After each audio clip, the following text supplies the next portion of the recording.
Go live. What up? See, is the mic working? Mic? Yeah, we got a mic. Go live. What up? Here we go. Let's go. Let's go. Let's go.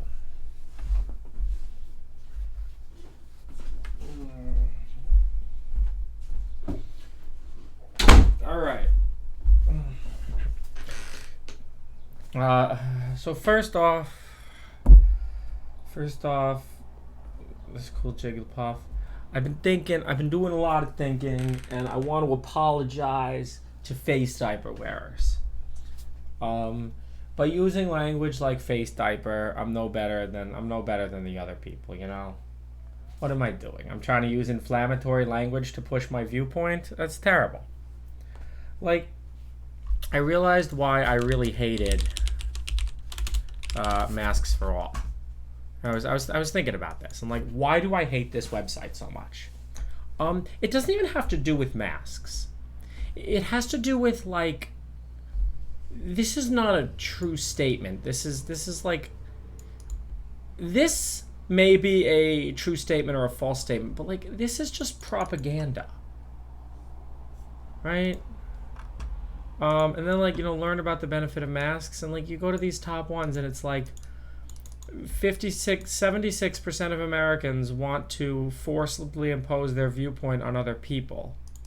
86% of the world's population lives in places where the government actually is mandating their viewpoint on other people. 100 thought leaders are trying appeal to authority to get you to show calling for masks are required in public. Like,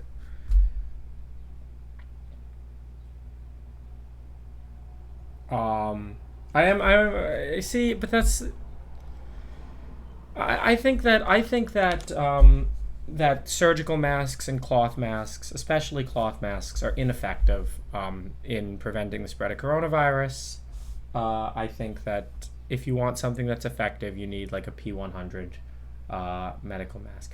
Yeah, if it was referred to with scientific studies. So I looked into the scientific studies last night, and I couldn't really find the study that I wanted, which was a study that did a large population, randomly chose half of them to wear cloth masks and half of them to not wear masks, and see who gets coronavirus more. Right. So yeah, I mean, it's no victory.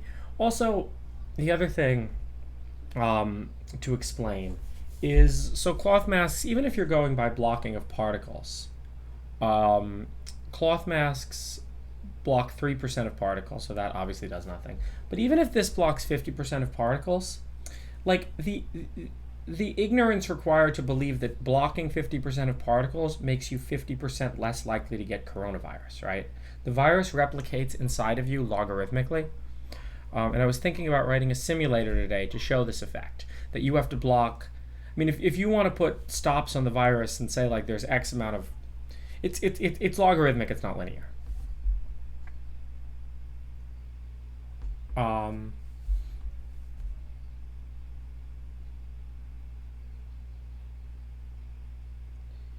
But that's not a study, right?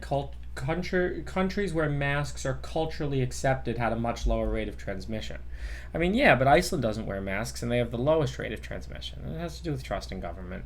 Look, I don't want to turn this into like bullshit talking about that. I'm open-minded on masks. I personally believe that the threshold required for evidence to mandate something is very high. Just as the threshold required to ban something is very high, right? And I don't think masks fall on either side of those two thresholds. So I don't think they should either be banned or mandated. I think if you want to mandate something, you need an abundance of scientific evidence on your side. But that's a question about an evidentiary standard, not a question about scientific fact. And I shouldn't conflate those two. And also, if I'm using the same inflammatory language that I see on the internet, I'm no better than those people. So you guys can call me out. Here, we promote science, and we promote rationality.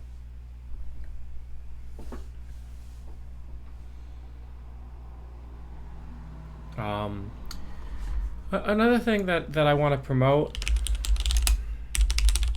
if you guys have never read these, the old ones were pretty good. The Less Wrong Sequences. This is a great book. Rationality from A to Z. It just talks about a method for reasoning. Another I would recommend everybody read that, or at least be familiar when people talk about rationality and the sequences. I think I almost take for granted that people understand these things, and a lot of them don't. The other thing I want to talk about is causes of death, real Google media. Is yeah, this one. I really like this picture.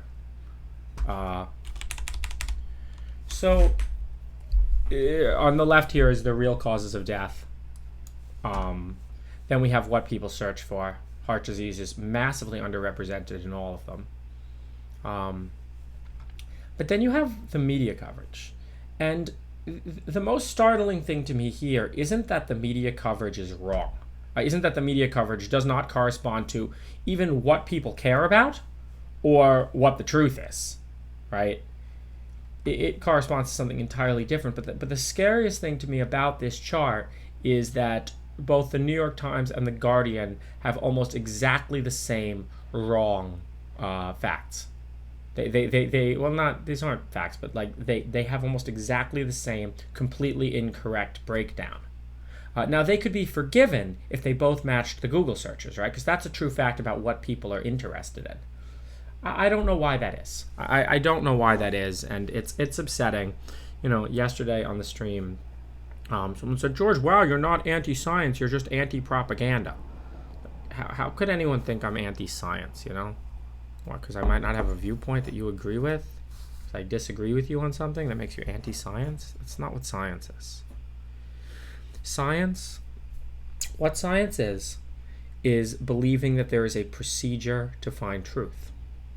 Science also specifies that procedure. It says a scientific method. But believing that there is a procedure that two independent people who don't agree on anything can use and can find truth.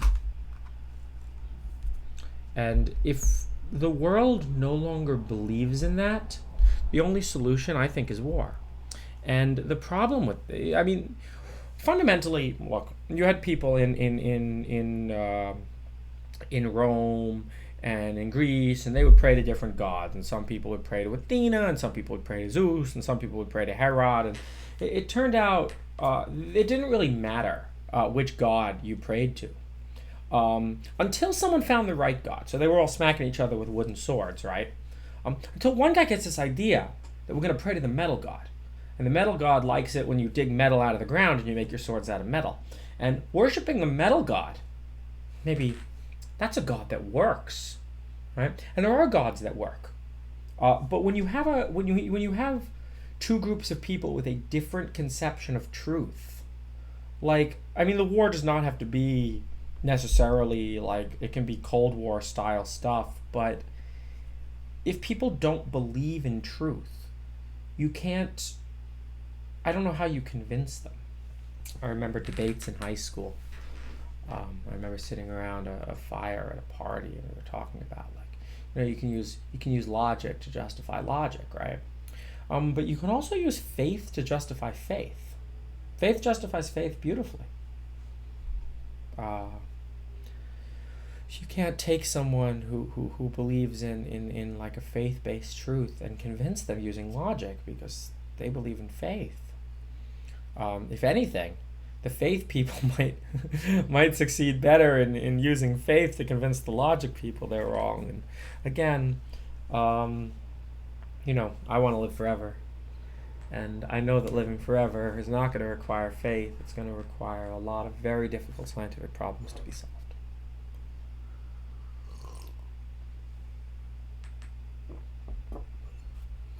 Truth isn't delusion, guys. Read the sequences on Less Wrong. Read, I mean,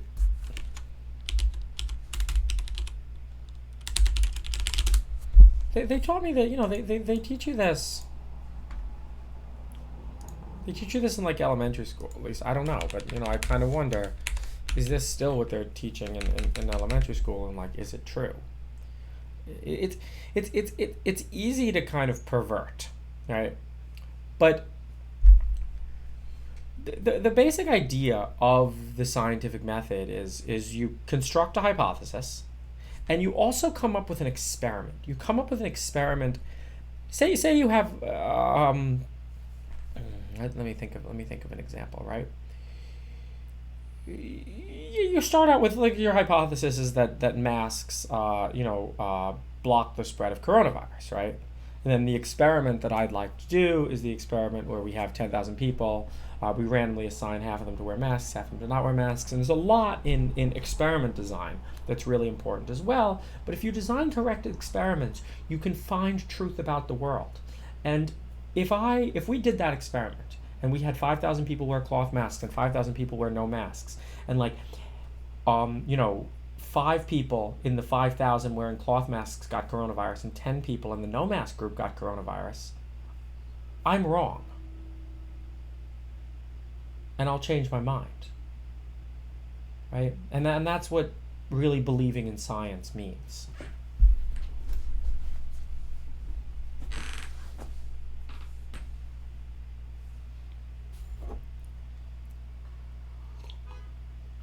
So, I'm no better than them if I start using inflammatory language like face diaper to convince you of my point.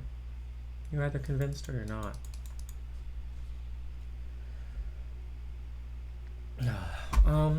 So I was going to take today, we were going to look into the vaccines a bit more. There was a lot of cool. Why is Vim?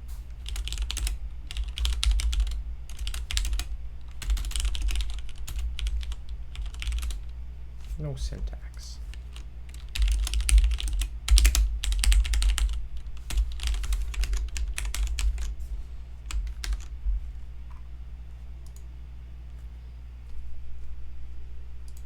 Why does it look so terrible?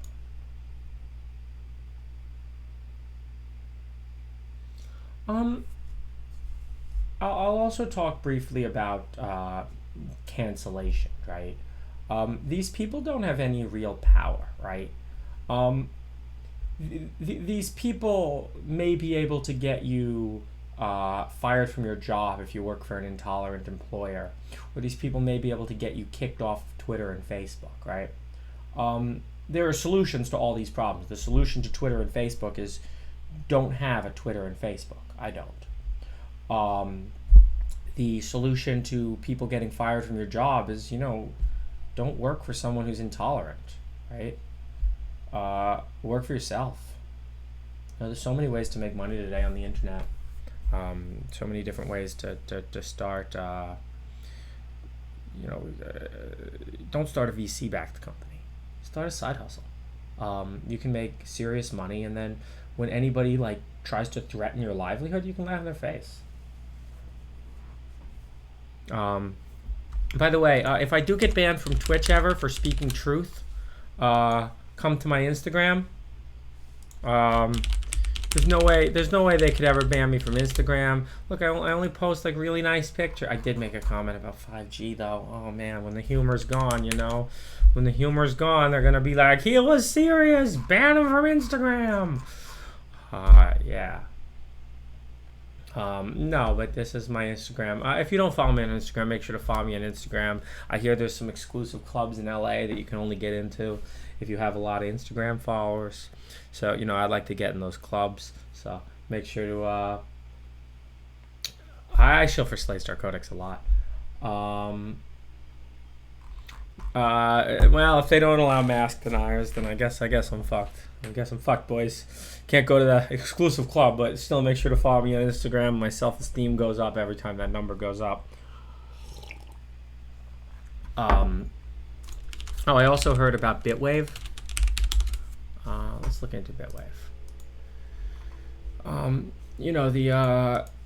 Look, I don't know anything about why Dr. Disrespect got banned. I do like that phrase though. He was disrespected, you know, and he was disrespected. Actually, to be honest, that's like exactly right. I mean, I don't know. Look, I don't know. Maybe it is between Twitch and him, but for to allow a festering of you're going to be held up to some standard that you're completely unaware of, and like to even allow that belief to fester is really toxic.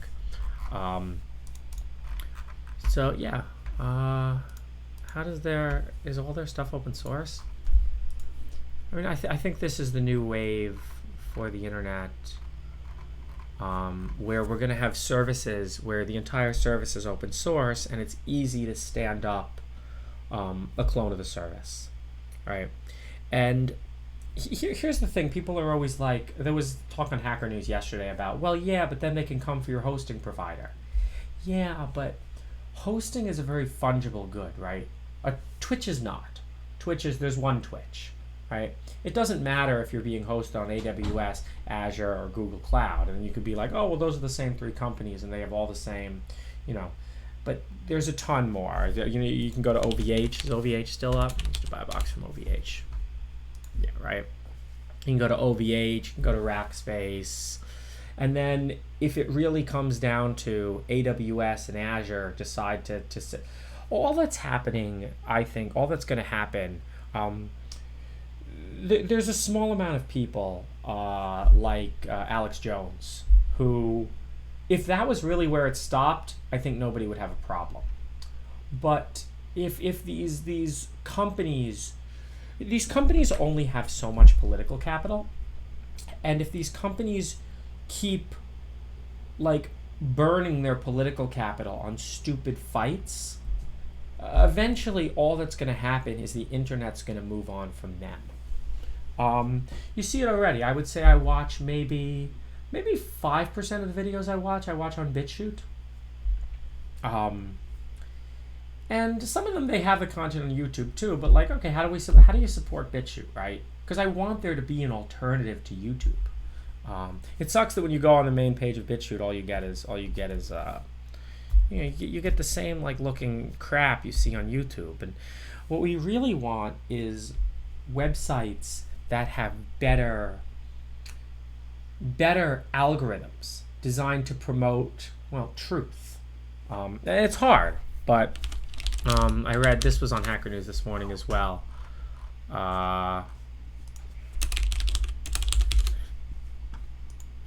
About the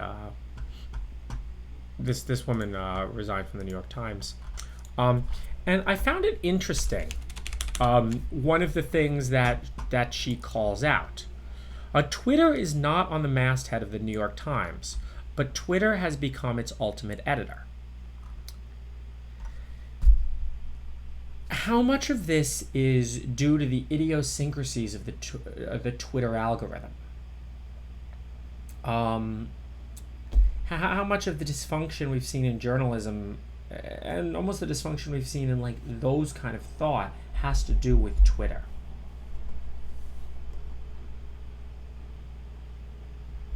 What do I think of PeerTube? What's PeerTube? Oh yeah. I saw this.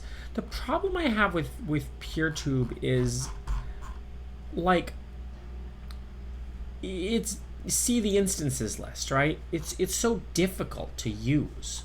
You have to compete with the tech companies based on. I saw. You know what? I'll give a shout out. I hope he got it back. I saw this guy. This was also on Hacker News. Did he get it? Did he get his GitHub back? I hope he did. Yeah, it looks like he deleted the post about it. This guy was talking about how he got banned from GitHub. No, he's still banned.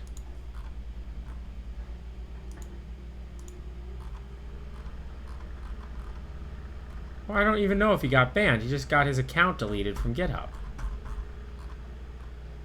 He had a post about it. It's just from me reading Hacker News.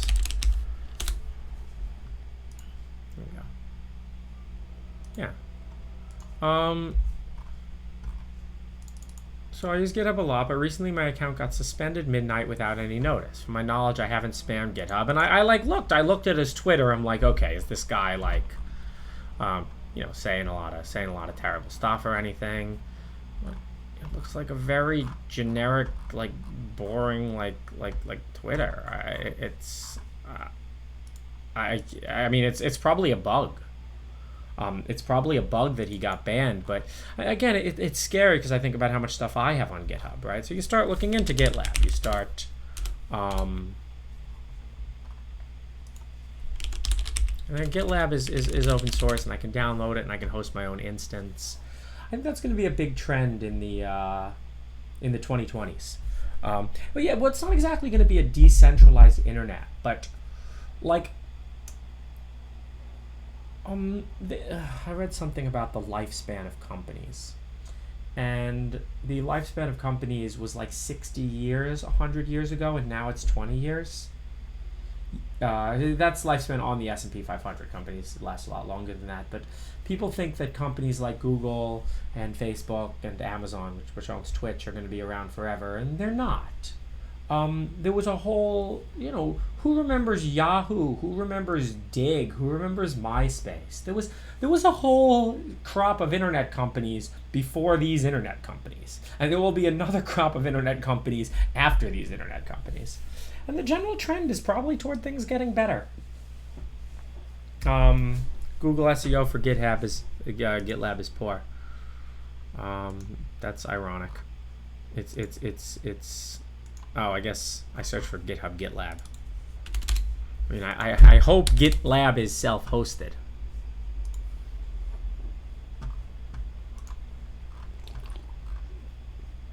Is GitLab owned by Microsoft? Oh, great, they're moving to Google Cloud.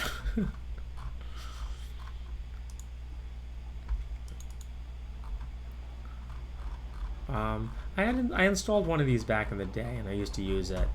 When GitHub, their kerfuffle over the meritocracy rug. I was like, why do I pay this company money? But then I thought about it, and I'm like, this isn't. I don't care. Who's providing the best service? But I mean, this is scary.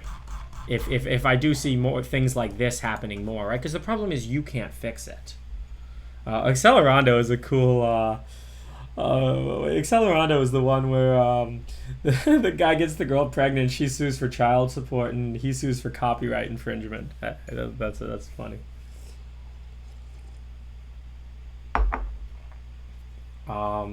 Isn't Intel untouchable? Yo, Intel's gonna tank so hard. It's gonna tank so hard. The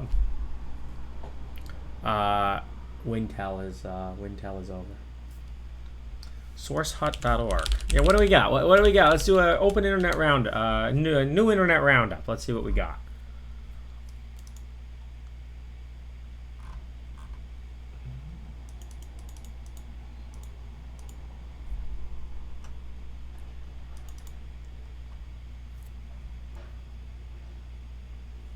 Sci-Fi is cool. Chris Ladner works there now.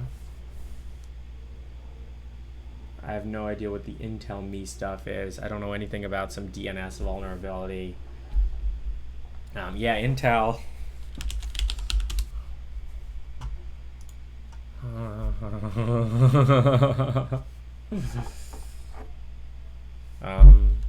RedTube. RedTube's a porn site, right? I was about to go to it, and then I'm like, that's a porn site. Yeah, .win is an interesting move. Actually, if you guys remember, I gave a shout out to Consume Product back in the day, Reddit Consume Product. I think there was some right wingish stuff on there, but for the most part, I think it was memes making fun of consumerism. I mean, making fun of consumerism and making fun of advertising is making fun of Reddit's business model. Like, in a way, I see banning Consume Product, and I think they've moved to a .win. Unfortunately, what happens with all of these the votes is it's a Scott Alexander thing. He says, when you do a witch hunt, right, and all the witches, everyone, and there's a mass exodus from the platform. I mean, the people who leave, you get 3 civil libertarians with their commitment to free speech, and you get 97 witches. And is that really a platform you want to be on? I mean, there is. It's not to deny that there is a certain amount of toxicity on the internet, a certain amount of people who should be banned from these websites, at least on like the channel level, maybe not on the platform level, right? You should certainly be able to ban people from commenting on your YouTube videos, right? Because you'd be able to do that on your own web page. The question is, can YouTube ban a channel entirely? And I think that's a question where what's going to end up happening is it's going to force kind of a very interesting, as long as you really do make sure to only force witches off of your platform, it's fine. But everyone gets caught up because witches aren't going to create they're not going to create a good platform themselves. They're not. One way to tell if a community is full of witches is to see, do they exist by siphoning the energy from other communities, or are they happy existing on their own? And I think I think the Donald.win is the biggest of the win websites, and I've been to the Donald.win. They seem just like the Donald. They seem quite happy in their own bubble, talking about how much they love Trump. And I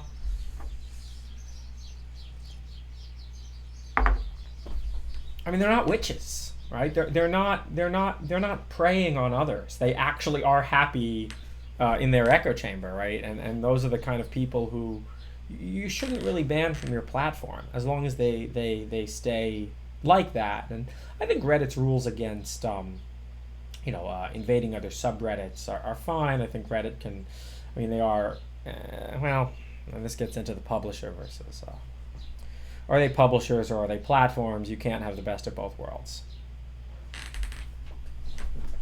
You know what I mean by witches. There's a certain group of, maybe another word is like troll, right? Right, there's some people on the internet who aren't interested in creating anything. They're just interested in causing trouble. And, do you want them on your platform? No. But when you start banning people who are interested in creating something, just the thing that they create doesn't share your views, well, that's when you're going to end up with alternative platforms.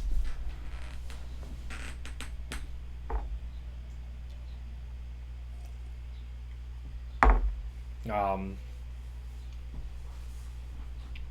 remember all the times they canceled PewDiePie. Oh wait, he's self-employed.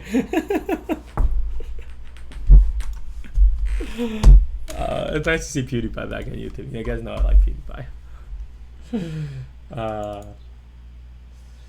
What do I think about Urbit? So Urbit is founded by Curtis Yarvin. Curtis Yarvin is a very interesting guy. He has a new Gray Mirror Prince. Gray Mirror of the Nihilist Prince.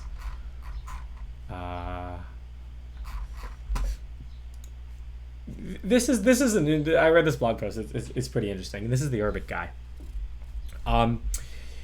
The Urbit guy, when it comes to political philosophy, he's a genius. When it comes to applying those same kind of when I look at this, and you look at neo-reaction canon in general, it incorporates many postmodern ideas. My understanding is well, hang on, look them up.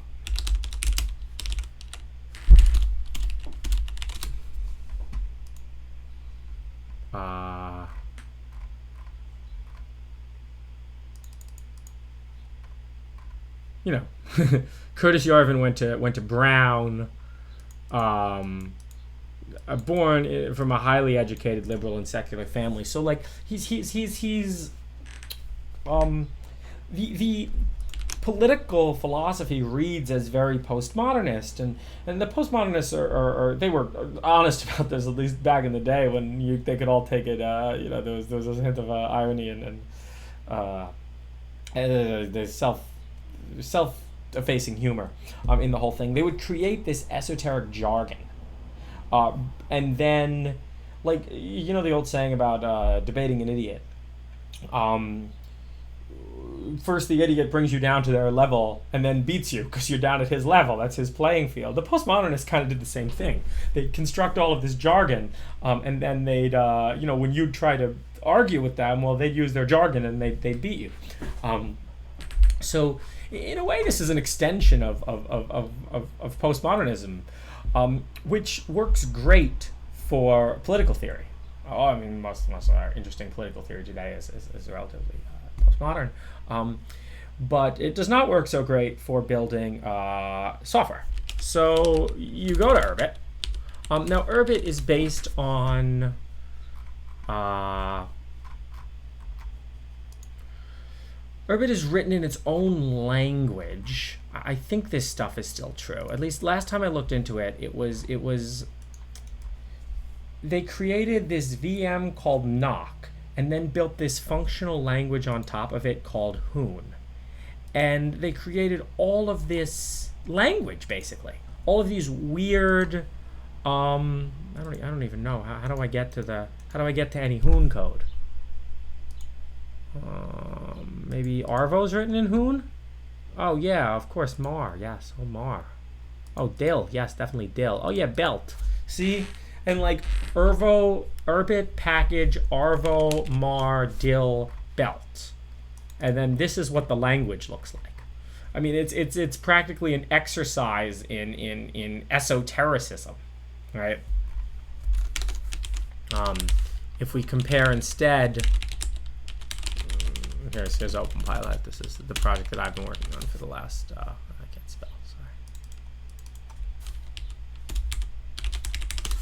Now, to be fair, some of this is to be blamed on GitHub for not having great syntax highlighting for Hoon. But if we just go like, self-drive, controls, lib, longitudinal MPC, libmpc pi, like, compare those two. These are, self-drive. Everyone knows what that means. Controls, okay. You know what that means. Lib is library. Longitudinal means gas and brake. MPC, model predictive control, right? What's an Arvo? What's a Mar? What's a Dill? What's a Belt? And what's a Hoon? It's like brainfuck, yeah. So while it makes for interesting political philosophy, it maybe does not make for the best way to build a new computing stack. So, I mean, that is an interesting idea in and of itself. The obscurity is required, right? The obscurity is kind of like it's a test. It's a test, and if you can filter through the obscurity, you belong in the community. It's an interesting idea. So the saying that the esoteric stuff is another book that I read that I enjoyed was Bronze Age Mindset. Bronze Age Mindset was the #1 selling like ancient history book for a couple of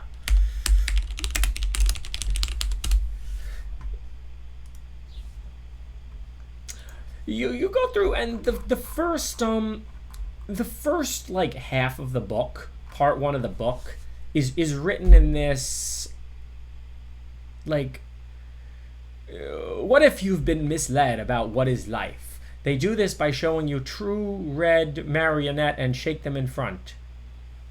Then you stay mesmerized. Wait, sorry. My internet's glitching. No, come back.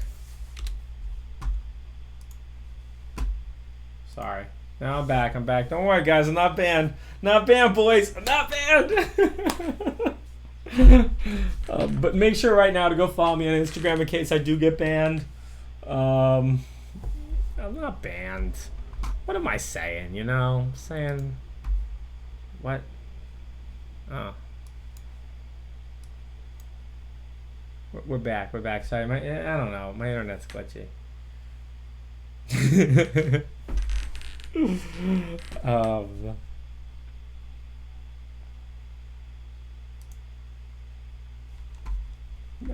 okay. Um, when you read part one of this book, like you had it in years before Trump, the fat bald gluttons of the right put in a fighting ring against the Janet Renos, the women with pickup trucks, the thin-lipped trans new males of the left. You read this and it's kind of like, okay, this is trash, right? But in a way, part one, at least the way I viewed it, was kind of like a filter. If you can make it through this, you get to the other stuff, which I think says a lot of. This is Bronze Age pervert. I think once you get to part three, and you can't just skip to part three. There's a certain like build up and it's a filter. And by the time you get to part three, it's saying, I think, some really deep truths about human philosophy. Again, also, another thing that I know maybe it does need to be said in this era, just because I enjoyed this book doesn't mean I agree with everything in the book, right? I read Howard Zinn's A Real History of the United States too, and I read that book and I didn't agree with everything in that book either. One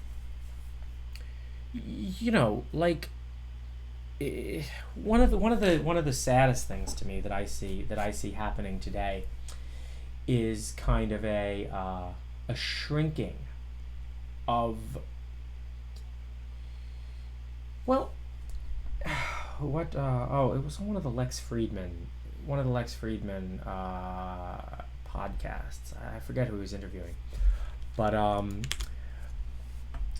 he spoke about social networking in the way that it just has likes.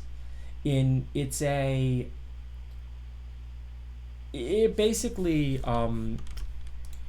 brain with only dopamine. It's a brain with only. There's no negative feedback reinforcing connections. There's only positive feedback, and you get. Well, okay. So what are the symptoms of a brain with excess dopamine? I mean, so first off, this is what stimulants do. This is what drugs like Adderall do. I know you guys think I'm on Adderall all the time. I'm really not.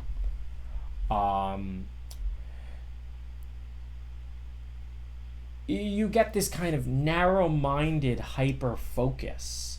Something, you take Adderall and you think you're going to be really productive and do work, and you feel really productive when you're doing work, and then you find out 6 hours later that you've meticulously labeled every MP3 in your iTunes with the correct name and artist and year, and you think you've done something, right? It's this hyper focus.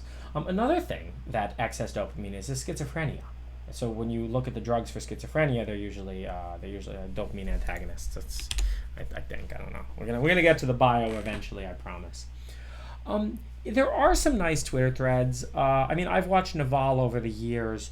Part of the problem is, oh no, my internet sucks.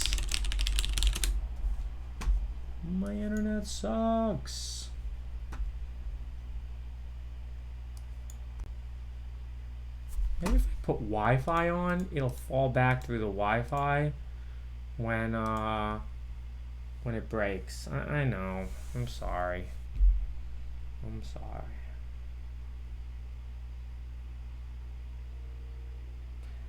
Look, I can't control the internet, guys. If you bring down quality video, I don't think it's that. Like, my computer's dropping out entirely. I think it might just be... I don't know. But I gotta go get some more coffee. We're running out of coffee, and then we're gonna get down to bio. Stop putting your GitHub stuff there.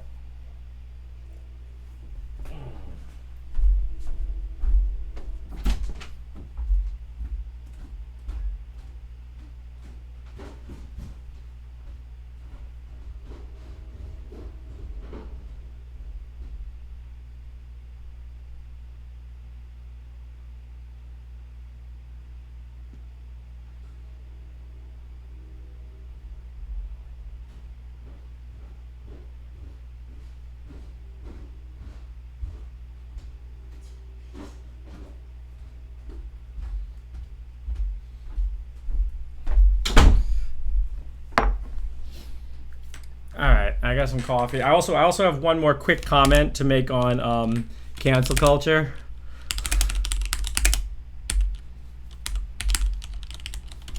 I mean, it's really just a form of cyberbullying, right?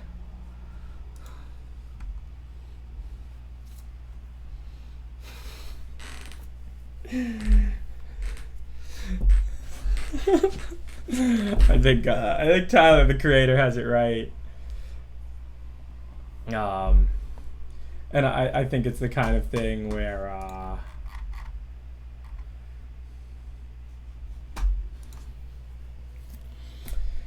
society can all learn something from that. Please lift it from the desk. Oh.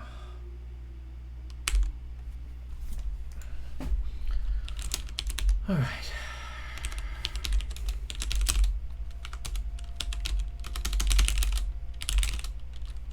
Why do I have swaps? So we were going to learn about mRNA. No. We drink coffee. There's no tea around here. We could go get some tea, I guess. Should we get tea?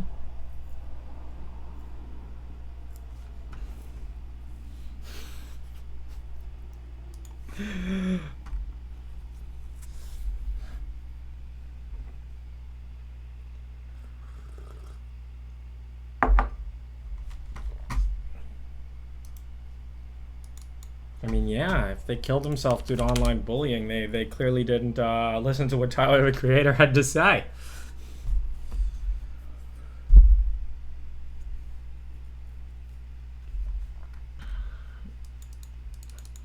Social media is addictive for some people.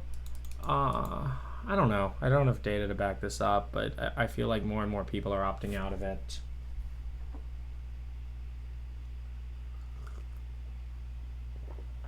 Yeah, I remember Gopher from back in the day. I don't know. I don't think HTTP is the problem. I think HTTP is a relatively neutral protocol. When the filtering membrane gets wet, the filtering is inhibited. Is this a Rickroll? Am I getting Rickrolled again?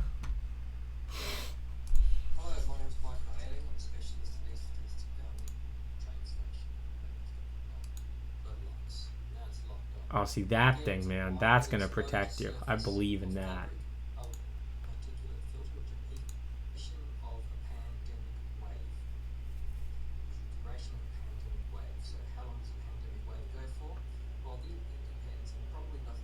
All right, stop shilling for Kanye, man.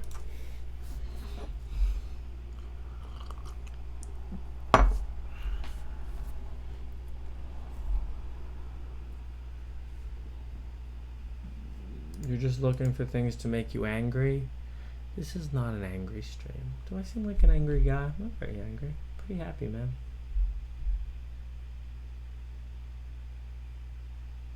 Yeah, just when you see politics, when you see anything that looks like politics, just say no.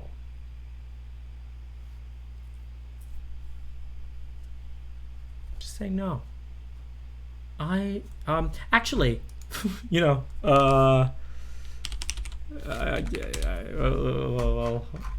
that's basically the just say no to politics is kind of the point of this post.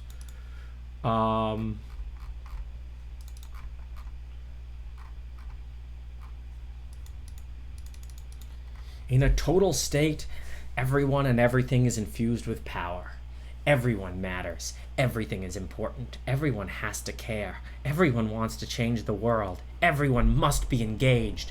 Everyone is pushing power forward or pushing back against it. Everyone is either a collaborator or a dissident. Power has turned the whole country into a political cult.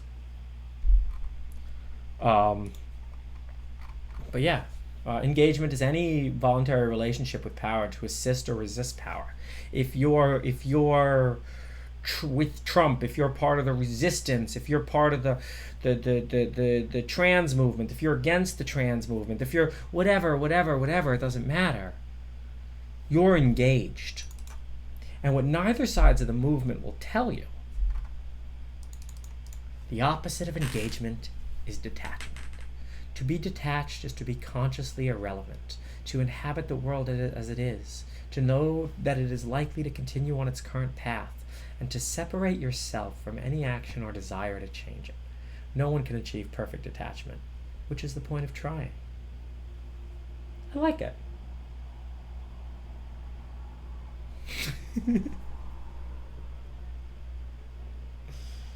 Just don't engage, man. Just don't engage. But engage with science, engage with real science, and we're gonna try to focus up, and we're gonna try to do real science, and we're gonna learn about what mRNA vaccines are today. Use mRNA to produce viral proteins.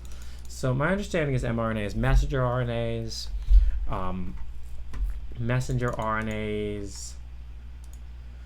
encoding for a pre-fusion stabilized form of the spike protein.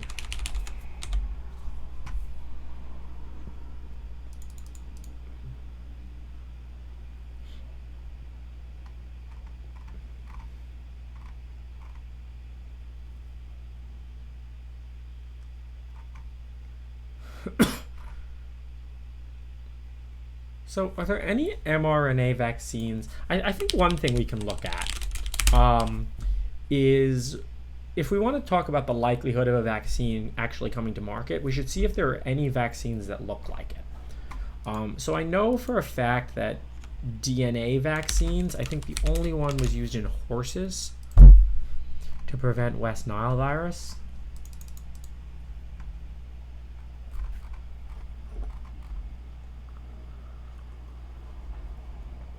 Yeah, no DNA vaccines have been approved for human use in the United States. So let's just quote that here. Which means I think it's unlikely that a DNA vaccine is going to come to market.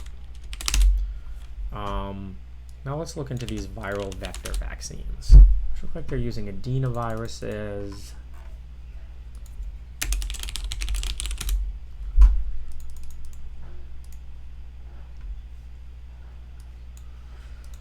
Are promising tools.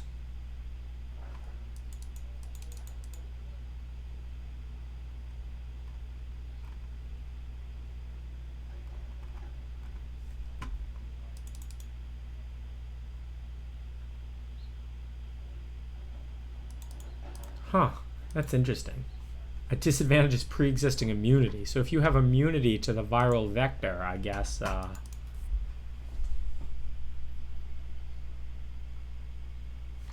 what's ivermectin?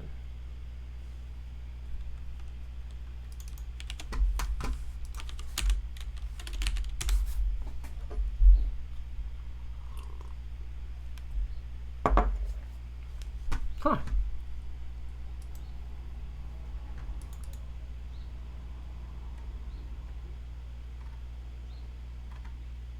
Oh, this is an interesting new idea. I haven't seen this one yet.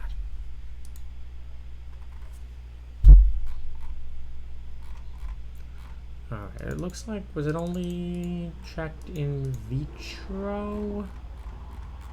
No, wait, in vitro, yes. In vivo is inside the person. The FDA approved drug ivermectin. Let's see if there are any ivermectin studies.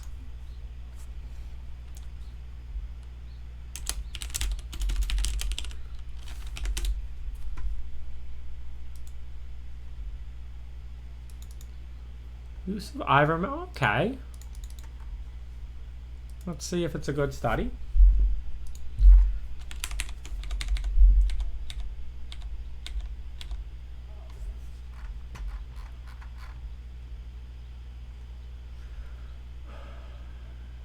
Mortality.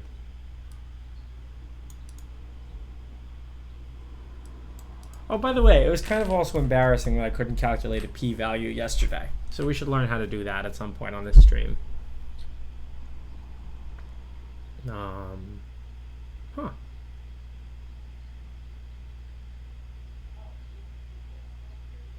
So it looks like that despite having 70% more people, they have the same number of mortality, p-value of 0.3. Let's learn now how to compute p-values.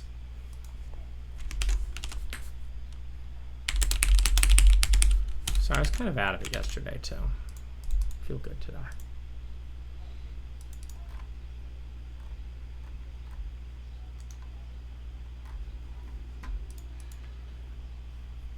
P-value is the probability of obtaining test results as least as extreme. So I think, yeah, okay. So is the p-value is the probability that those test results are random? The null hypothesis assumes, okay, so this is the null hypothesis says that there's no difference, that it's all going to be random. Basic concepts. I feel like a noob. Every conjecture unknown called a statistical hypothesis. If we state one hypothesis, so yeah, we want to figure out what's the probability of the null hypothesis.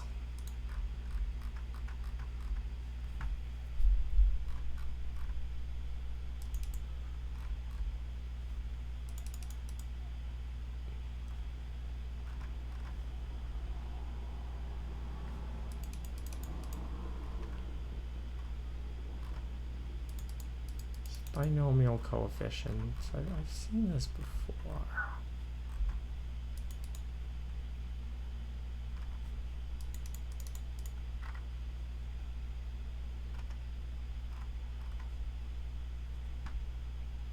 Using the chi-squared test.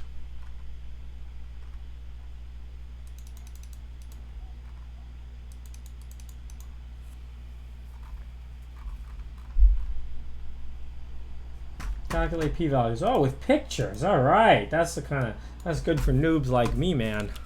We need noobs. I got pictures. Okay. Determine your experiment's degrees of freedom.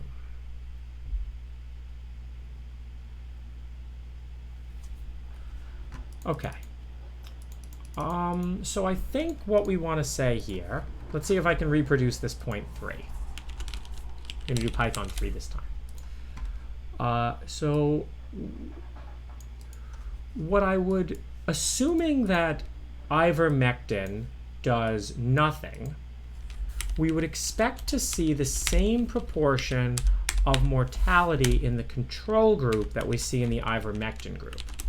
So what we'd expect to see is 43.6 deaths.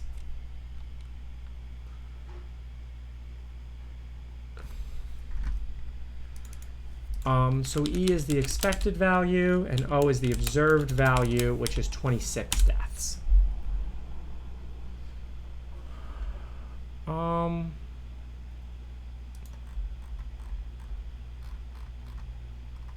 I mean, that's what a control group is, right? So is it just as simple as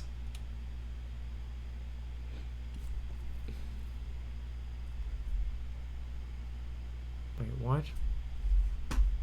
How do they do that line there? Negative 10 times 2 is not 100.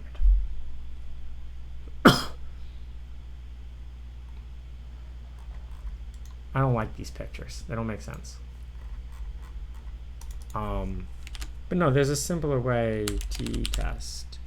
We also have to get the standard deviation. Oh, how did I remove the box? There's a plugin for that. I don't like being distracted by crap. I also, what I would like to see is an ad block add-on that lets me block all of the recommendations and like all the trending topics on Twitter. I'm not really interested in any of that crap. So I think that thing that I had yesterday, I think I now know what to plug in for a lot of this.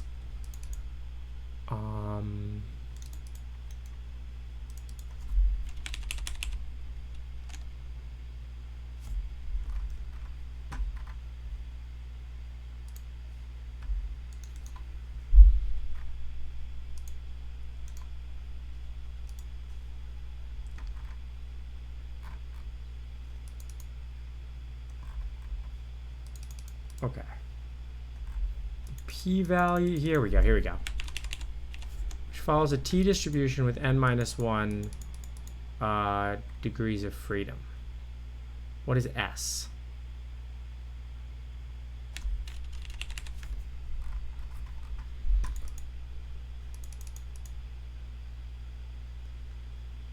I don't know what S is. Why is this so hard?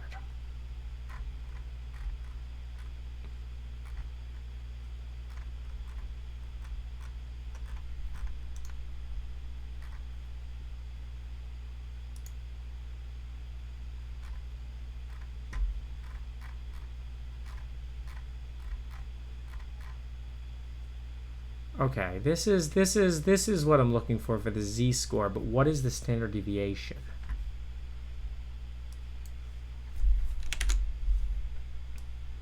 The standard deviation is the square root of the sample size? I mean, it definitely relates to the sample size, right? So you would expect, as the sample size grows, you'd expect the deviation from the truth to be lower. The 2 in those pictures is like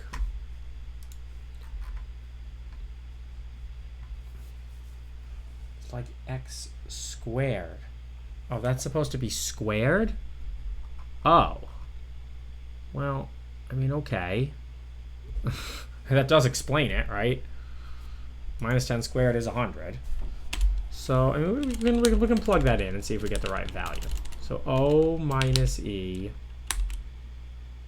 But I don't think any of this is really right. Divided by E.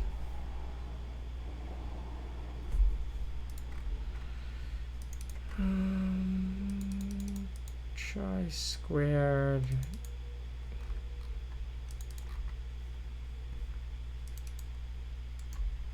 I don't like this. We can think about this a bit. I mean, we should be able to actually just derive this. This isn't like difficult math. We want to know the probability density. So we do need to figure out what the standard deviation is. So how does the standard deviation relate to the population size? I think that also has something to do with the control likelihood. The standard deviation is this, the square root of the expected value.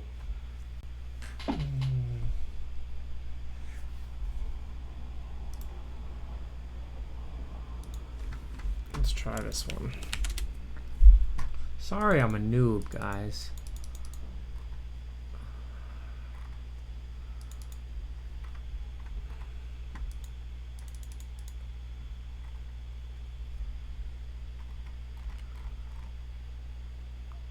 Oh, okay. This is cool. Well, so I know what that is. I don't know what this is. So what's P1 and P2 are the sample sizes, I imagine. What's just P hat?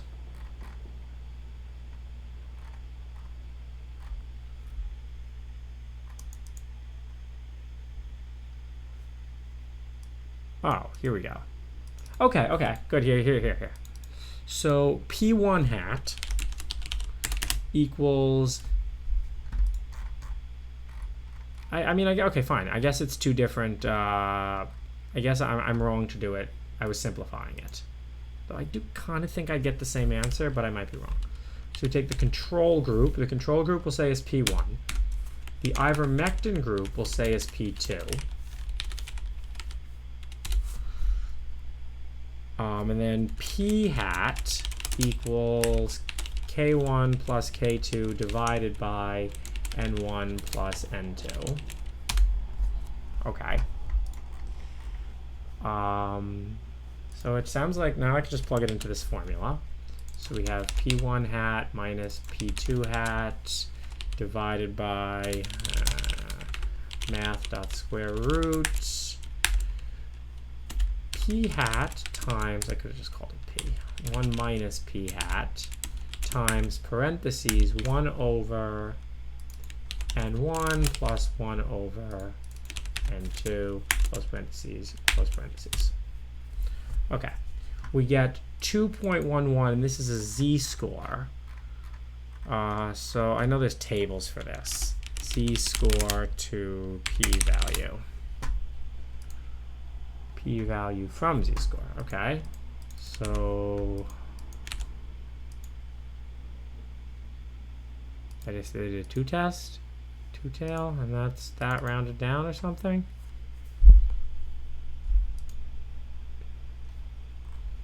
It's a p-value.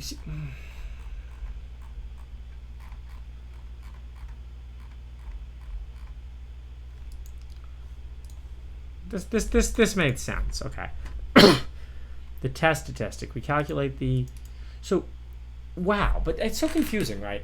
Like, is this saying the p-value? Is this the p-value that ivermectin has any effect? Is this the p-value that it has a positive effect? They don't really say.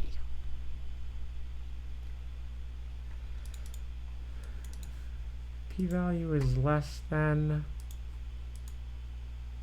So the significance level here doesn't actually matter in the calculation. So the z-score just maps to a p-value, and then we have to determine whether it's a one-tail or two-tailed hypothesis, which I think is whether the alternative hypothesis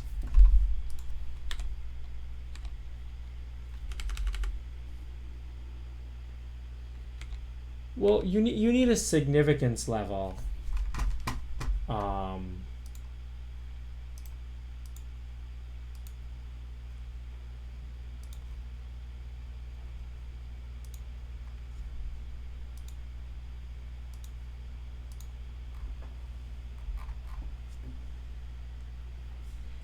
Yeah, I mean, you can set your threshold to anything, which is kind of a stupid, like, I guess you have to determine the threshold beforehand.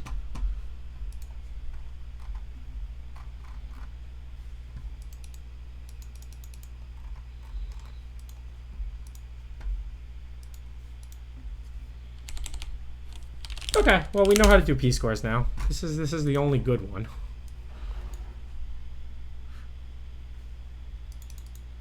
Or if one is greater than another. So I think that was but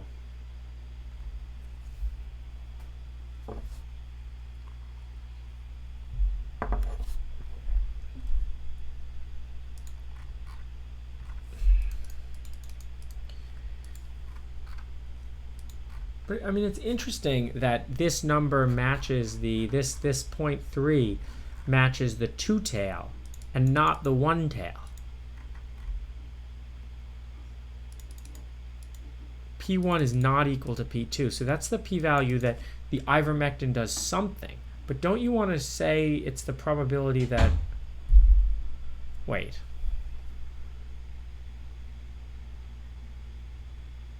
Oh, wait a second. Why did it give me a lower number for a one-sided test? So you're telling me it's more likely.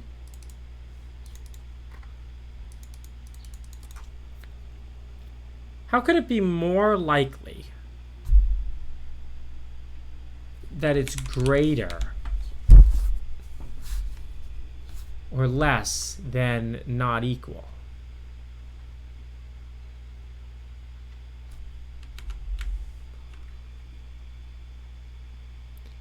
It's harder to reject the null hypothesis with a two-sided test.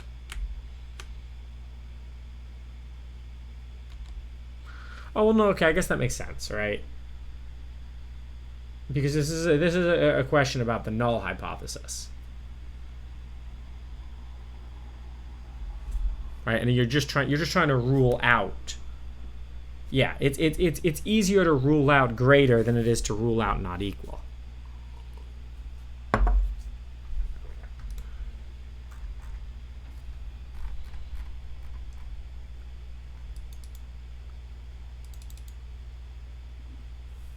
Cool. Yeah. It makes sense.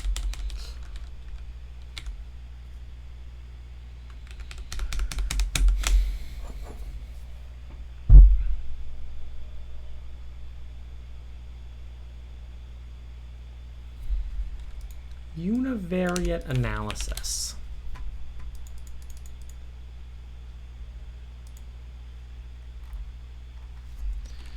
I think they might have been doing what I was doing with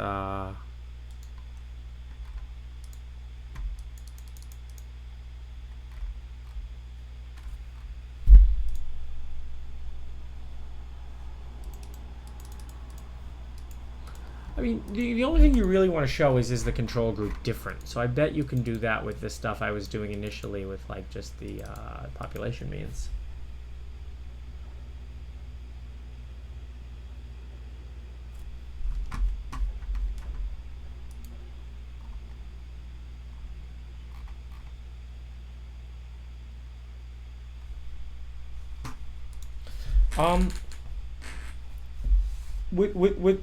This is just me just trying to figure it out, man. Like, I haven't done this stuff. I did AP stats when I was in 7th grade. I got a 4 on the test.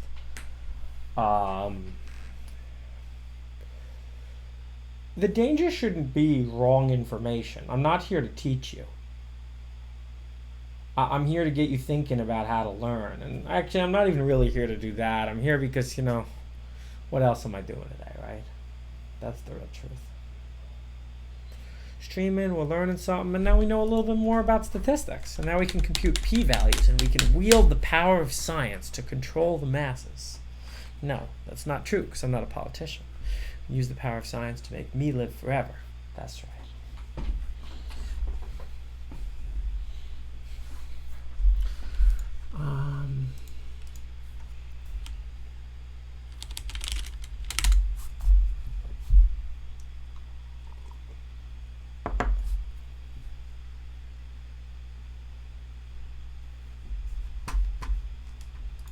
I don't believe in the longevity stacks. We're having fun with statistics, boys. I should really sit down and derive this stuff. I bet if I sat down and derived it, I would like really get it.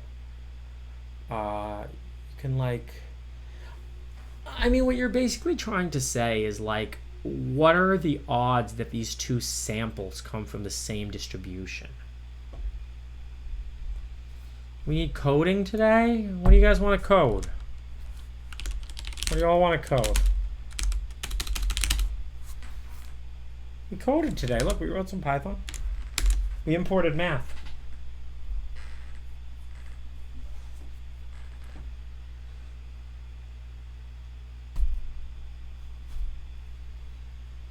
Simulations.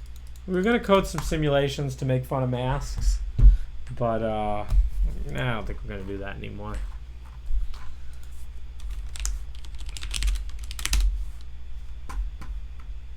Code this. What is this? Is this hateful? All right, I have bandwidth again. Yeah, I don't know. I don't really know what's going on. Might be the driver.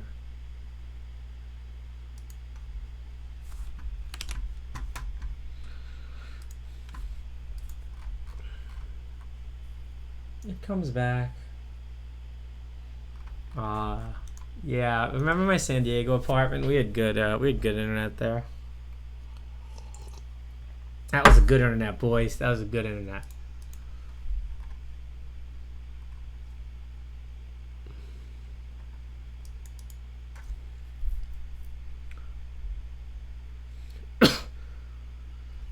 P-value is the probability of obtaining a test statistic at least as extreme that the one was actually observed, assuming the null hypothesis is true. Yes. So right. Basically, yeah, you're asking the question of, if there's no difference between the two distributions, what are the odds that I would observe what I observed?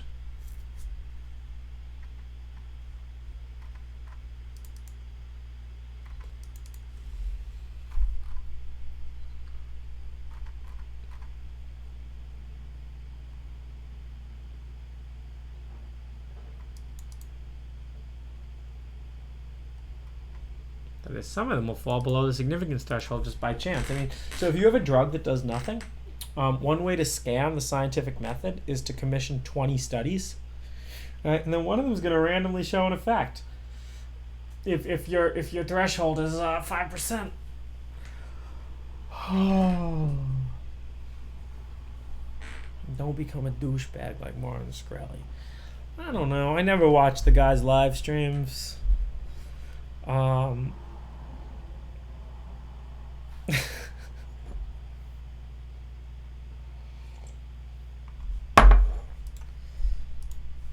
going to learn about how...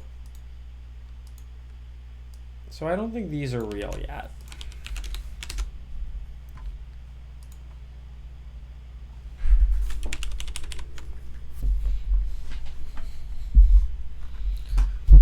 Combine many of the positive...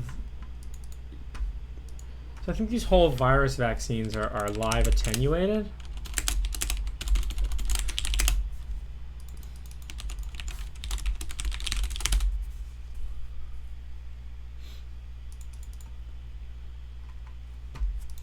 There are no viral vector vaccines currently on the market for humans.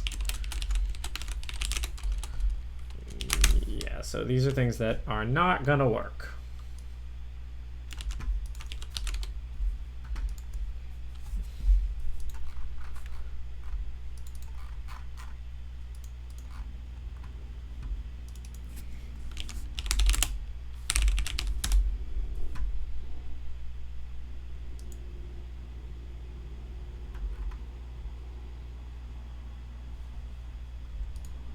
There's new shit, boys. Came out yesterday.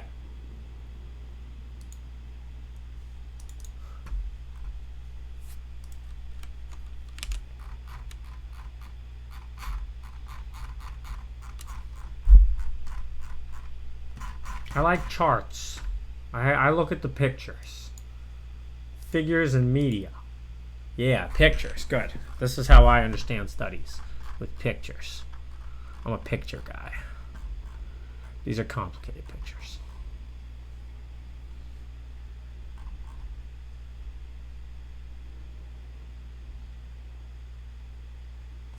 Bye.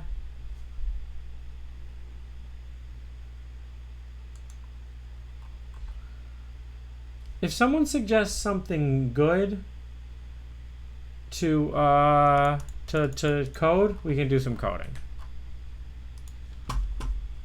But you got to suggest something good, otherwise we're not doing the coding.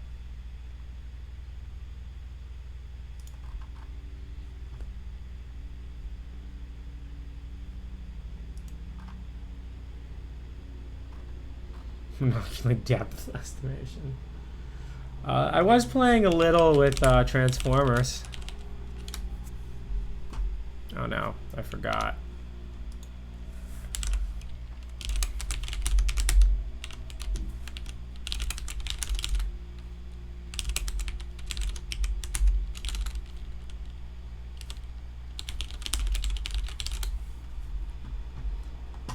I was finally trying to understand Transformers, you know? That's not fun. Like, it's not gonna be fun, you know?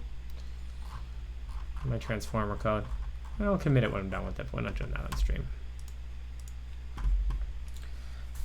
We're trying to figure out the likelihood of any vaccines actually showing up anytime soon. So viral vector and DNA vaccines not showing up anytime soon. Let's see here. Any mRNA vaccines.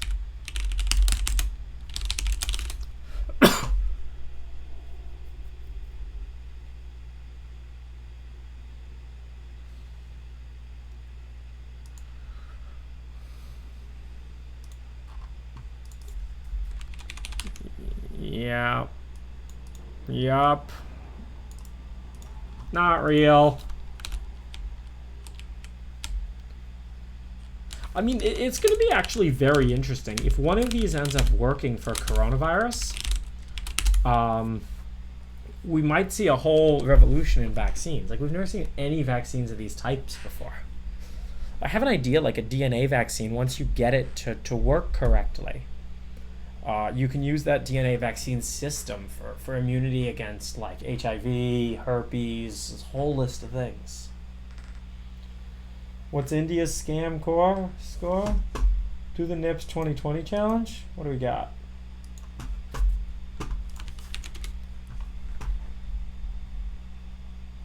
Find the best black box optimizer for machine learning. Well, this is interesting.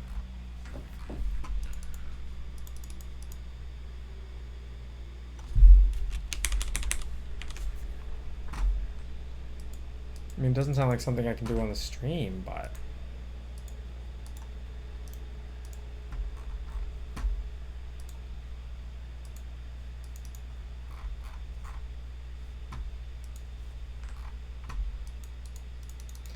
So, I mean, there's an interesting theory about whether black box optimization is possible. Like, shouldn't it not be? If you don't make any assumption about the underlying... If you can't make any assumptions about the underlying distribution, then don't you have, like, no free lunch and black box optimization is impossible? Like, they're making assumptions, you know, and I've heard people use this to defend the fact that machine learning doesn't work, and this obviously isn't true, because all the stuff that people are doing machine learning on is sampled from a compressive distribution, meaning that the distributions can compress. But if these things are being done on non-compressive distributions, like, for example, say you're trying to build a black box optimizer to guess at values of SHA-1, right? Like, you'd never get it, even though SHA-1's a relatively short program.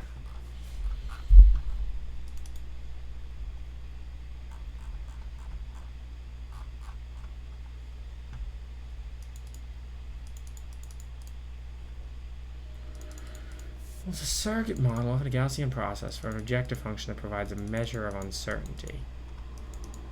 Though to be fair, if you were doing SHA, you'd at least know about the uncertainty. Huh.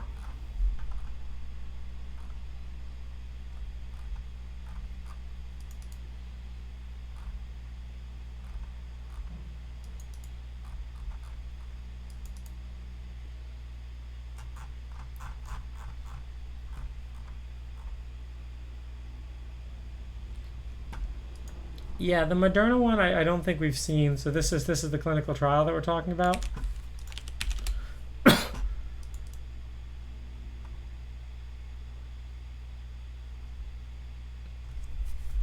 Oh, this is phase 1. This isn't. Did we get the results on this?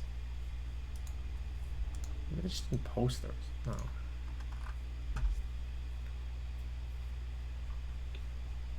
To find better acquisition functions.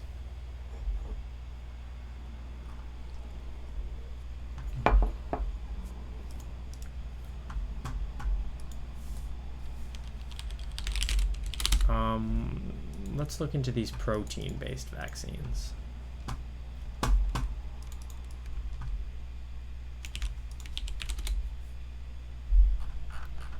No, I don't know corona.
Do these work? Are there any in use? This is pretty good.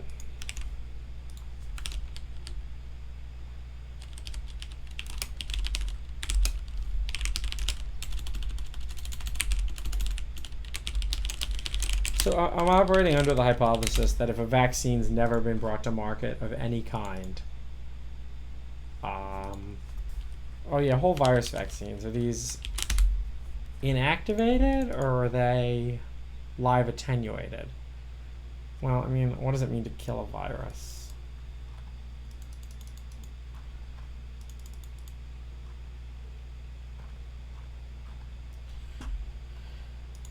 So, I mean, I guess protein-based vaccines are just subunit vaccines.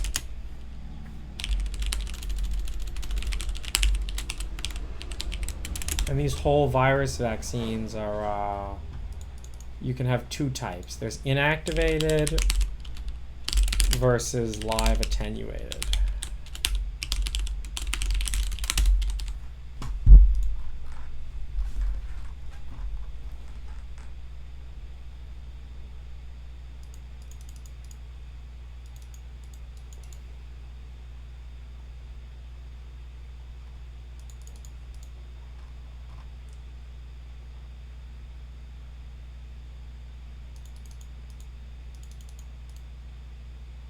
Huh. It's a cute idea. So, okay. DNA plasmid. Yeah, so these DNA vaccines are DNA plasmid. But I guess DNA plasmid and mRNA fall under this.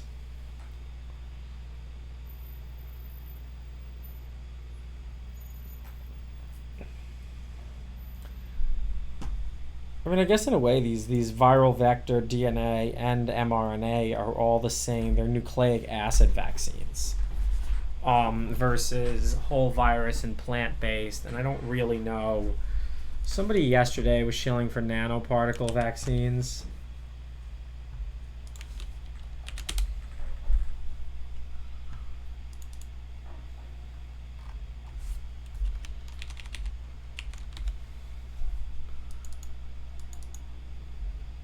I mean, I guess this is a new kind. So these nanoparticles elicit the same antibodies as the real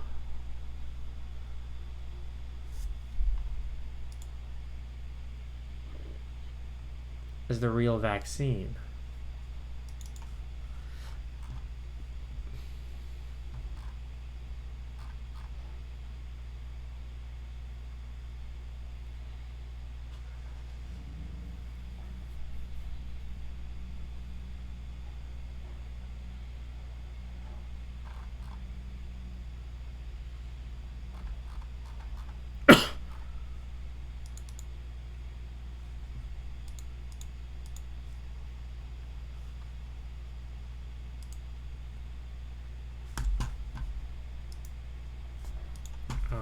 Yeah, someone said they gave plasma.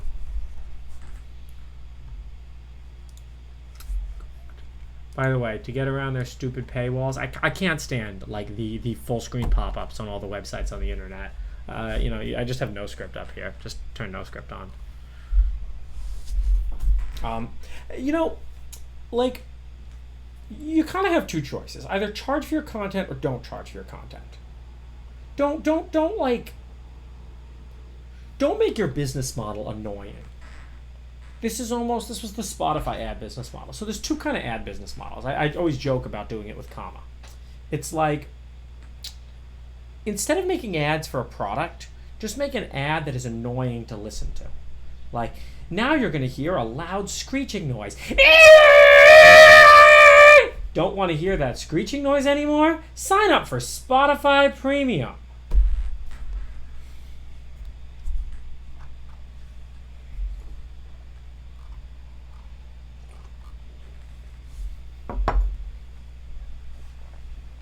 Cool paper on fast similarity search. No, I mean, the joke business model for comma is we're only going to activate the self-driving is going to deactivate, and then we're only going to allow you to use it again if the system detects that you've gone through a Taco Bell drive-thru.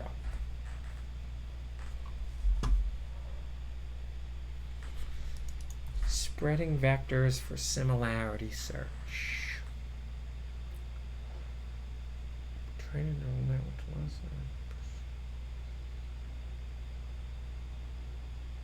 What does it do? I don't get what it does. Why do people like this paper?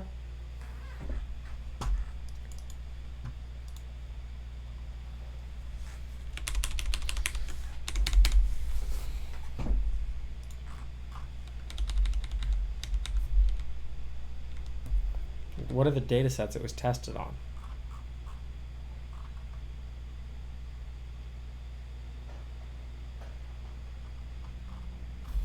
never heard of any of this stuff. PQ, optimized product quantization. What can I do with it? Oh God, why do I hyperlinks in the PDF? It ruins my clicking. Finding nearest neighbors on 1 trillion vectors. Oh, that's cute. I mean, so how do you do that normally, right? Yeah, I guess there's not an obvious way. You use some hashing function, some like locality sensitive hashing function. Favors uniformity in the spherical latent space. But I guess the locality sensitive hashing function, you have the problem of, yeah, multiple things are going to end up in the same bucket.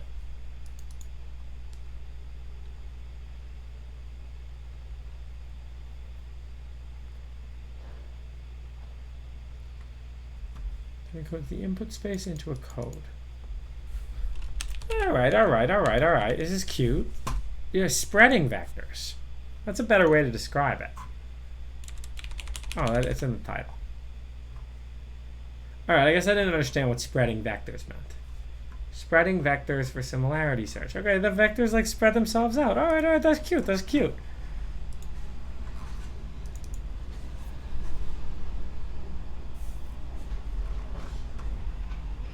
What's this?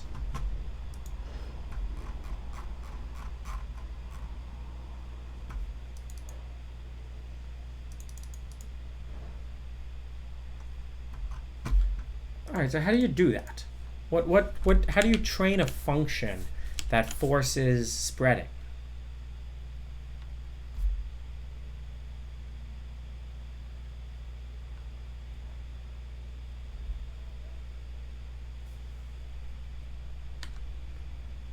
Every word in the abstract has at least 10 words. I agree with that.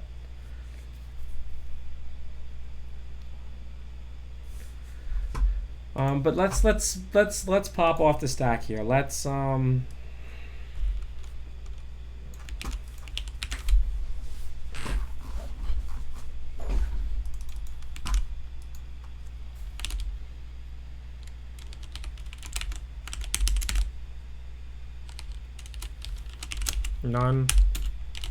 are currently used. Alright, so I'm bearish on nucleic acid vaccines. Let's look into the legitimacy of, I mean, protein and whole viruses is how all things work, but I feel like if that stuff worked, it would also work for colds. Like this is a classic. You could talk about this in hacking too. It's like, in order to solve this problem, is this just an existing application of old techniques, or do we require the use of new techniques?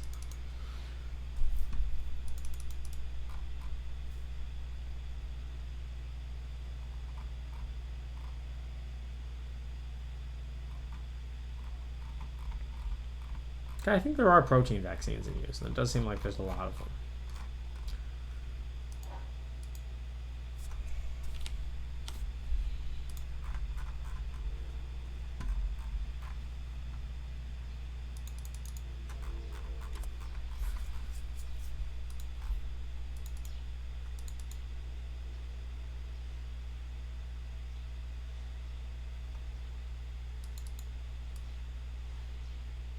You always see this with Chinese companies. They have names like Anhui, Shifei, Longcom. It's so long. Anhui's a region, I think.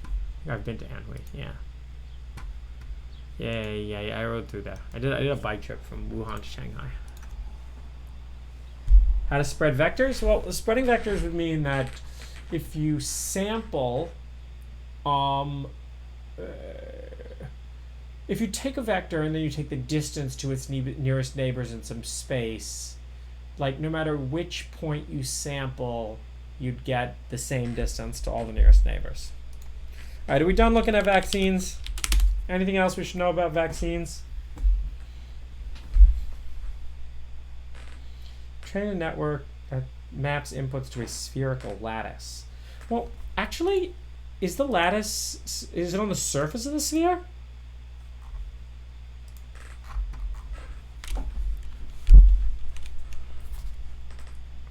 But I guess, yeah, the surface of the sphere would definitely would definitely meet those requirements.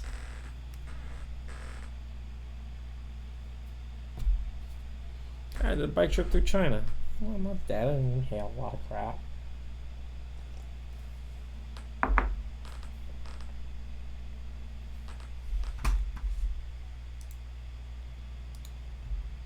Didn't your president have a cure for COVID? Ban!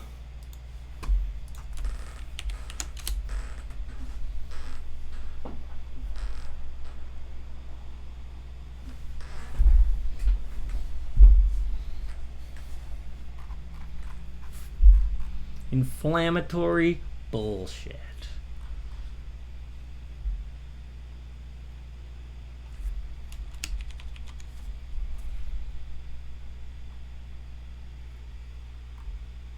What the hell is this?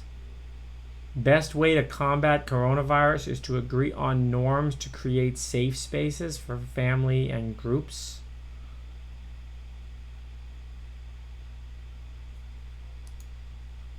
Well, why am I clicking that? Don't click it.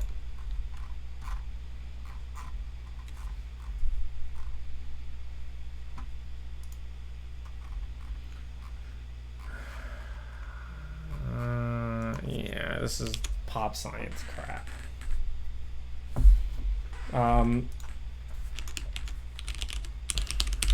It's so sad. It's so sad that his blog is gone. Oh, his APA photo essay is hilarious. If you find that on archive, he talks about how the wokeness infection has metastasized in the APA. You know, when I was talking about how if a mask prevents 40% of particles, it doesn't prevent 40% of coronavirus. The analogy that I used was, if 10,000 people enter your country with the virus, you're going to get an epidemic. But if 6,000 people enter the country with the virus, you're also very likely to get an epidemic. It's not 40% less likely because it's 4,000 less people.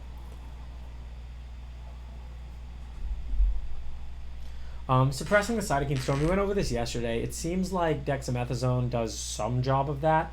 In late-stage coronavirus, steroids are... GitHub, Spotify, and Noi. Wait, is it a real thing? I was kind of joking about the Spotify ads. It doesn't even have to do with the Spotify ads. It's a nearest neighbor library. I mean, yeah, it would make sense that Spotify wants that.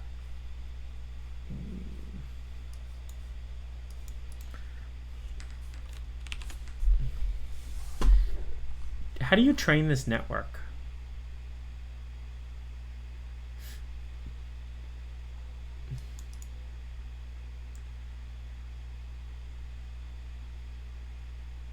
Oh man.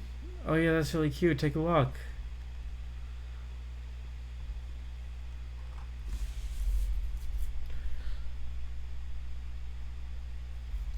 You can think about it like that, I guess, right? And you'd have to encode it as a function because if there's trillions, you can't actually move it. You can sample and you can say, okay, what's my... Yeah.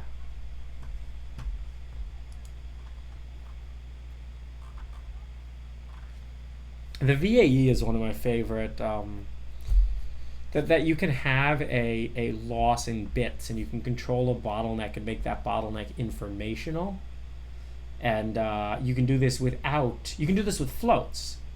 But you just, have it specify a mean and standard deviation. You got to pay for information, right? You have a mean and standard deviation. You can know how many bits that is encoding. Like if you want to get something really precise, you put a tight standard deviation. If you don't really care, you put a wide standard deviation. I don't know, but I'm good at discrete math, boys. I'm not good at non-discrete math. It's hard for me to think about. I like thinking about discrete things.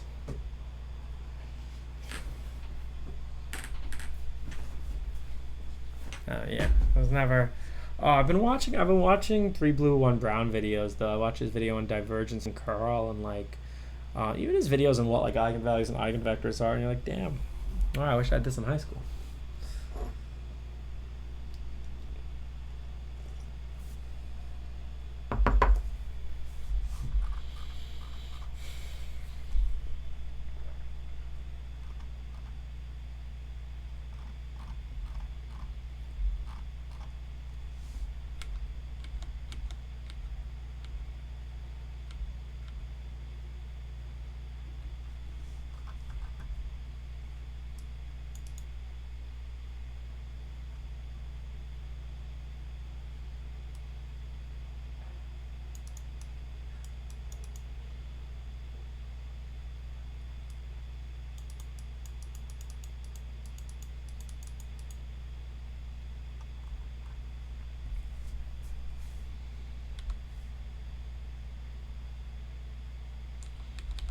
It really was. It was just confusing.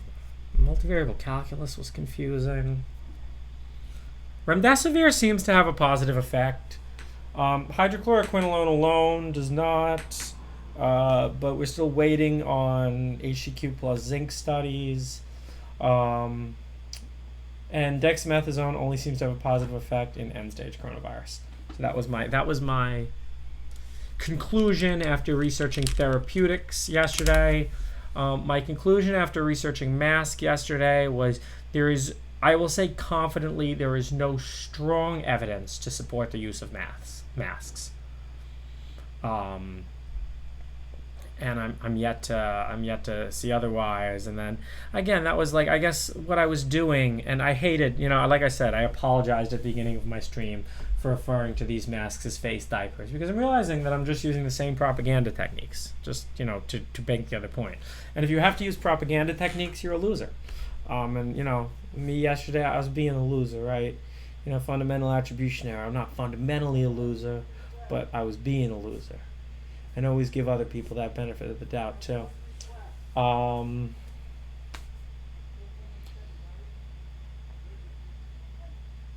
So yeah, we didn't find strong evidence of masks, and I feel if there's not strong evidence for something, you shouldn't mandate it. But that's a political statement. That's not a scientific statement. And vaccines, what we found largely was a lot of vaccines fall under this umbrella of nucleic acid vaccines, whether you're using mRNAs and using the body's transcription mechanisms to create the proteins, DNA, which uses the body's both translation from DNA to RNA and transcription to create the proteins. I'm getting that right? Translation is DNA to RNA, transcription is RNA to protein. Let's double check that. I don't want to spread any fake news. It's the central dogma of molecular biology. All right, yeah. Transcription, God, because obviously reverse transcriptase turns RNA back into DNA, so it's not called reverse translasase. I don't think there's anything that turns proteins back into RNA.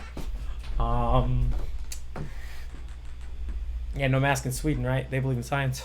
I did it. Look, I just can't help. I can't help with the digs, man. Can't help with the digs. Stop doing this. Stop doing it. Yeah, there we go. Good boy. All right, let's play. All right. Oh yeah, by the way, I got a shill for subscribing. Oh yeah, P100 masks. Yeah, I have no doubt that a P100 mask is useful. If something prevents 99.97% of viral particles, I believe.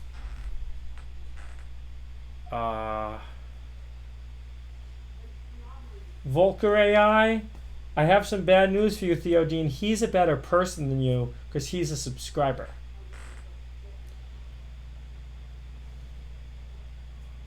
What do you mean, do I think there will be a second wave? See, this is all a myth, right?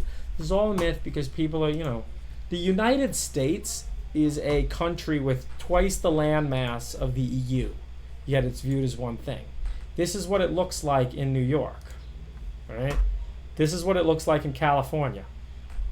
Second wave? Where's my second wave? Do you call that a second wave because it wasn't in California and then it showed up in California and it was in New York and then it largely went away? Right? I don't know. I mean, okay, to be fair, when you look at states like Illinois, you see like a small second wave, but they had it pretty bad in the beginning. So Australia got a second wave.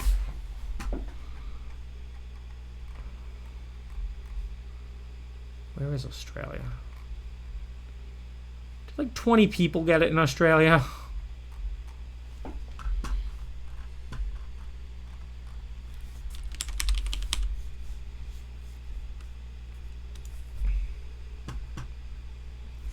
Okay, wow, Australia actually did get a second wave.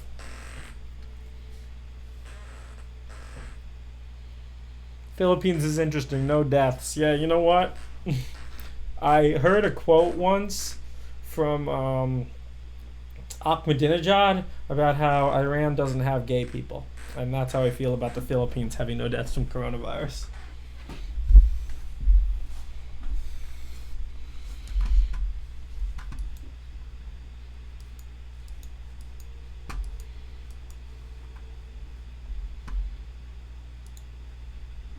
Wait, the Philippines does not have no deaths. The Philippines has 1,614 deaths.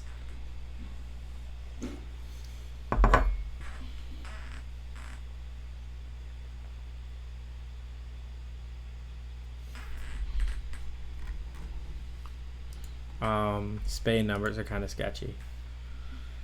I don't know.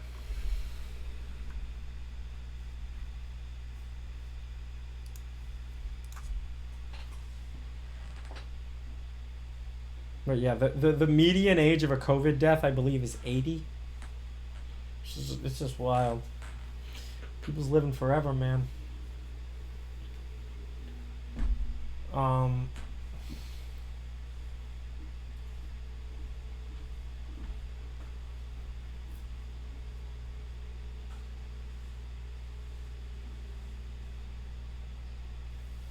Vietnam has no deaths. What, the communism scared it away?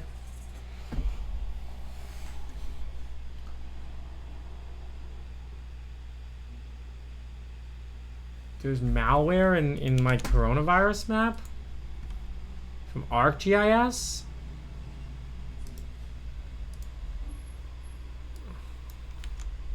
What is ArcGIS?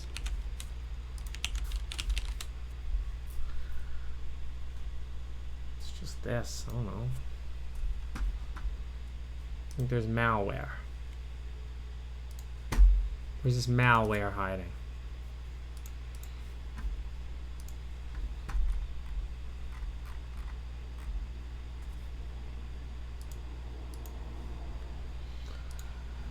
I don't know about that.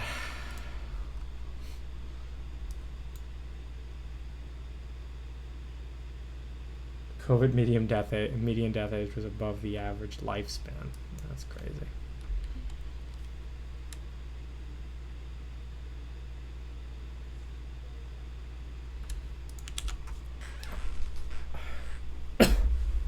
All right.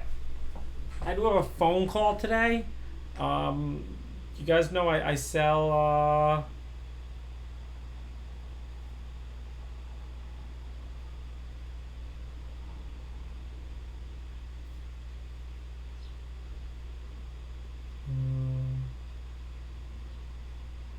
spam, so much spam. Okay, my phone call's not for a while.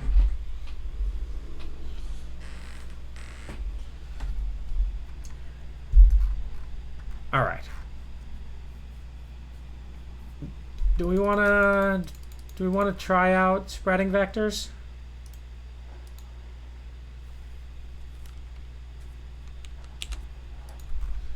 No, I don't know. What else can we do on coronavirus? Well, this is the last of the coronavirus streams.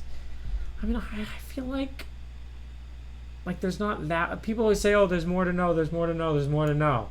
Nothing that I've come across is very surprising.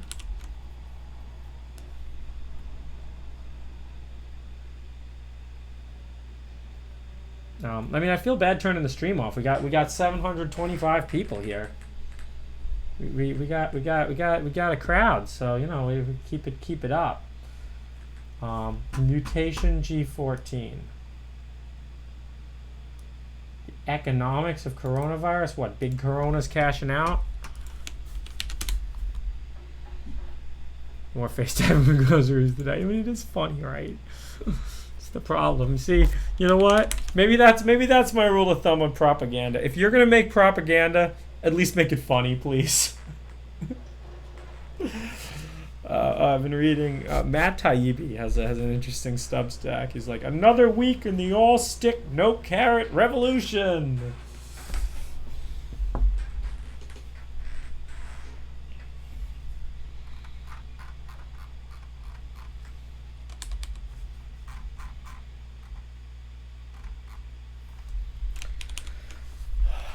Found that a variant of the spike protein rapidly became dominant around the world.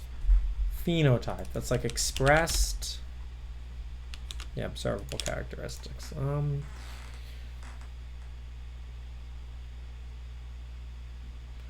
So in general, viruses evolved to be less deadly. Sorry, because the less deadly versions spread more. Amino acid change in the viral spike protein emerged early during the pandemic, and viruses containing G14 are now dominant in many places in the world. It's more infectious than D614.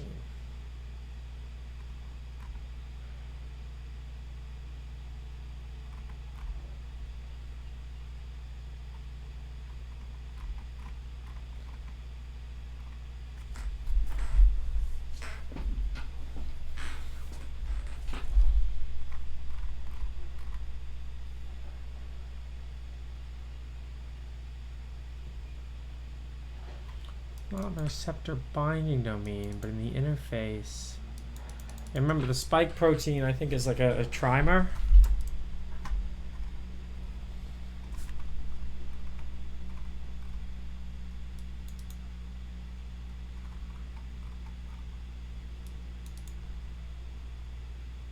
This paper is junk. I mean, to be fair, at least they tell you in the title that it's junk. What was my final opinion on Mu0? Mu0 never worked, and I don't really know why. I probably have a bug. Genome-wide association study of susceptibility to coronavirus. Let's check this out.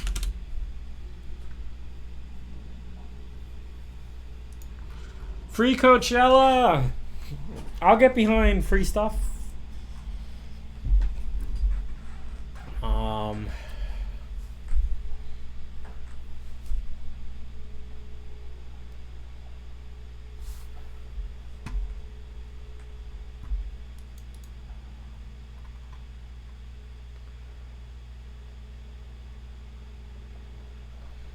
Yeah, I heard about this.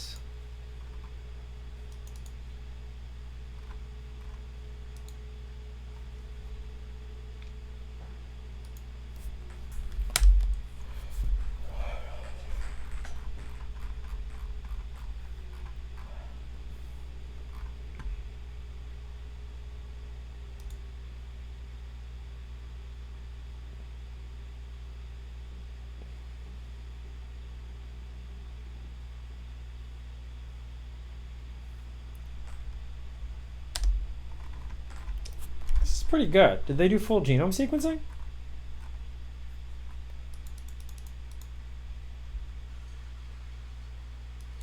For genotyping, we use the global screening array version 2.0. So does that only get some of them? What are these things?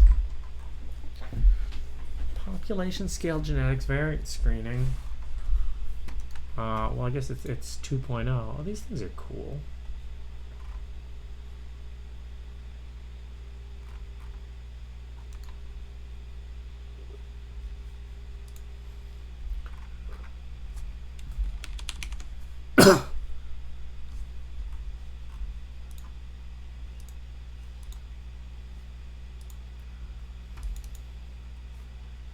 All right, so these are like the genes that they had access to.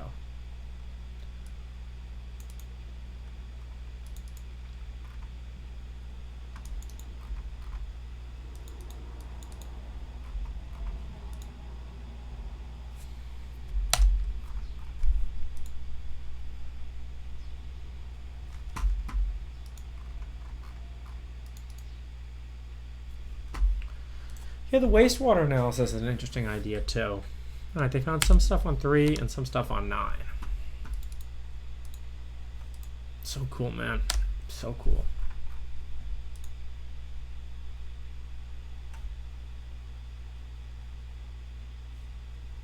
Is this...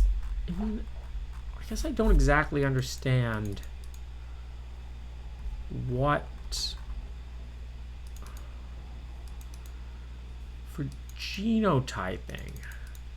What is genotyping? Oh, I guess here we go. Supplementary Appendix 1. Ah.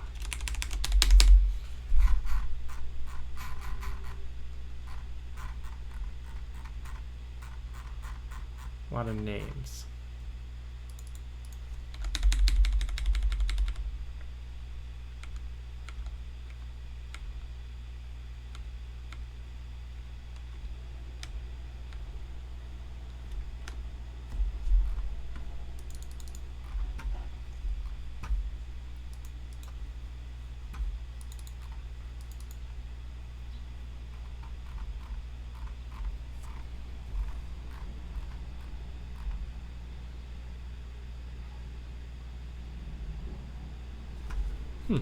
I like this study.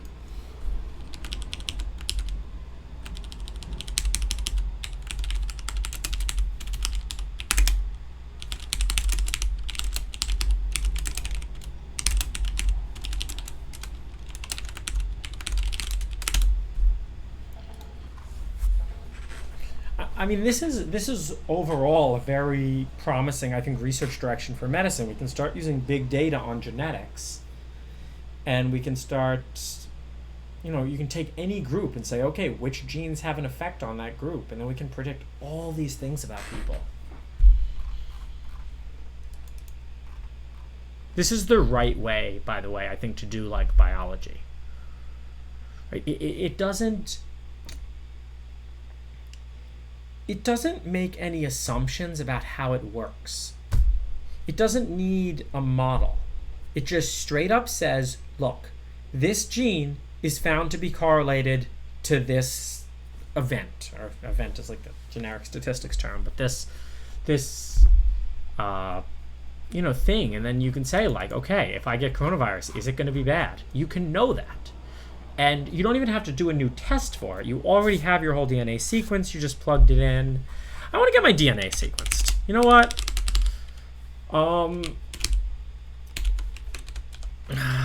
Whole genome DNA sequence. I'm gonna do it. I'm gonna do it, and I'm gonna post my DNA on GitHub.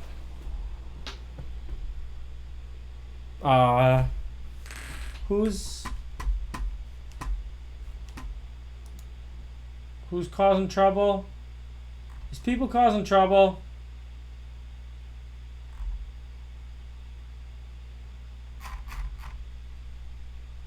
Well, yeah, no, so that was that was why I didn't, I think I told you guys this, that was why I didn't, I was offered free 23andMe, when, I worked at Google, and I asked 23andMe if they were going to report my DNA to the police if I'm ever implicated in a crime, and they said yes. And, I didn't want to close down. I didn't know. I was 18. I mean, maybe I wanted to be a serial killer when I grew up. I didn't know. I didn't want to close any career paths.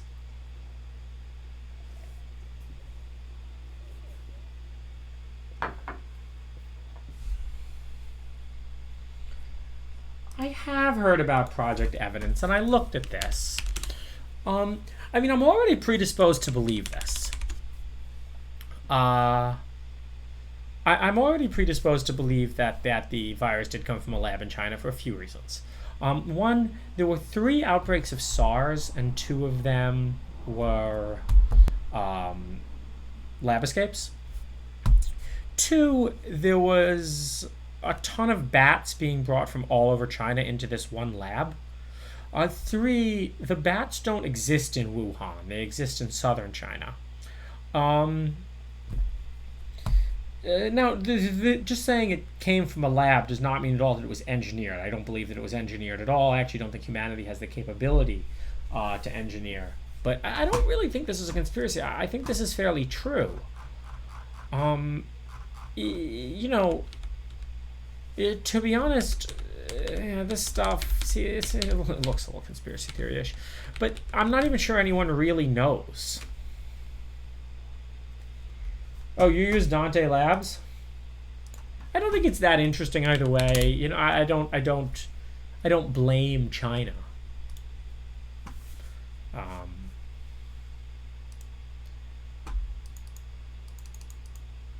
Get access to your full genomic data. 30x whole genome sequencing. Can we get like some reviews on this? Yeah. Is there any harm? I'll post my DNA on GitHub.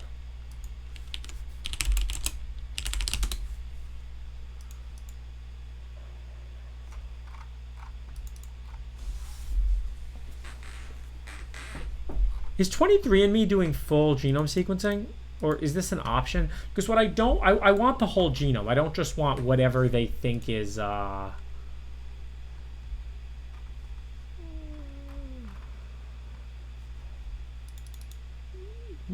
raw uninterpreted genetic data file, but I'm not sure what the service is. I don't think it's whole genome sequencing.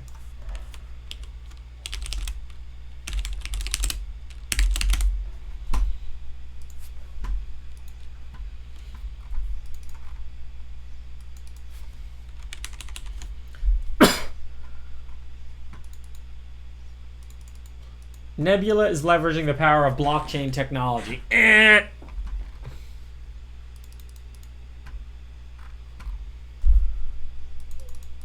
Dante Labs took an Amazon approach.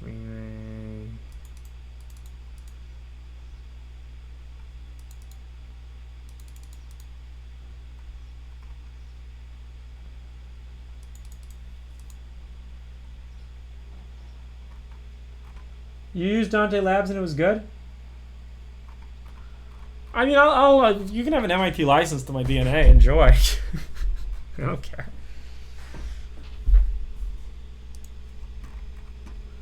This guy didn't put a license on it. I'm gonna post my DNA on GitHub. I think that sounds fun.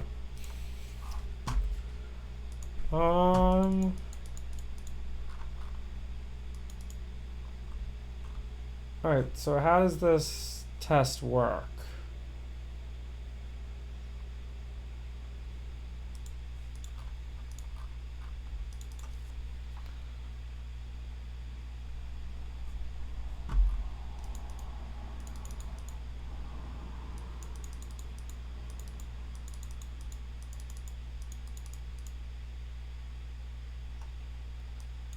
Yeah.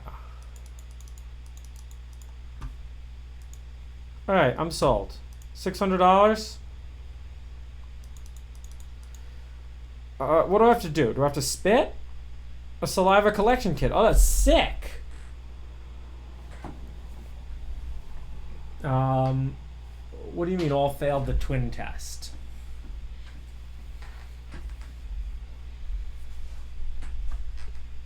No, well then I could know. I mean, I could read a paper. All right, no virus conspiracy now. It doesn't really matter that much. But I can now look.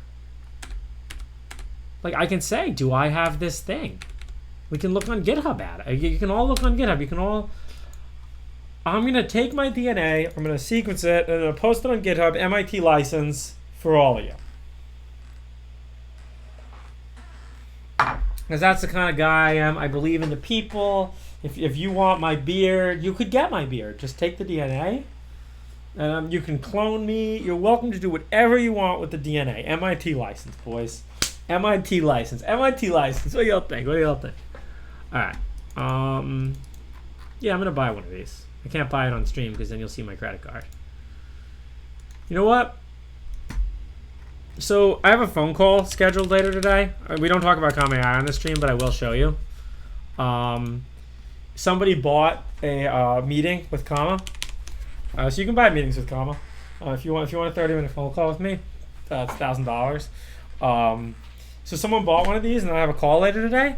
So I think Comma is going to buy me my whole genome sequencing test in exchange for me doing my $1,000 phone call. Yeah, buddy.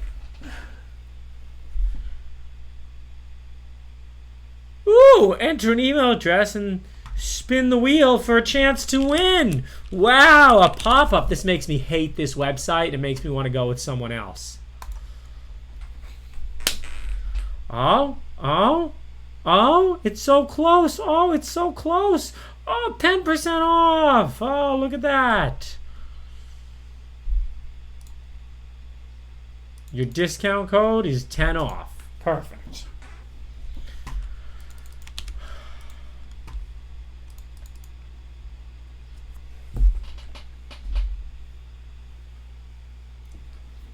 Mm. 50 off. Yeah. They want to try? You want to try the other discount codes? What do we got? All right. 50 off. Oh? Oh, 20 off?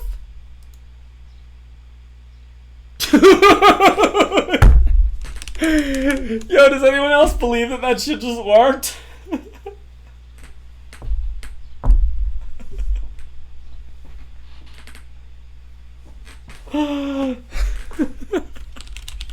Yeah, I love saving money, boys. I love saving money. Oh, okay. All right. We won't get greedy. I tried 30. 30 doesn't work. Let's not get greedy. Wait, can I use both, though?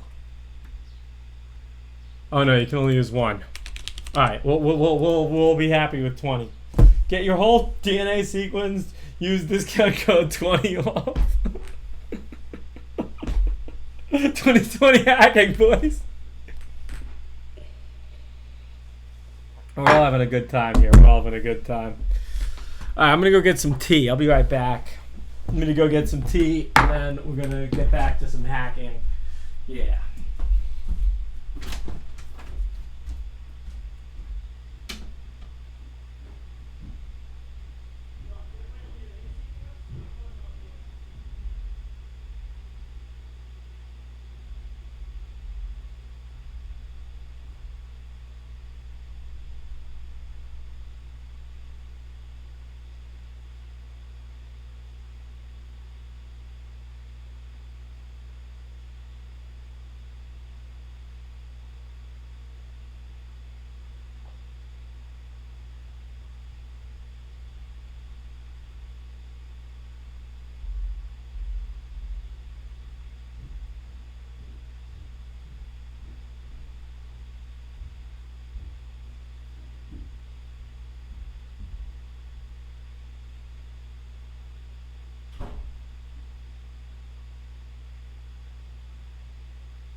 All right. Ow. Pure leaf brewed tea.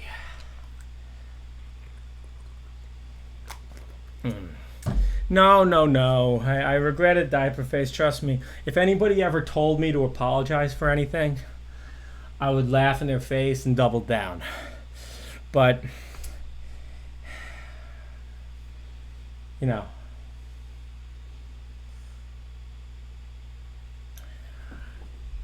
Sometimes you just realize that what you're doing makes you a bad person and you stop doing it.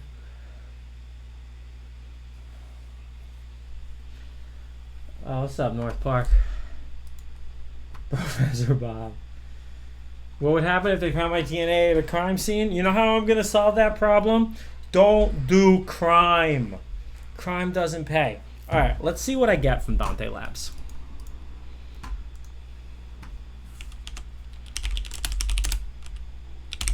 Do I get like a file? I mean, did somebody here?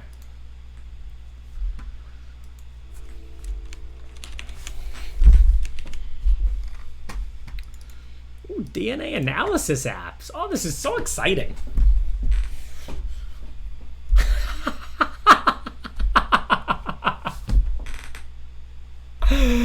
Oh my God. Wait, look at this scam.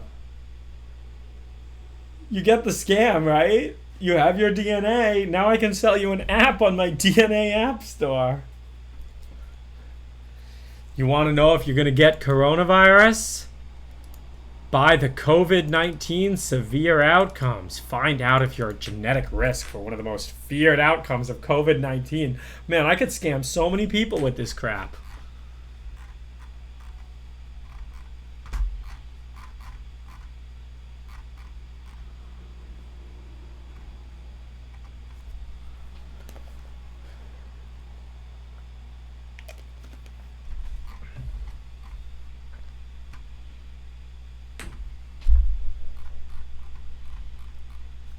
It's like, you know, your genome sequencing database files are going to be massive. Downloading a 30 gigabyte file can sometimes overwhelming your local computer. Biology people talk about computers. It's funny.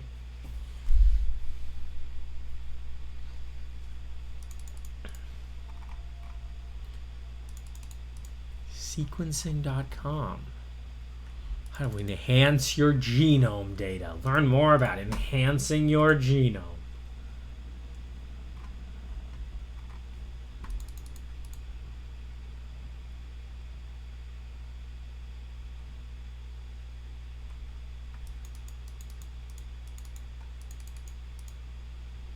I mean, this is a cute idea.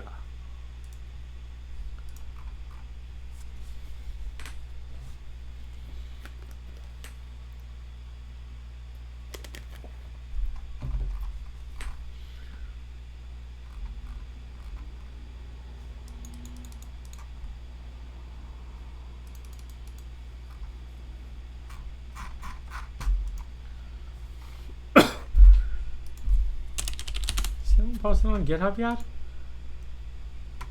Oh, this is like some DNA Kit Studio, eh?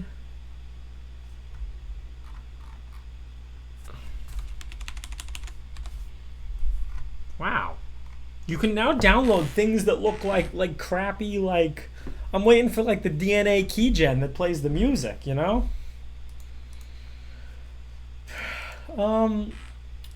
I'm bearish mostly on nootropics.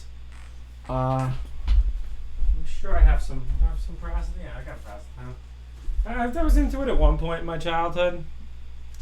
Paracetam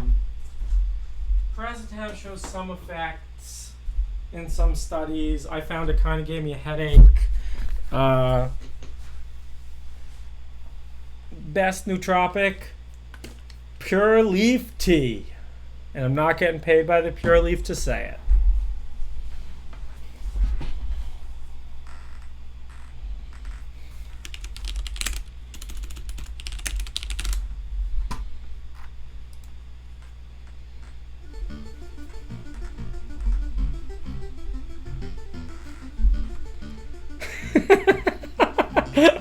Yo, I love YouTube comments.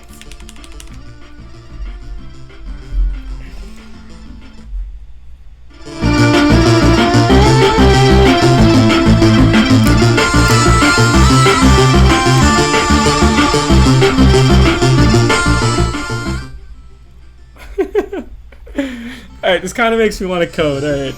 What good challenges do we got? Do we got any challenges? Programming challenges?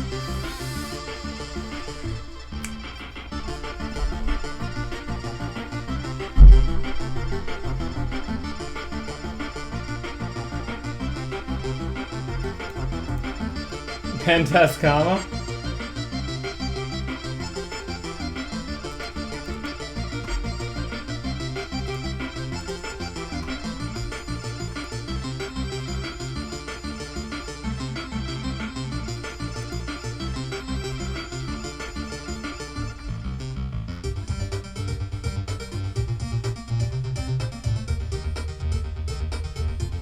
And the cereal scene was really an underground music scene. So true, man. Yo, I'd go to a show. I'd go to a show with this shit, especially if it's during coronavirus and it's like some like underground speakeasy shit.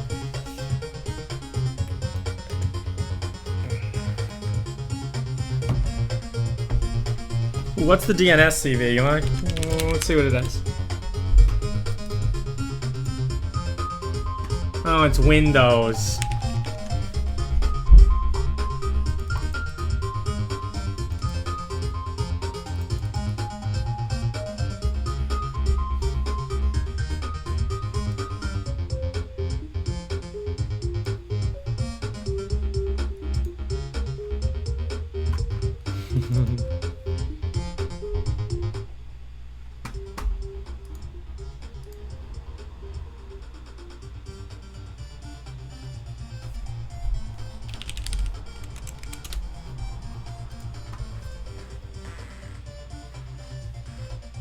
I'm not doing Windows.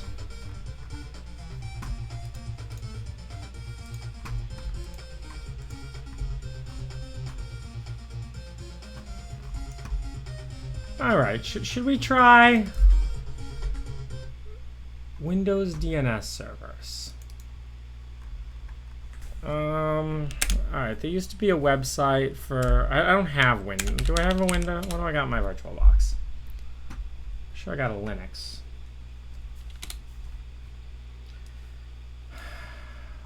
Do I really want to do this? No, I kind of don't.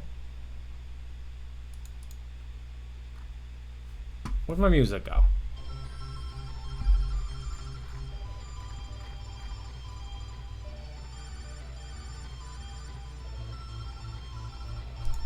Sorry, it's glitchy.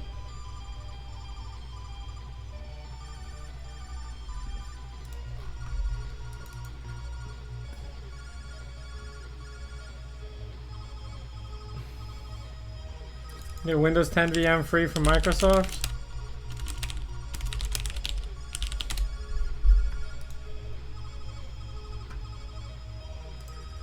$20 gigs. How much gigs do I have? Will this overwhelm my computer?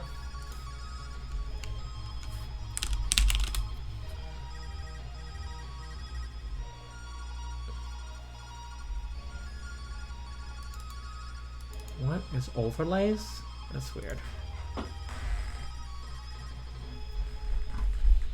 I just searched for keygen music. Checkpoint Research has an exploit plan.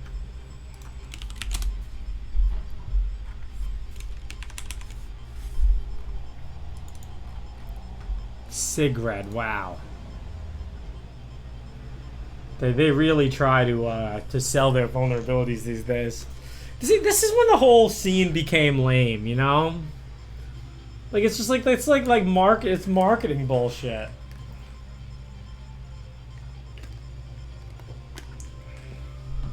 Oh, the stream's laggy because I'm downloading Windows? Sorry. We can't download Windows.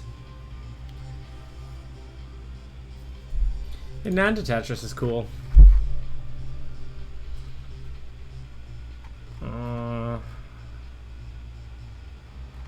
God, I look at this stuff now. I'm too old for this.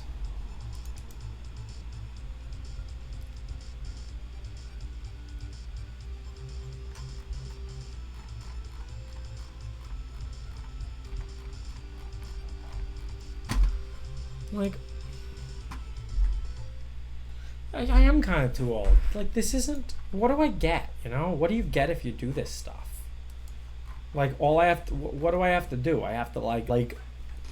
market it. Sigred, this is not just another vulnerability. You know when marketing terms say stuff like that, it is, right? Like, I promise you, if underneath a Toyota Yaris, they could write, this is not just another car. But that's exactly what it is.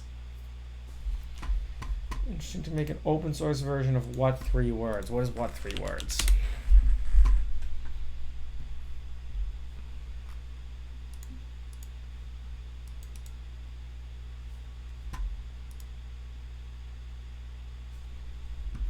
Oh, I see.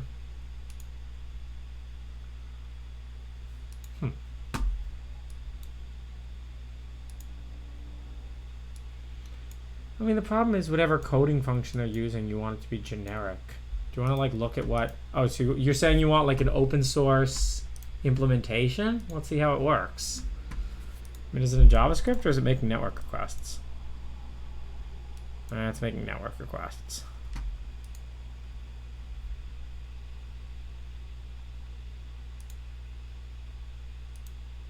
Wait, but actually, the network request that it's making includes the words. How does it include the words if that's the request? Then what does this even respond with?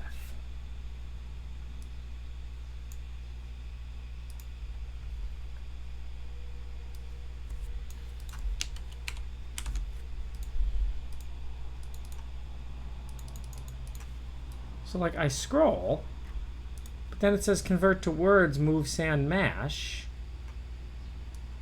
So you're saying the hash function's not public.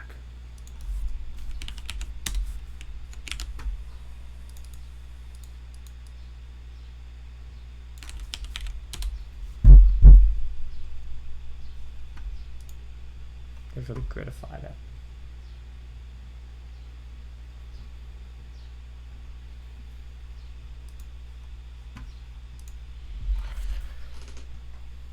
But I've been able to start comma without my hacking cred, of course.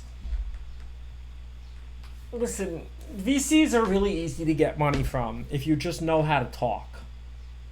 Right? Would I be able to do it without my skills? No, you need skills. You don't need cred. It's about a way to talk.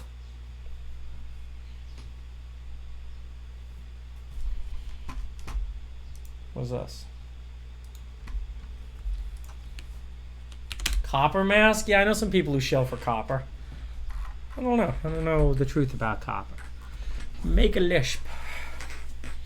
Make a Lisp is a closure inspired Lisp interpreter.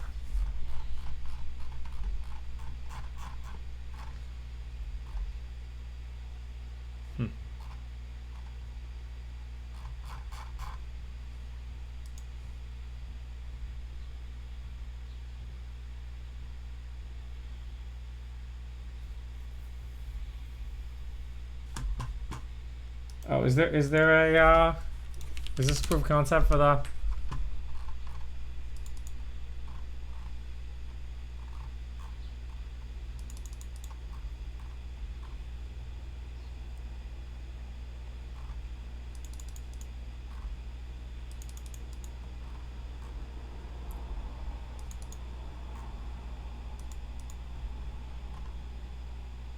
Oh, that's not sketchy.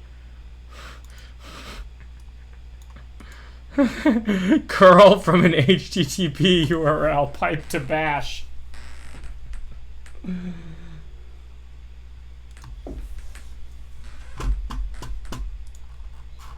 Yeah, I don't know. I wouldn't want to build your own Game Boy emulator. We'll be here all day. Programming takes so long, you know? The whole point of Backspace was to make programming not take so long. But Backspace kind of doesn't work. And it's upsetting.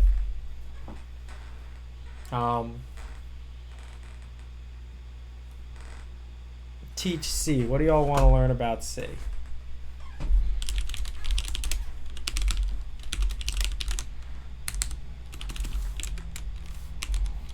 What do y'all want to learn?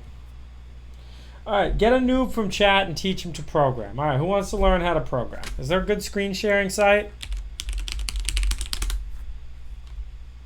Not screen sharing, but I want like collaborative editor. What do they use? What's the good one?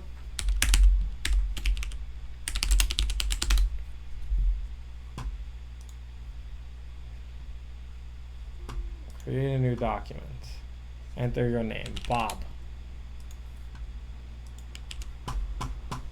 All right. Who wants to learn how to program? Oh, Repelit's better. I like Repelit.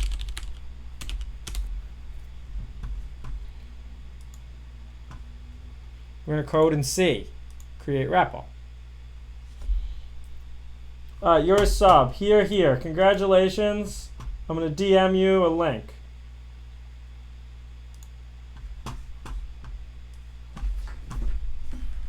How do I share? Where's my share link? Obviously, I need to do this privately over here.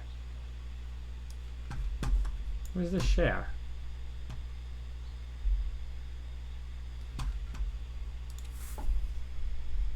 Is there a share?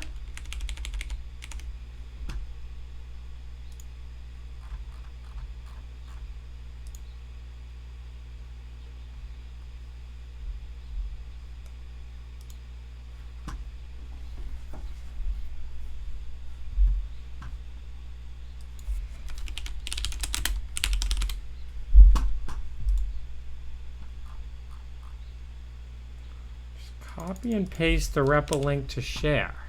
Wait, that's sketchy. Does that just work? I mean, we'll try it.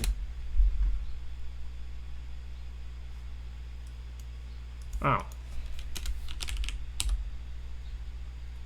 Oh, I tried to edit it and it forked it. Never mind, this doesn't work. You get a collab edit.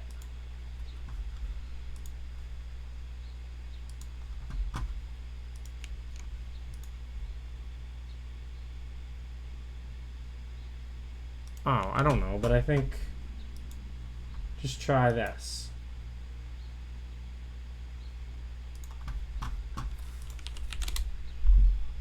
Vim Diesel. What should we play? Who wants to play Baba Is You?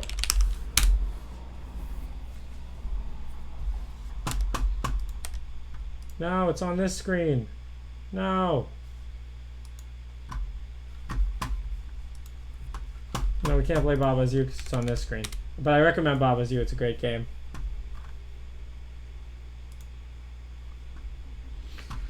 Oh my god, we really can't get a... Okay, we have a code share. Please don't block our ads. Hello. Alright. Let's... Can I change the language of this? Let's code merge sort in C. Can you do?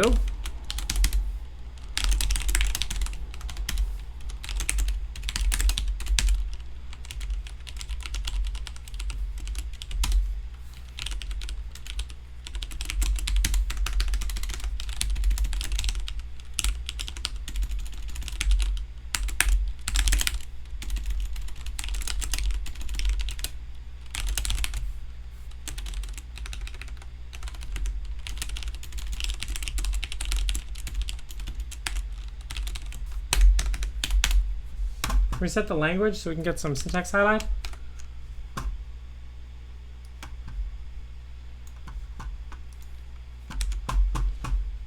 All right, boys, can we all work together to code merge sort in C?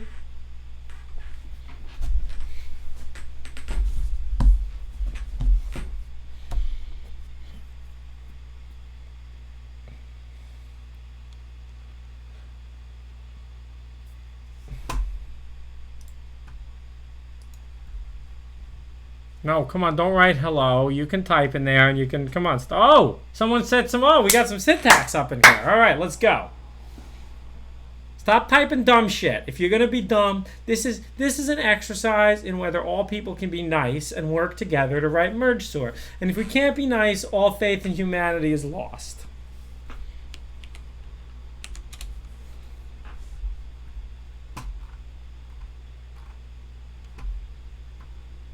Nano version control.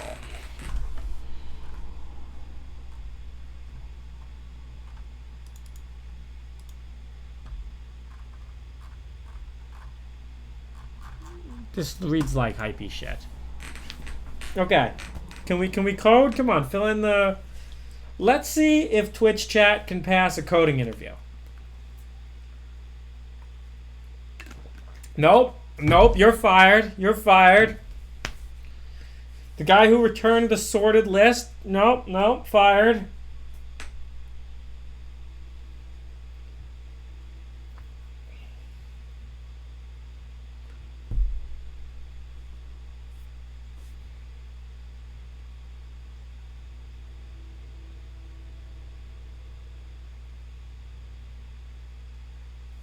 All right, we'll share the link again, but if you guys can't cooperate and be nice... All right, we're going to delete this crap. Let's code merge sort.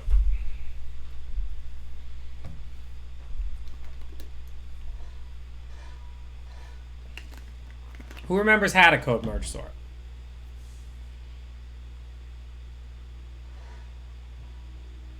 We crashed code share. We DDoS code share. Do we have to write our own? Is this going to be like voice app? By the way, if everyone doesn't remember Nonchalant Volcano, surge.sh. Yes. If everyone remembers voice app, should we write our own code sharing app? All right, we can write merge sort.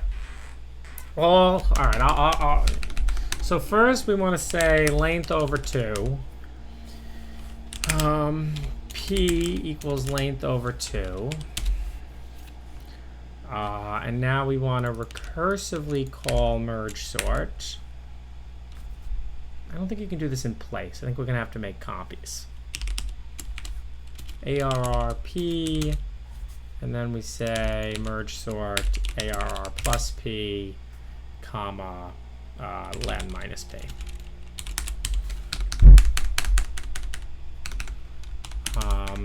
If len equals 1, return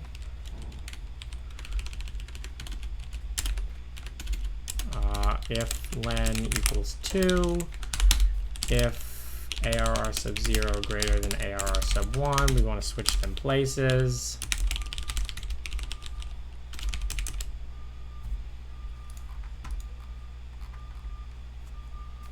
Oh, someone started to code. This website sucks. Well, we'll do it over in Vim. We'll do merge sort coding. Merge sort.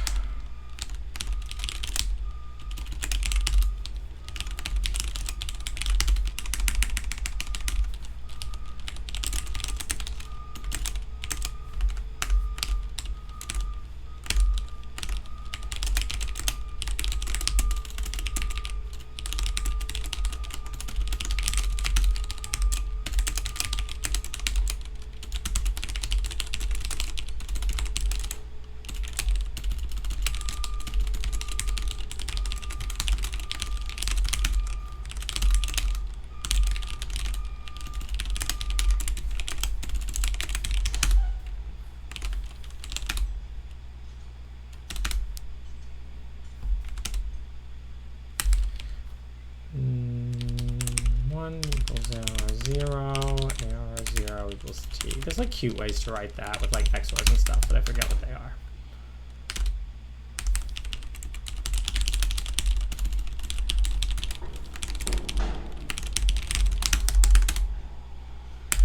Okay, well, it didn't sort anything yet.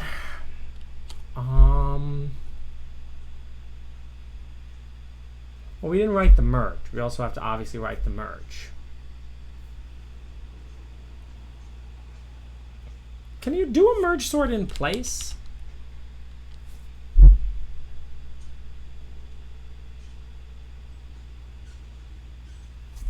I'm not sure you can.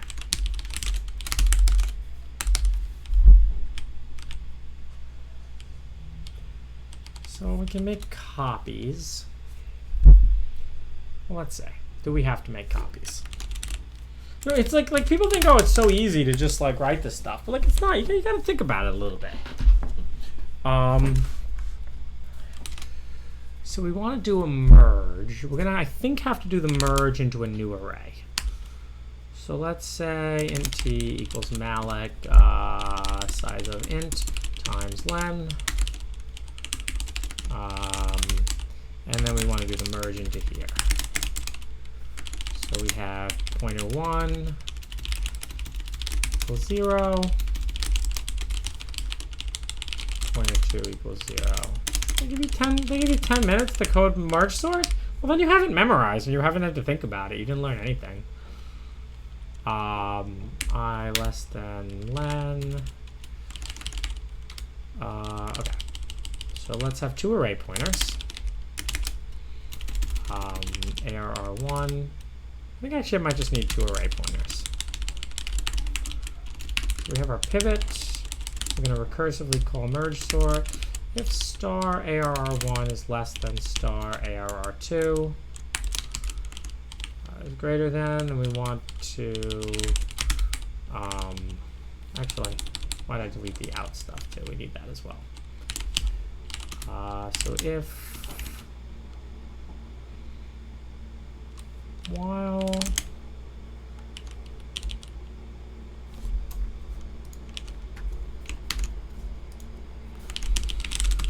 write a fuzzer for RL with the mutation. Okay, so we want to take the two arrays and we want to merge them down into one array.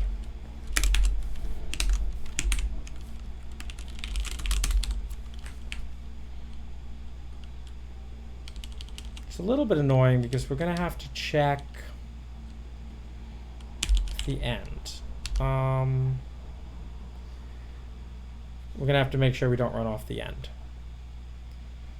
So the basic check is if ARR1 is less than ARR2, T equals ARR1, ARR1 plus plus. We could say less than or equal to, else equals ARR2, ARR2 plus plus. If ARR1 is less than, it doesn't really work.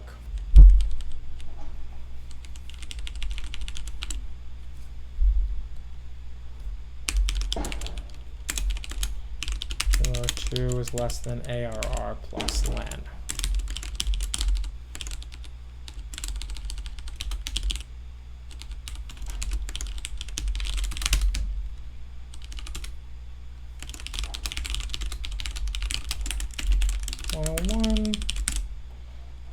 That's when both of them are still valid.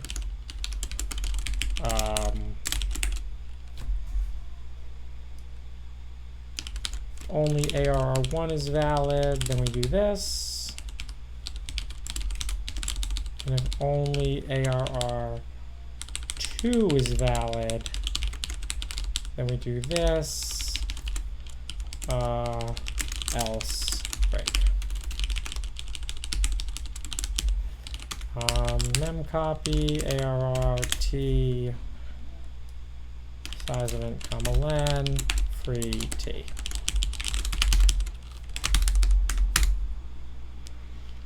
All right, all zeros.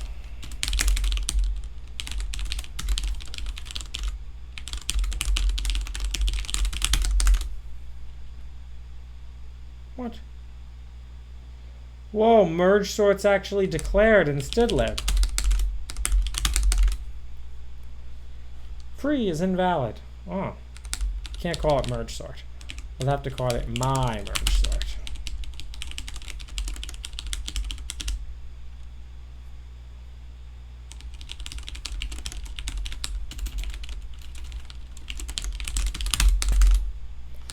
Okay, we're getting all zeros. So let's just debug with this.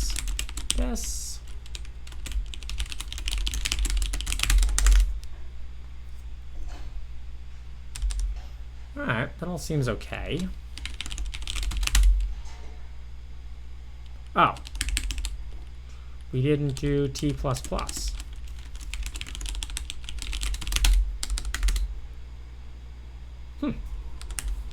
Now it breaks.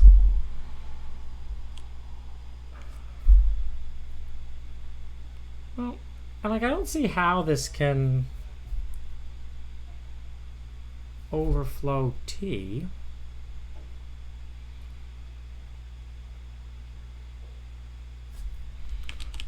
I guess we can always just say here while oh, because we're changing T. So we'll just say int pt equals, well, int rt equals T. Do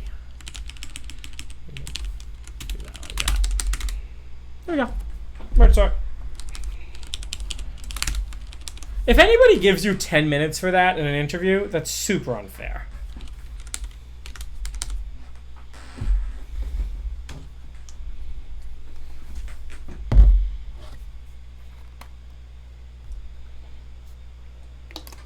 You want to try to analyze that with Kira? That sounds kind of fun. I don't know if Kira works on Macs, though. How long will it take me now to write it in Python? You want to do Python? And Python's fast.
You code in C too long, you forget Python. Object of none type has no len. Oh, because I didn't return. Yeah. Return A. Return A sub 1, comma A sub 0. Else return A. There you go. All right, so we can compare them. The C version is 60 lines of code. The Python version is 35, and they're basically the same algorithm. Like a Mario RL bot or play CTFs. Ugh. Merge sort in 100 languages. All right, let's go. What language is next? What language is next? Let's hear some suggestions.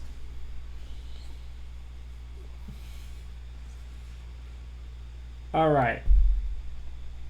I'm hearing a lot of Haskell. Let's write merge sort in Haskell. Do I still know Haskell? I really don't know Haskell, guys, but we're gonna try. All right. I don't have Haskell Mac OS X.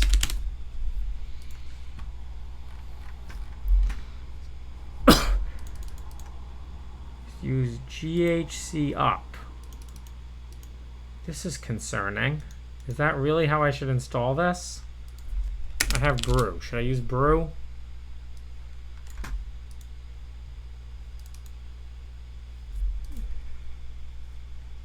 Mac version of the Haskell platform. I don't know what stack is. Wow.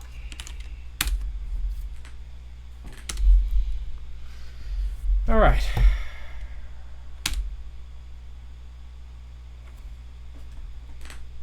Brew install Haskell. No. We're going to have Haskell. You're going to have to watch me Google a lot. This is going to take 30 minutes. This is going to be the rest of the stream. Use brew to install.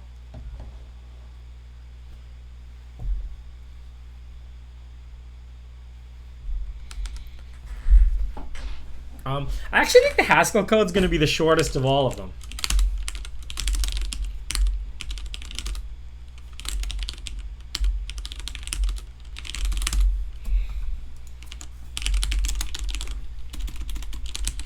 See, I don't even know how to like define an array in Haskell.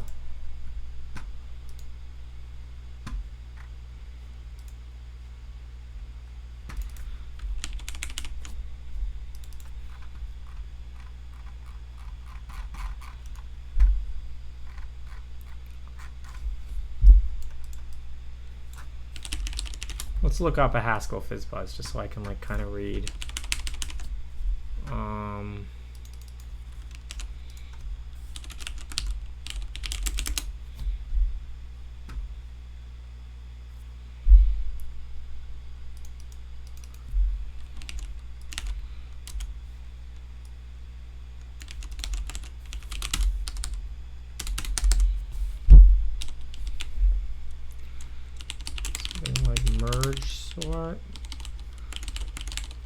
Merge sort goes from an int array to an int array.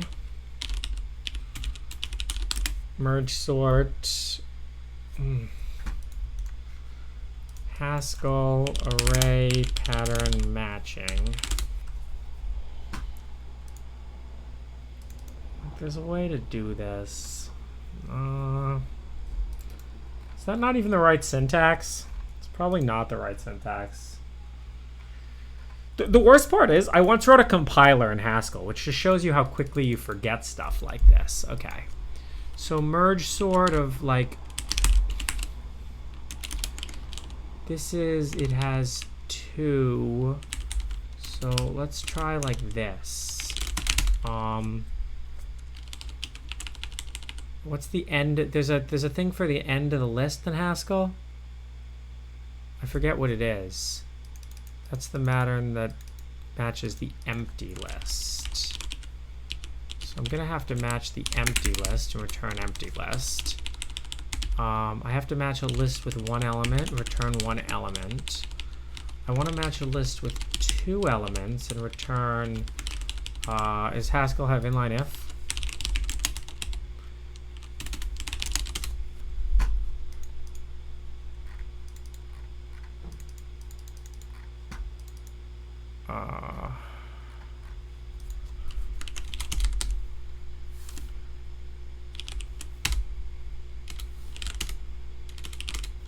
How come I don't have GHC? Oh. Now I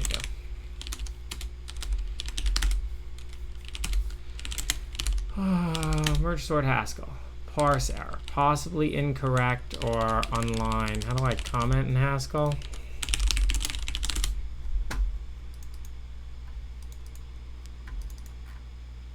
Dash dash. Is there a bulk comment? Oh, it looks like this. Wow, that's weird.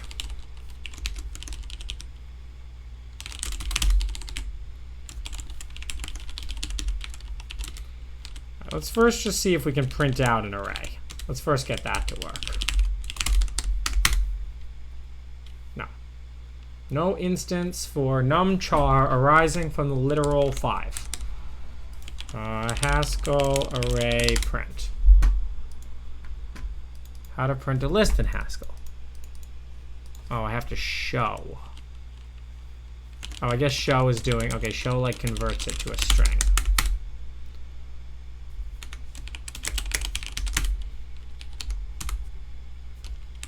No, that's still the C. Merge sort. Okay, that's something. Now we're just gonna say show merge sort. All right, let's first just try to make this function the identity and make sure I got the types right.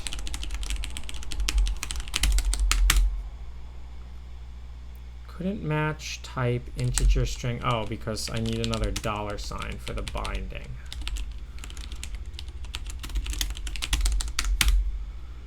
Okay, good, that works. Now we want, I think I can uncontroversially do that. I think the Haskell code is going to end up being the shortest. Can I do that? I think that doesn't work. I think that's not the right pattern matching to... Oh, it does work. Does that work? Okay. Now I want to do an inline if there.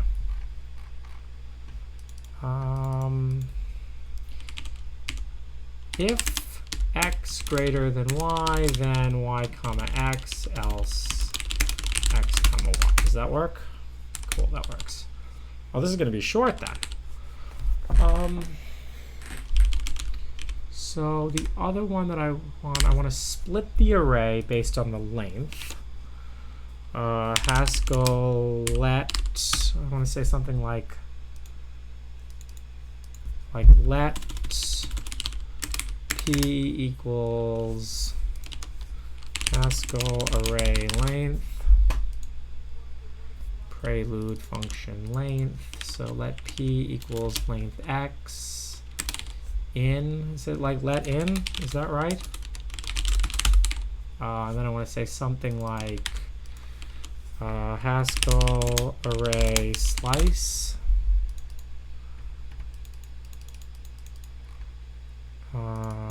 Take and drop.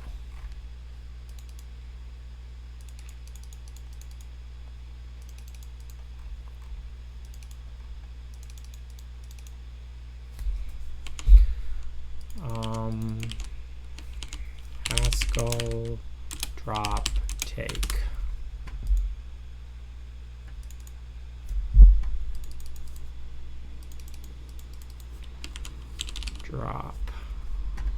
Drop nxs returns the suffix. So something like merge sort drop p after the first. And how do I, and to get the first, I just, yeah. So I want merge sort take p, merge sort drop p, Haskell concat lists, plus plus, I think is what I want. I'm sure that's not right. Okay. Cannot match actual, oh, because that's not right. What's the type signature for take? Take takes an int and it also takes an array. So we're going to have to pass in x here, drop px. Okay. No way. That just compiled. I mean, I don't know why it, oh, it's probably running. Oh no, it crashed my computer. Okay, well that merge sort lasts forever. Oh. What'd I do wrong, boys? Who knows what I did wrong? Can you do that? Fractional int. Is it the same as Python? Variable not in scope. Haskell int divide by 2. This integer has no fractional instance. You can also use the div operator.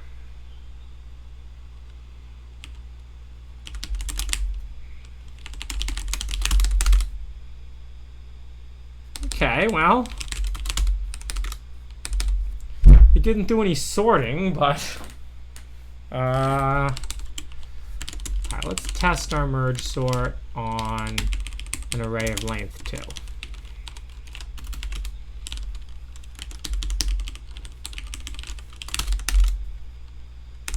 Works.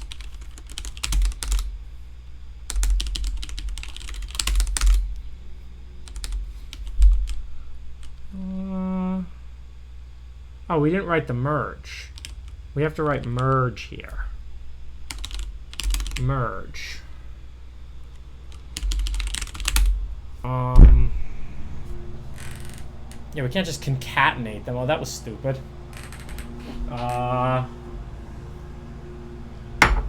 The T, yes. We're gonna have to write merge. Merge int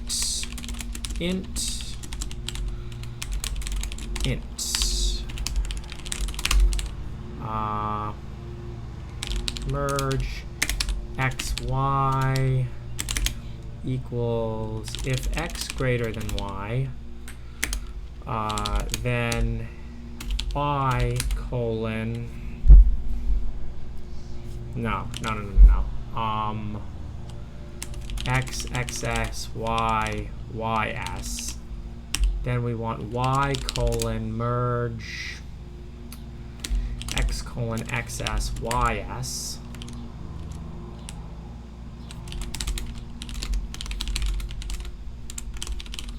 Else x colon xs, y colon ys. Is that right? Parse error and pattern. Any parens? Oh, and then yeah.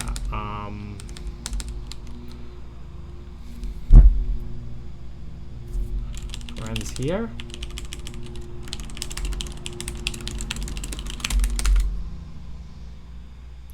Yeah, I also need to check the patterns of when that doesn't match.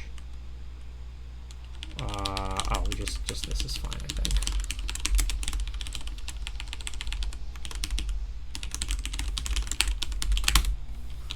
And then technically, we're fully exhaustive, though I don't think we ever have to call it.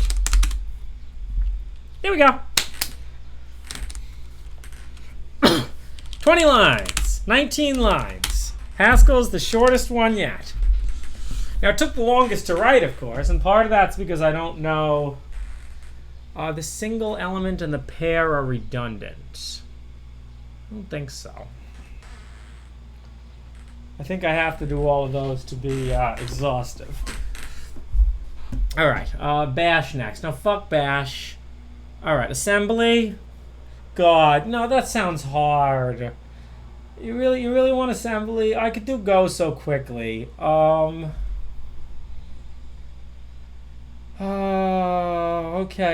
Assembly. All right, we'll do assembly. All right, let's go. You really got to code x86-64 assembly. You know what? Here, you guys want assembly? Yeah, I'll give you assembly.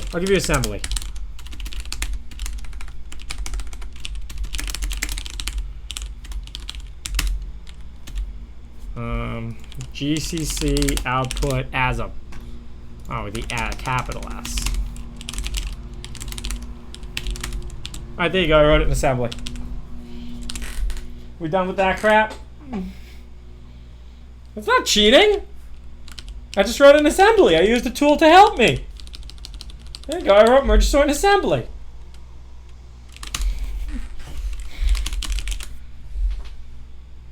All right. We want. Isn't the first merge pattern redundant? The second clause should match it too. You're right. I don't actually need that one. Good point, Haskell geniuses. We got Haskell geniuses up in here. Let's make sure it still works.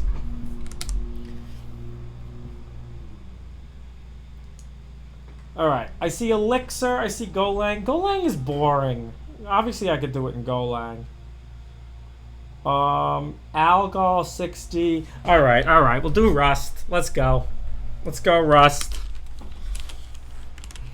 Which one should we close?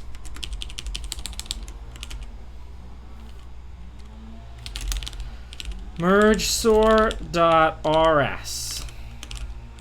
No, we'll close the Haskell. Merge sort.rs. Okay. Rust, hello world. I've coded probably the least in Rust out of all the things you're asking me to code in.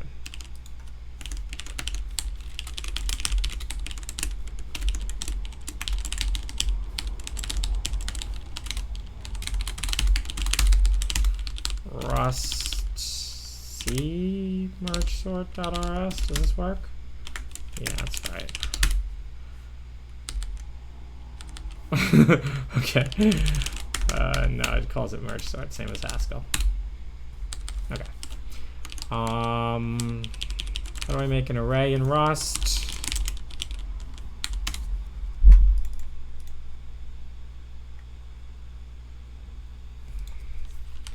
Let ARR equals this.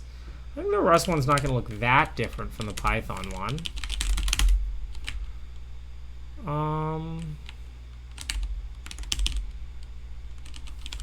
And then in order to output it, it looks like this. Okay. Function, merge sort.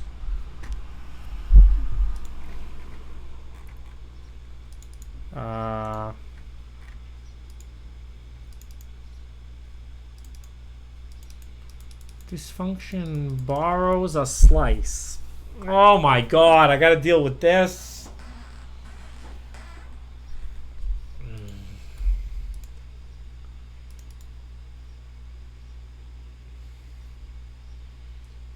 I don't want to borrow, I want to copy. Alright, so let's just say ARR colon I32.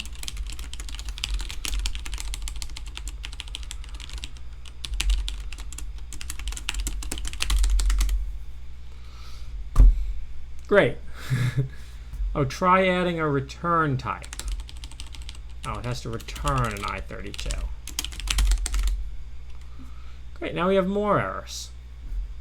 Doesn't have a size known at compile time. Expected slice I32, found array integer semicolon 8. Oh, are they not I32s? Are they integers? Can I do that? Expected slice I32, found array I32 8. Oh. But if I borrow the slice, is it okay? I'm just borrowing it. No. Oh, I gotta borrow here. Can I borrow? No, you can't borrow. Rust is hard, boys! Rust is hard! This is a joke. Pass into function. Oh, I have to say it's, alright, we'll say x ARR equals I32. Oh, I can make it mute. No, okay. Does that work? Help. Consider borrowing here. Merge sort. Mute array. I'm going to put that there. It's going to be mutable, right? Merge sort. Expected, nothing. Oh yeah, we don't return anymore. Now we need a comma here. Cannot borrow as mutable. Oh. Let mute array? Yeah, okay. We only have a few warnings. Unused variable array. That's fine. So if we say like ARR sub 0 equals 0, that's going to change the array. No. ARR is a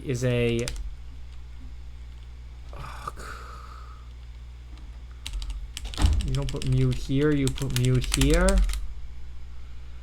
No, that's expected a type. Oh, I put the ampersand there. Okay, fine, mate. That's what I wanted. Wow. I don't know why anyone codes in this language. All right, can I get the length, or is it gonna complain? Array length thrust. Is it gonna complain? You didn't borrow with the length property. Of course, you need to pass a length array in the mutator. Ah, yes. Expected I32 found usize. You can convert a usize into an I32 and panic if the converted value wouldn't fit. Never mind. I don't really care. Okay, if ARR.length equals 1, return. If the length is 2, if ARR sub 1 is greater than ARR sub 0. Let's just crib off of the C1 so I get the stuff right. It's actually that. You know what? We're going to use the XOR trick here because I'm not going to... what is the XOR trick? There's a way to do like an XOR swap. It's like easy.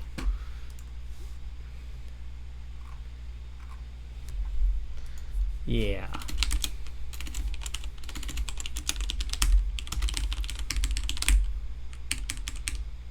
equals y XOR x, and then x equals x XOR y. All right, because I'm not dealing with. Do I really need parens?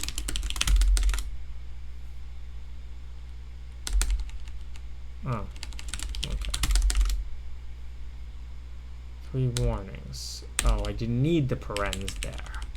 But I definitely needed the brackets. I didn't need the parens, but I do need the brackets. Brackets are very important in Rust.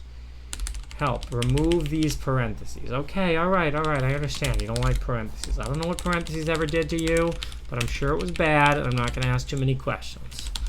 This is a safe space for people who don't like parentheses. Okay, that code works. Yeah, and the reason we did the XOR swap is because I'm not figuring out how to label an array in Rust. That's all too hard.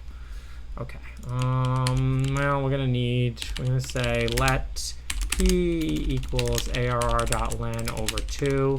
I'm sure for some reason that isn't integer division. 0 to p. What are the odds that slice syntax in Rust just works? Of course it doesn't work. Rust array slice. Arrays and slices.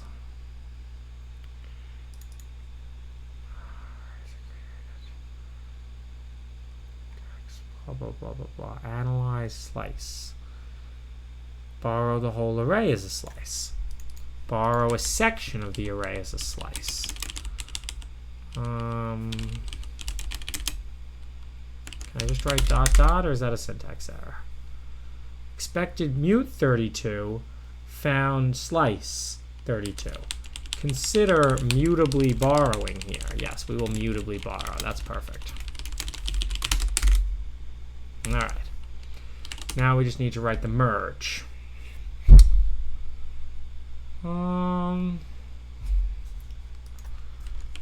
Rust make array copy.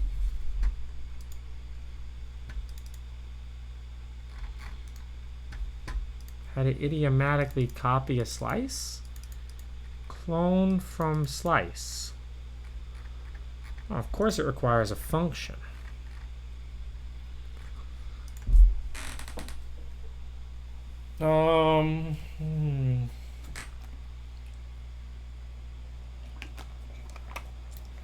Okay.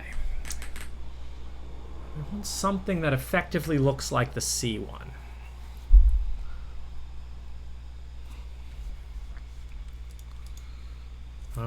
Let mute R2 sub I32 semicolon arr.length.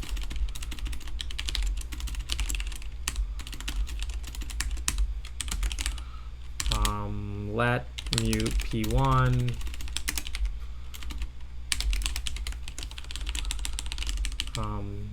P2 F. Like, I'm sure there's more idiomatic Rust ways to write it, but I really don't know this language. If P1 is less than P and P2 is less than ar.len. Actually, I can just say P here, so that's fine. If arr sub P1 is less than equal to arr sub P2, we're just going to say arr2 sub F equals arr sub P1. P1 plus plus. I don't know if plus plus works in Rust. Else we want to do the same thing but for P2. And then here we want to say else if P1 is less than P. Whoops. Yeah, it's a little confusing because I called it that, but that's fine.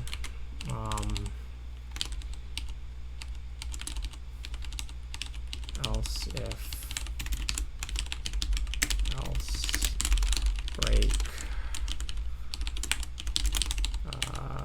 F plus plus and it's in place.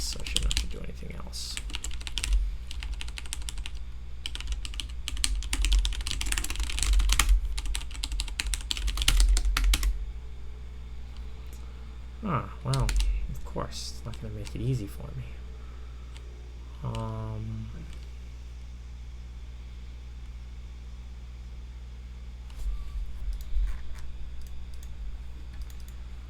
gotta put a colon. Not gonna make me happy. Non-constant value, great. Rust allocate memory. Oh, here we go. Of course, you just use the twiddle operator. Let x equals twiddle. Does that fix it? Expected bool. Can't do while one in Rust. You gotta do while true. Of course, it's very upset about all my parentheses because parentheses are evil in Rust. I don't want it to be upset. We're writing idiomatic Rust here. This is not a value. That's not a constant value. F++ is not cool. Don't write plus plus. When plus equals 1 make you happy? Or do I have to write like the whole thing out? Python doesn't have plus plus either.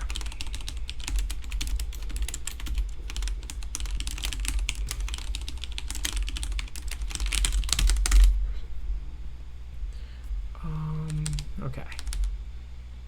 No, I'm not trying to use bitwise not. I'm trying to allocate memory.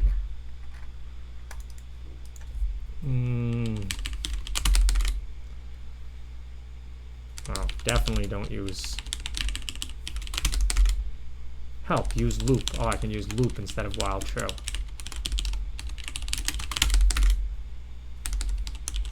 Look, Rust teaches you Rust while you code Rust. All right, now my last problem is trying to allocate a dynamic array.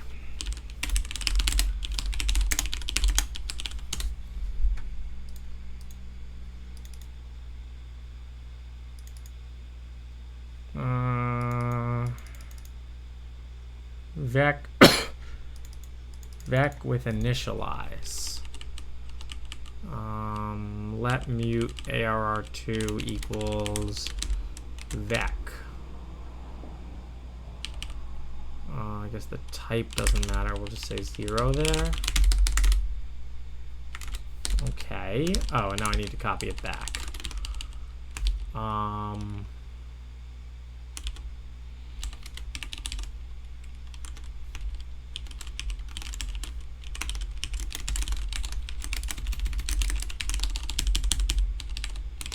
If f equals arr.length break arr sub f equals arr2 sub f.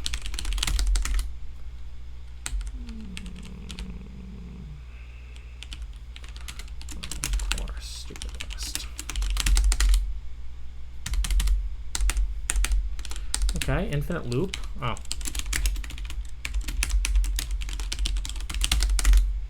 There we go. How many lines was that? 53. Rust. All the shittiness of C, except it takes way longer to code. Merge sort speedrun, any percent. I'm only staying here because I'm not on company time. We got Rust. All right, we'll do one esoteric one, and then we're out. How we prove merge sort correct in cock? You guys, I got something to do today. We will be here. We will be here in forever.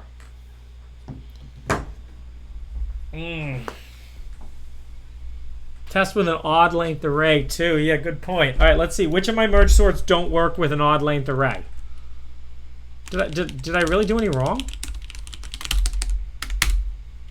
Rust works fine with an odd length array. Oh, let's write a run, which runs them all.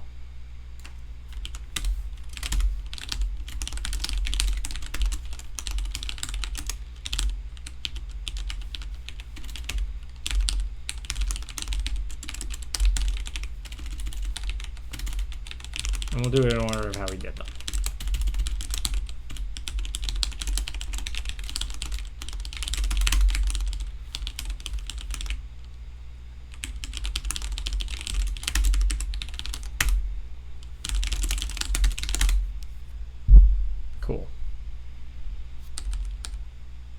but some of these have the 2 added. Did I? Oh. I think GHC isn't working.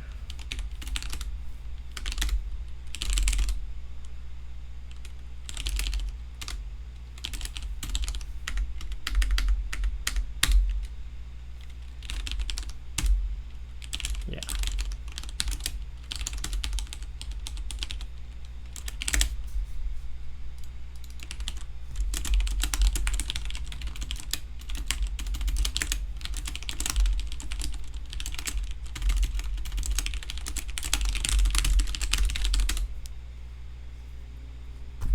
Cool.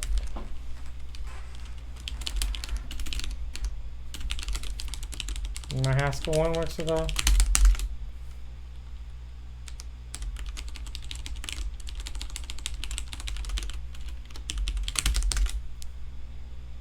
And they all work without length arrays.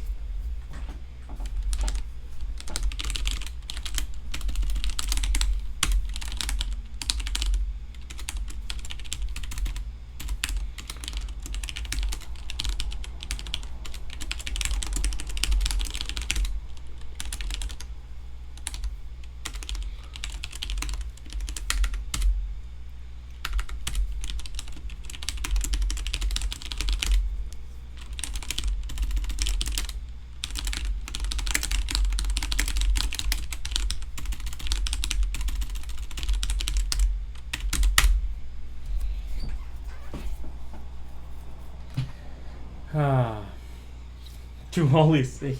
Can I get a Holy C compiler for Mac?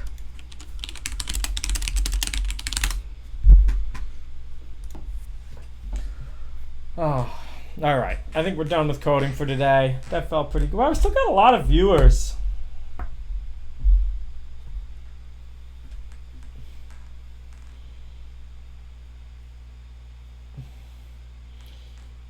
All right. You got to do it in TempleOS.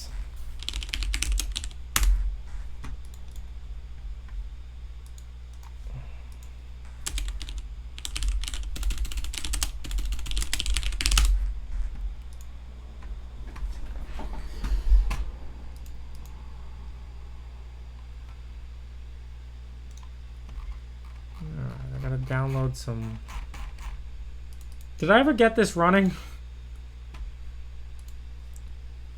Okay, we got the ISO.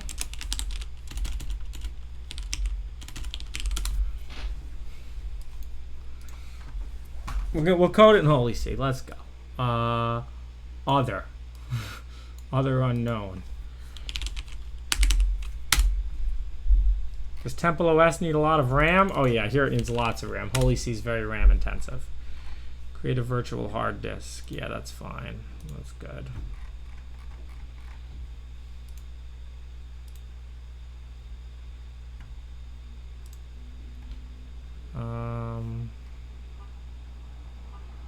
Power up your hardware and stick the CD into it. If I power it up. System preferences.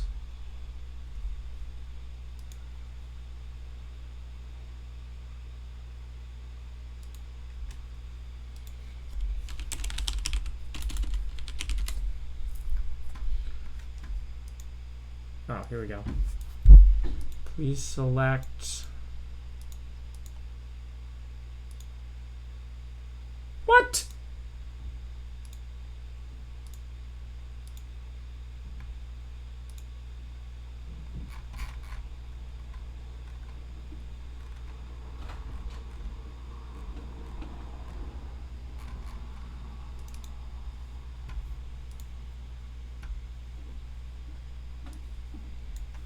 All right, we're booted. TempleOS. How do I make it bigger? Can I do that? Adjust window size. No. Gonna have to zoom.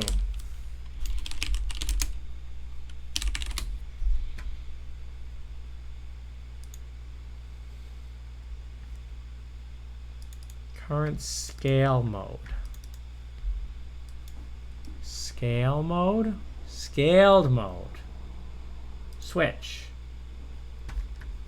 Alright, TempleOS moved over here. Scale? Oh, yeah. Alright, now we're talking. Oh, alright.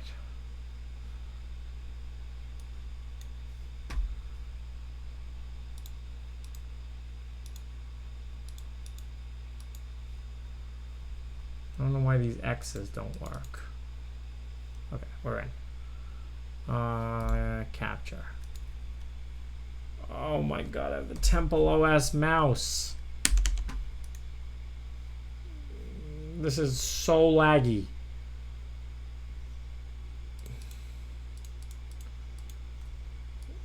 Although, to be fair, I don't know whether to blame TempleOS or to blame VirtualBox. I blame VirtualBox. I blame Oracle. My whole computer is laggy. And VirtualBox is just... Okay. Install onto the hard drive. Yes. Are you installing inside a virtual machine? Yes. It's normal for this to freeze. Press a key. Oh my god. I can't even look at it.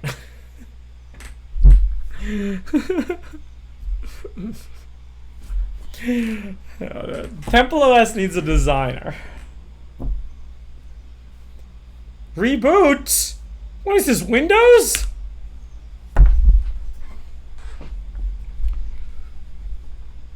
Wait, what? No, we're not installing onto hard drive. Take 2 or no? Alright, I can code Holy C here.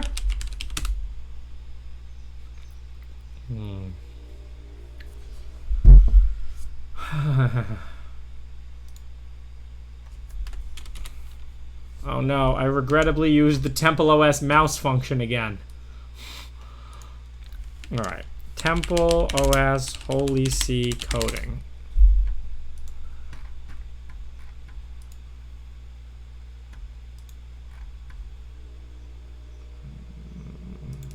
The official Holy C documentation. Okay.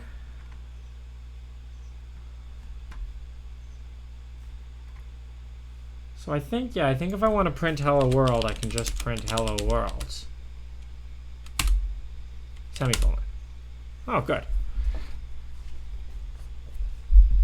Okay. We're probably going to want to code the Holy C in Vim and then copy and paste it. So, well, let's first try to declare the array, just like we did everything else.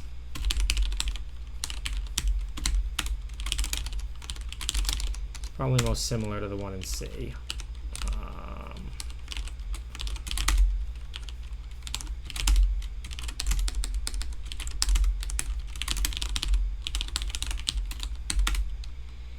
By the way, if you guys are enjoying this, please subscribe. The more people subscribe, the more streaming I do, because I look at my revenue and I'm like, damn, bros, I can afford to get my DNA sequenced now. Okay. Is this line valid? Oh, wait. Is copy and paste work? I mean, it should work. It should be a VirtualBox thing. Copy and paste does not work.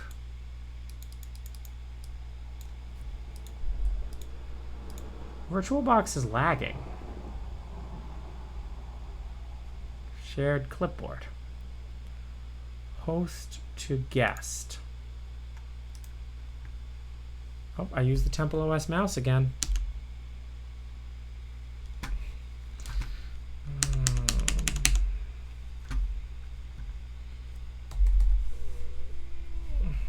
Regret. Regret. Regret.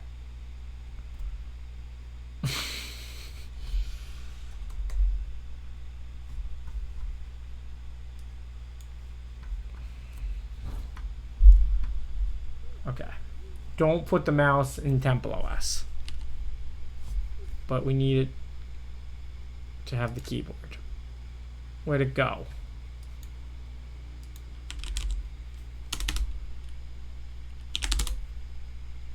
It's very laggy.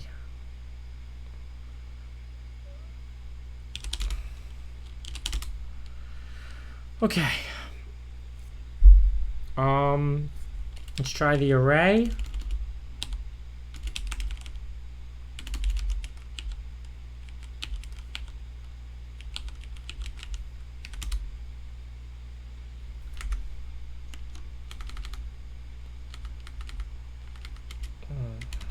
I don't know. Let's just get a God song. Rests. Alright, you know what? Where'd the music go?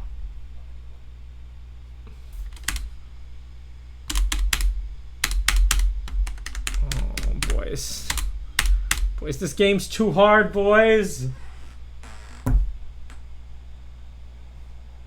This game's too hard. You know what? Holy C is canceled, okay? I'm canceling Holy C. We're gonna try Nim and then we're out. I have heard good things about Nim too.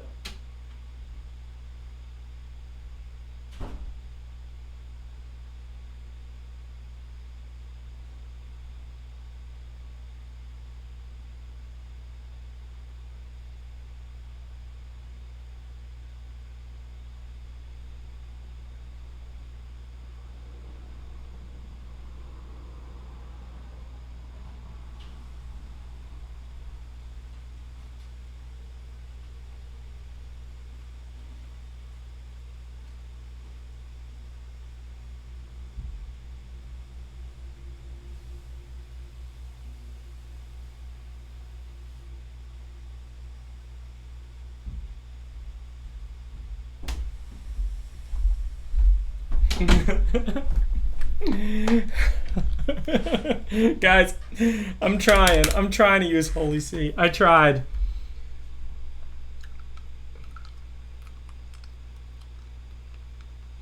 Oh, the mouse is working a little better. I'm getting 30 FPS. That should be pretty good. Personal menu. Oh, copy this file. I bet you this runs better on real hardware. I'm not sure it was designed for VirtualBox. I mean, I feel it, you know, using my machine hard. Goodbye, TempleOS. All right, no, Holy C is canceled. Holy C it's too good. I can't code in Holy C because. Wait, is there Vim? Does TempleOS have Vim? Because I need Vim.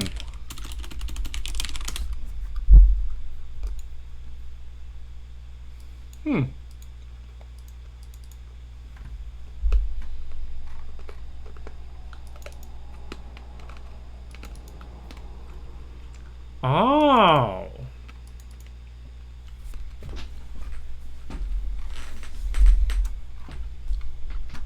Look at this guy. He got C. He got C programs to run in. To be fair, I still think TempleOS makes more sense than Urbit.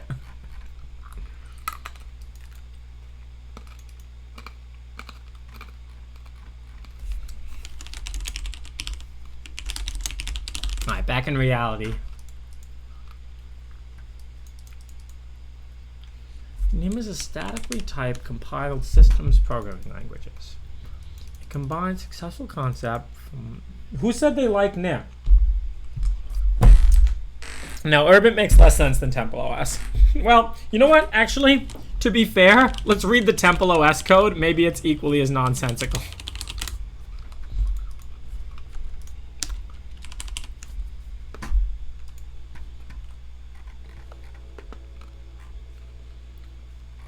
All right, so the names look more sensical. Let's see what the Q sort. There's a Q sort implementation in Holy C.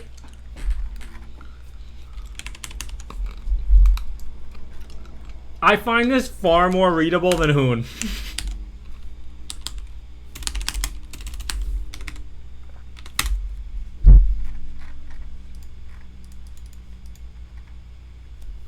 Yep. Yep. I will officially say that TempleOS makes more sense than Urbit.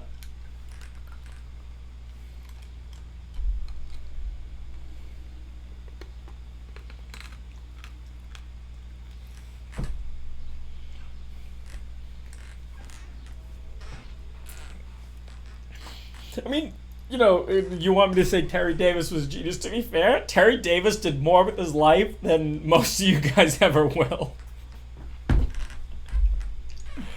And I respect anyone who builds something, man. You know, like anyone in the world who builds something and doesn't, like, you know, build something that like really just affects like them, right? Or build something that just like improves people's lives, or even if it doesn't improve people's lives, the bar is not like, you don't have to go into the world trying to make the world better. I think this is a scam. Just go into the world and try to not make it worse. I'm a don't be evil guy, you know? I believe in don't be evil. As long as you really go out in the world and try your hardest every day. And, you know, some of you out there might work for Google or Facebook and really ask, is what I'm doing evil? Is what I'm doing perpetuating evil? And if it is, don't do it. That's not saying if you work for Google or Facebook, you're necessarily perpetuating evil. The people who work at Google and Facebook maintaining, like, you know, TensorFlow and PyTorch, like, you're doing great for the world, man. Where do you guys all work? Who actually watches these streams?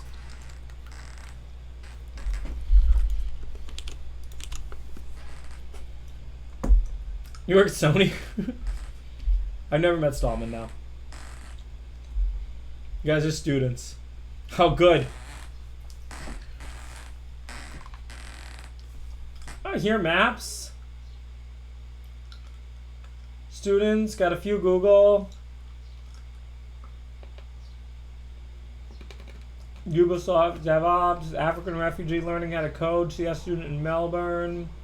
You work at comma.ai, that's funny.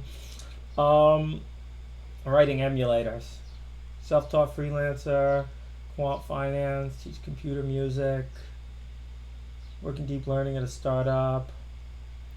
CEO of Tesla, yeah, you're funny, man. What's up, Elon?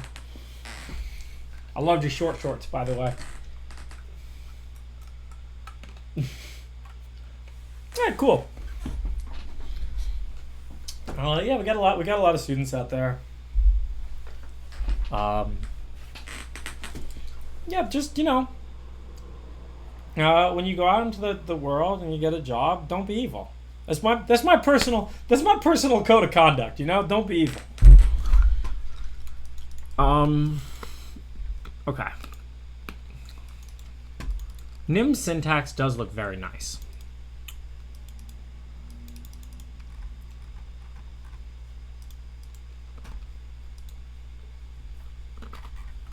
What?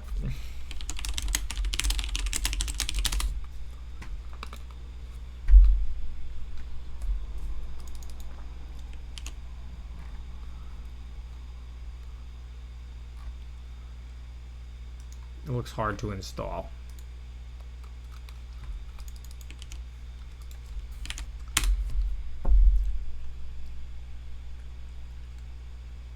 I did not buy any Tesla short shorts. The sexy woman, you know, she looked good in them. But if I came on stream wearing those short shorts, I'd look stupider than wearing a face. I can't resist. The Linky Marines. Oh, I love the Linky Marines. Linky Marines. I'm not sure what Chainlink actually does. I think it like pushes stuff onto the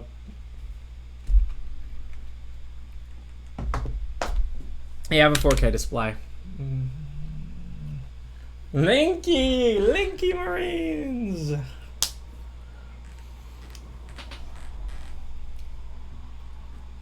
Sorry, this was barely about coronavirus. We should at least commit our coronavirus changes, though.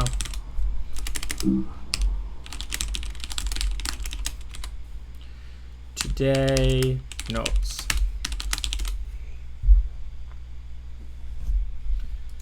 Is my brew being installed? What? I don't know.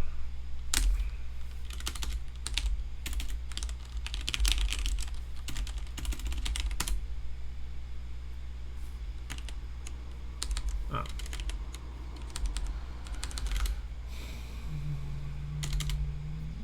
Something's wrong. How come I can't kill? nim. Cool.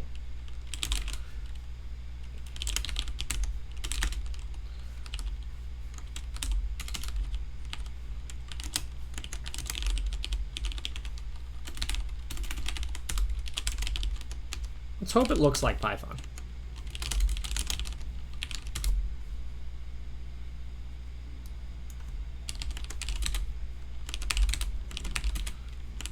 I mean, it looks a lot like Swift, actually.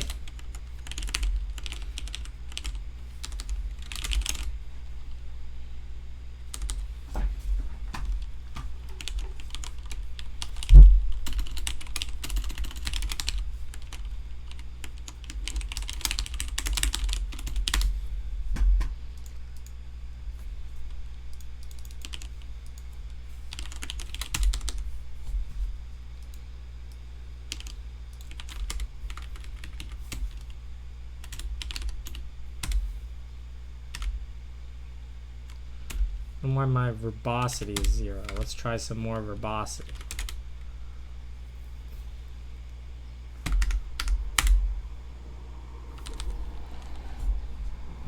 Oh, we need nim vim syntax.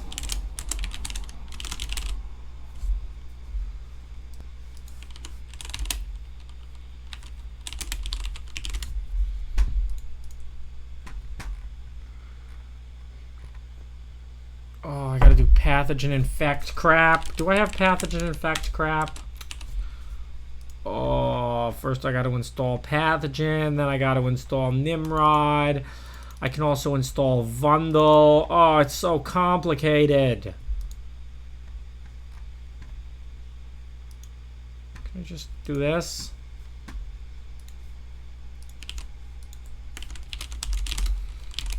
Oh, just download Vundle.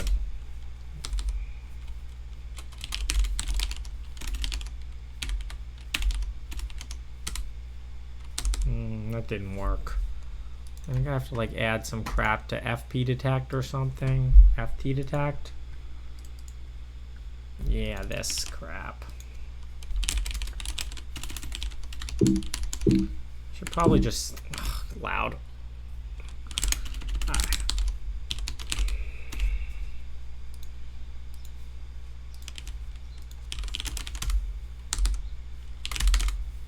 Okay, we have some nim syntax highlighting.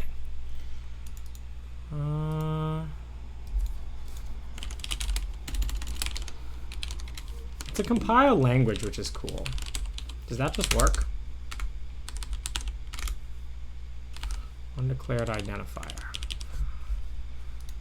How do I declare identifiers? Nim array.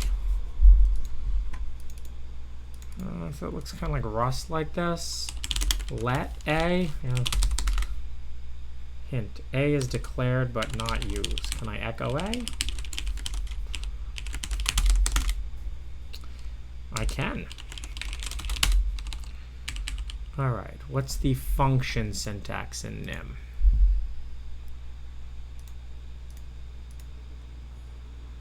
Nim by example. Proc. Proc, merge sort, ARR. It returns, I want to return an array. Array? Equals. Let's just say ARR. Merge sort A. Error. Typeless parameters are obsolete. I assume I have to give the array a type.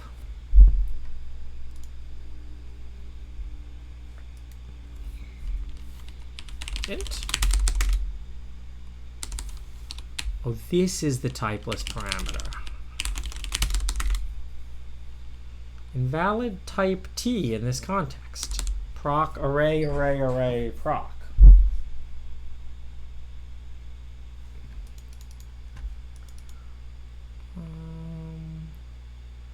Their size is specified at compile time, and they cannot be changed at runtime.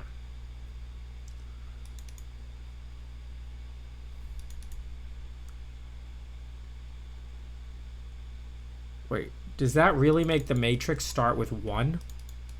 By the way, if anyone suggests any languages that starts with 1, I'm out. Iterator. Does anybody code in this language?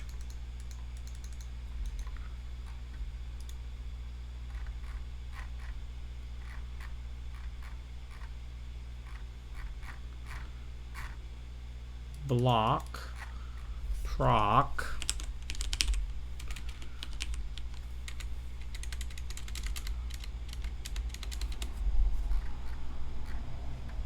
nim, pass array into function. Nim says array expects 2 parameters. I guess you actually want to seek. Oh, we want to use a seek.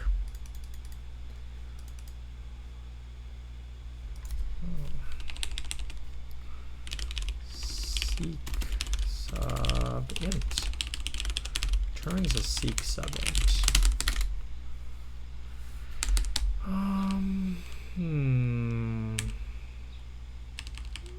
A cannot be assigned to, but B, on the other hand, can be assigned to.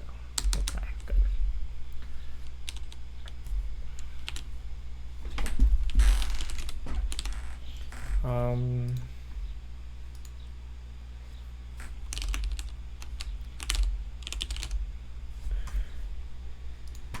Seek have length. Seeks are dynamically allocated, but they are immutable unless marked as var. I think immutable's okay. If the seek is created, it can be nim seek length.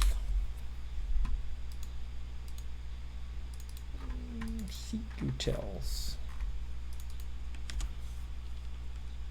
length.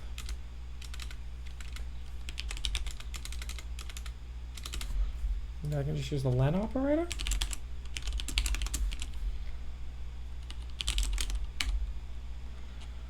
Go len AR. It's dynamic. That should work. Okay, cool. P equals length. Does it have double divided by syntax? Declared identifier, let P equals that. Declared identifier // Does that work? 4.5, great. Nim integer division. So you add int is float. I assume you meant integer division. Oh, give to is integer division? Alright, cool. Let m1 equals merge sort. I think I saw these work.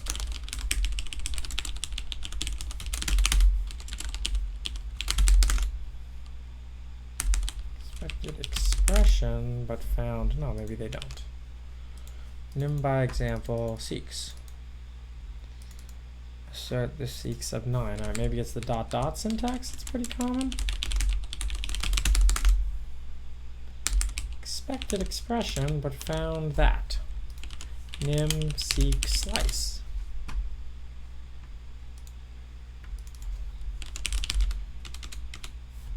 What? Oh, it's this one that's complaining.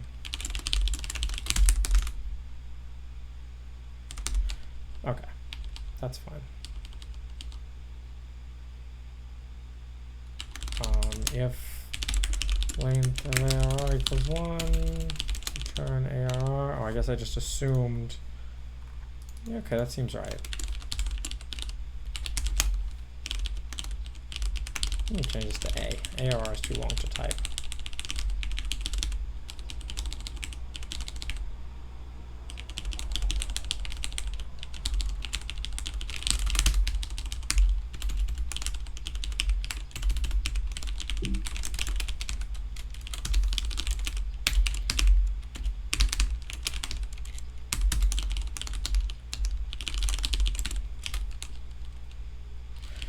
Oh, I don't know if return works.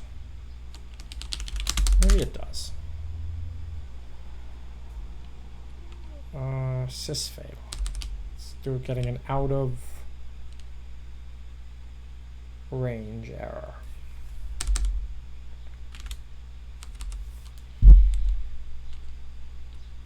It shouldn't give me an out of range error.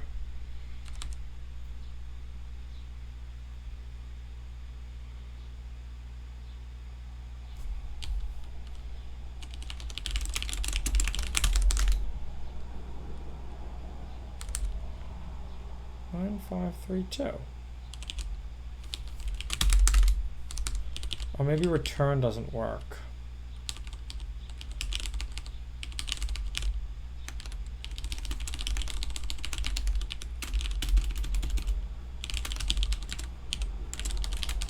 Stop. No. Same error.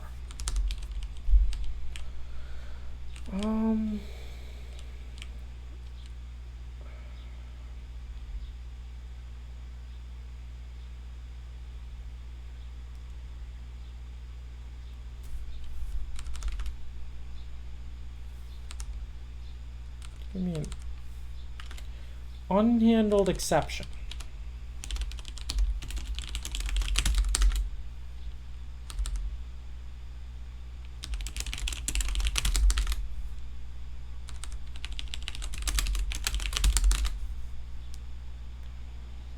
Index 3. Oh, are slices inclusive?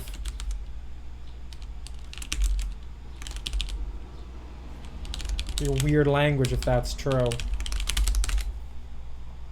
God, slices are inclusive. Junk. Junk. Junk. That doesn't match Python. I thought you promised you'd be like Python. You are not like Python. You are junk. I know. We're being too mean to Nim. Don't be mean to Nim.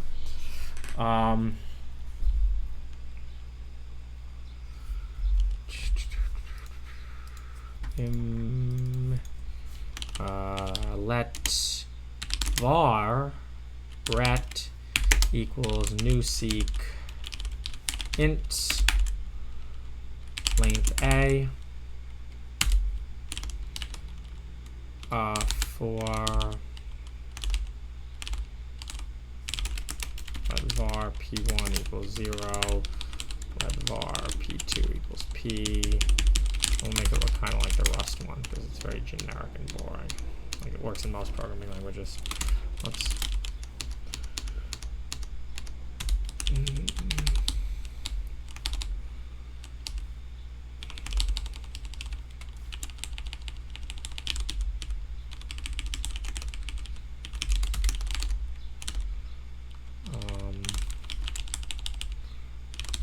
F here. Ret sub f equals m1 sub p1. That has to be that. So then we could say that minus that.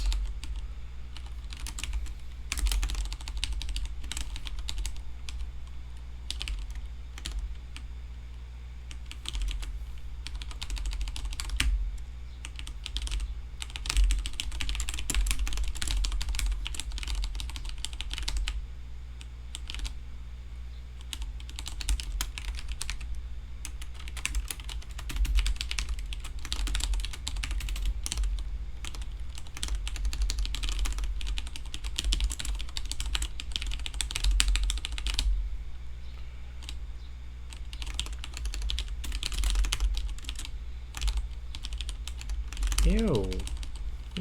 Indentation's wrong in my Rust one.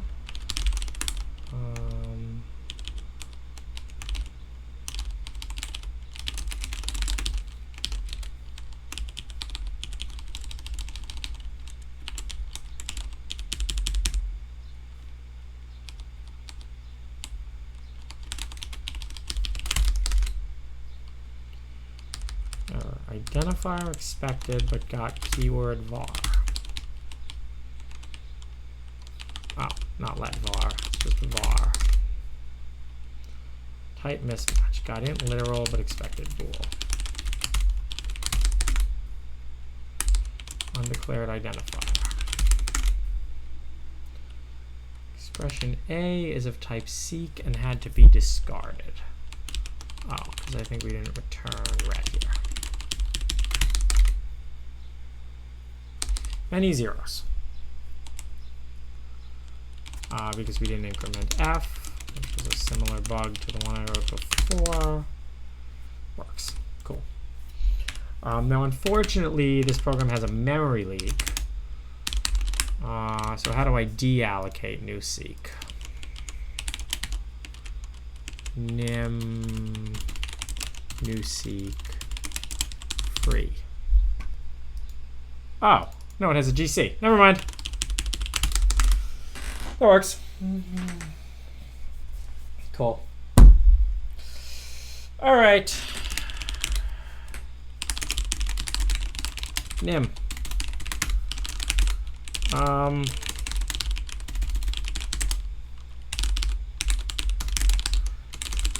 I'll post that on GitHub if anybody cares.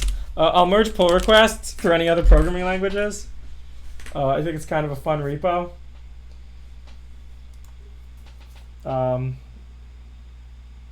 Yeah, that's it. That's today's stream. If you guys want to have fun writing merge sort in your favorite programming language, you can do it. Add it to the repo. Backing behind what in Kickstarter? Nim is on Kickstarter?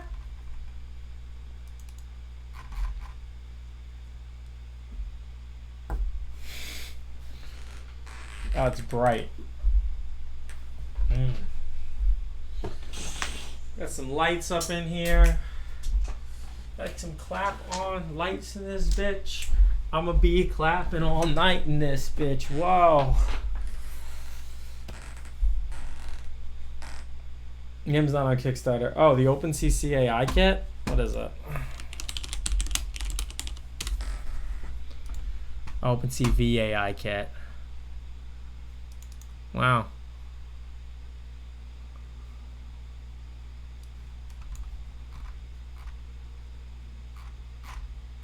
What's the chip and stuff? Yeah, but what chip does it use?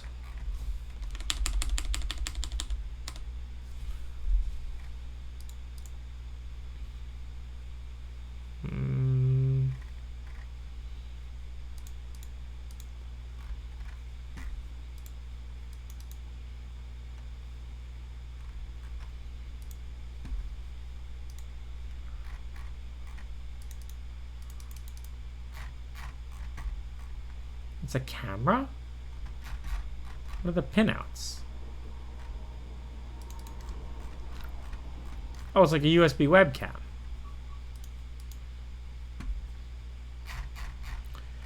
Spatial AI camera module.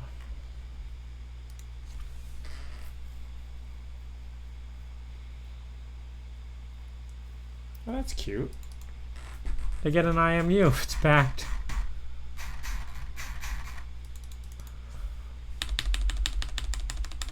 Any project. You're sending me an email. Well, if you want to have a meeting, it's $1,000. Yeah, Joshua Bach. That's who I was talking about. Who was talking about Yash? I'm pronouncing it wrong. Joshua. That's the one I'm talking about the Twitter thing. I've given my opinion on NVIDIA many times. This is not a stream of hate. This is a stream of love. If you buy a meeting, it has to be professional. Someone bought a meeting and they thought they could shit talk. Canceled that meeting real fast.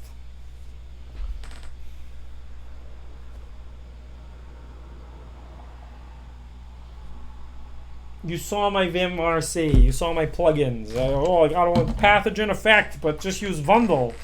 That's also complicated. No. We're apologizing for ever referring to these as face diapers.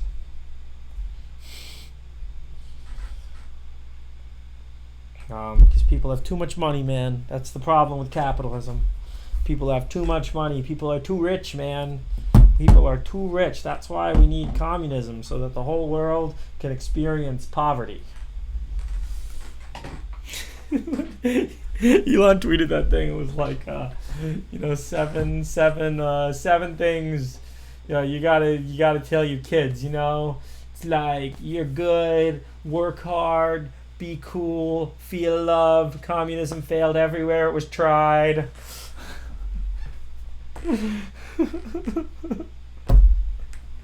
I look high today, guys. I look high. Today I'm high. Last week I'm on Adderall.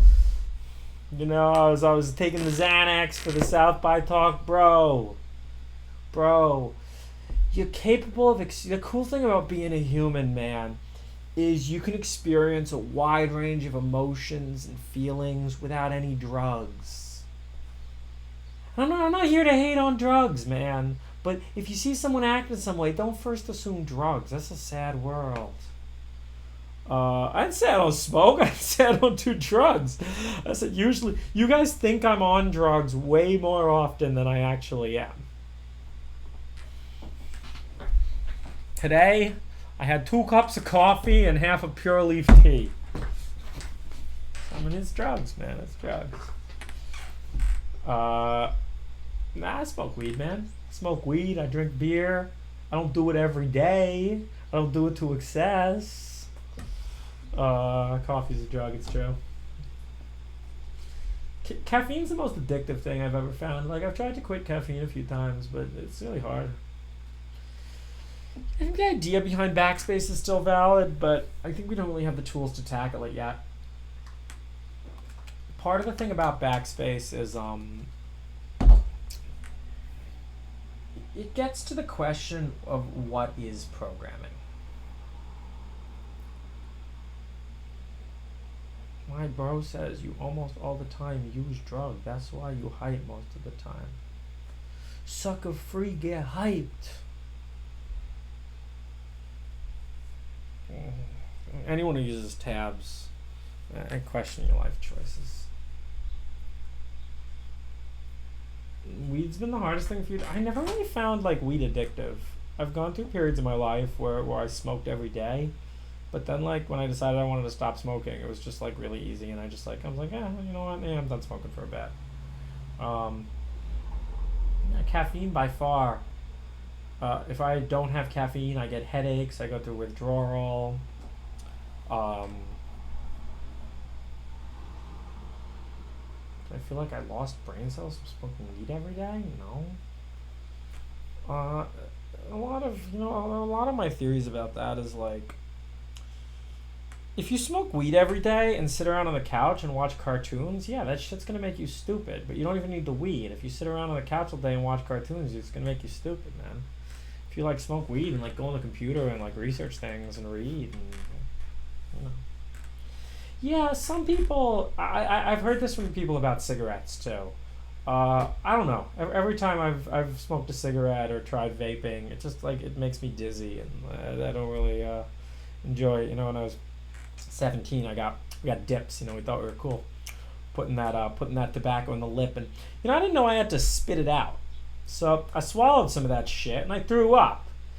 I felt dizzy and I was like, this is disgusting. I don't know why people do this. So maybe that early experience to nicotine, it's like when your parents are like, you gotta smoke a pack of cigarettes and then you never want to smoke cigarettes again. I don't know. Never really did much for me. But I mean, again, this probably comes a lot down to like brain chemistry. Maybe I do have like abnormally high acetylcholine or something. Yes, SNUS, that's what I'm talking about. Swallow the chew, don't ever swallow it, guys. Yeah, no, I think nicotine's, I don't know, I feel like dizzy and disoriented. Do you eat sugar? I don't like avoid it. Nicotine shouldn't be illegal. What do you mean by illegal? Right? Come on, it's 2020. How are we still criminalizing the possession of drugs? Can I cheers? Yeah, cheers, boys. Have I tried LSD? Yes. Do you think GPT-3 is going to open new possibilities? I mean, I'm a little concerned that, like, I don't like the idea that AI is going to fall into the hands of the people with lots of compute. So I want to see trends like this not continue. I would like to see sort of a real, I don't know, but again, it's a question of nature. The truth is, we may be able to build a, something that passes the Turing test if we just scaled up GPT-3 100x.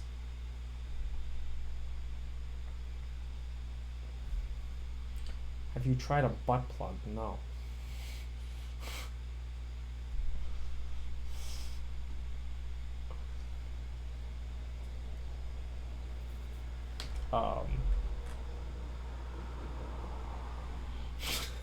That butt plug player.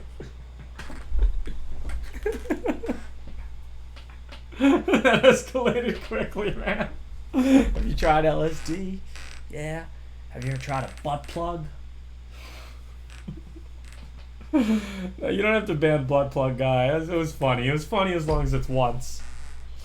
I don't want to be on Joe Rogan. Honestly, I tell you guys, if these streams ever get too popular, and I like that you guys are all computer science students, right? If these streams ever get too popular, I just gotta not do them anymore, you know? That's the truth of, you don't want to be famous, man. That's a quote. It's like, people come to me and they say they want to be rich and famous. This is like from some famous guy.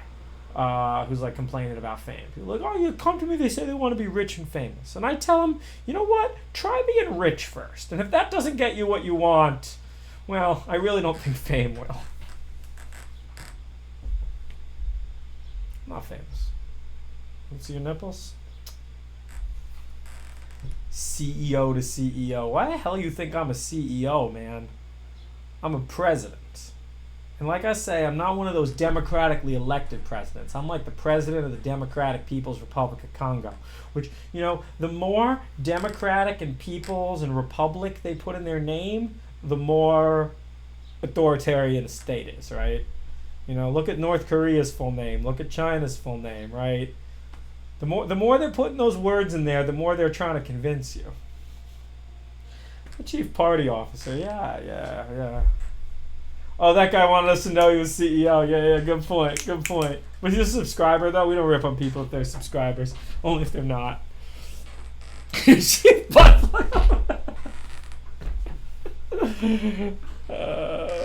your bideltoid? Bideltoid? Yeah, I don't know, man.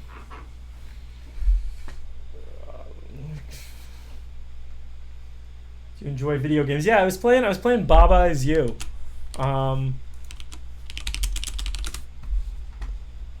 This is totally worth the $14. It's a really fun game. I got like 20 hours of enjoyment out of it. It's like a puzzle game. The last game I played before that was Slay the Spire. Some of my friends were into it. Probably played about 20 hours of Slay the Spire too. Do I play chess? Yeah, I'm like a 1500. Not that great.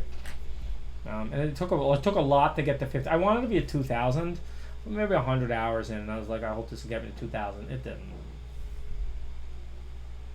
How do I find time? Oh my God, I'm so busy with all the meetings. Let me show you how I find time. People used to harass me, and they wanted to let's just set up a phone call so we can discuss collaboration. Well, now you got to pay $1,000.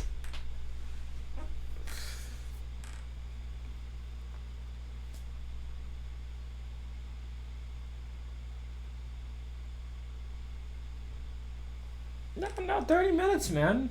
I want to make sure that I get paid more than lawyers, You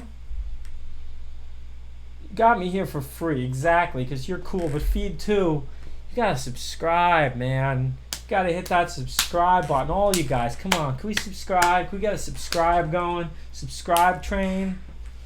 People donated 1 bit to me today. So I was trying to get Ja Rule. So I DM'd this guy, Gutter. And Gutter said, yeah, I'll get you Ja Rule, give you $500. And then Gutter didn't get me Ja Rule, got me Reggie Muscles. And Reggie Muscles was like, yo, I'll get you Ja Rule, just give me $1,000. And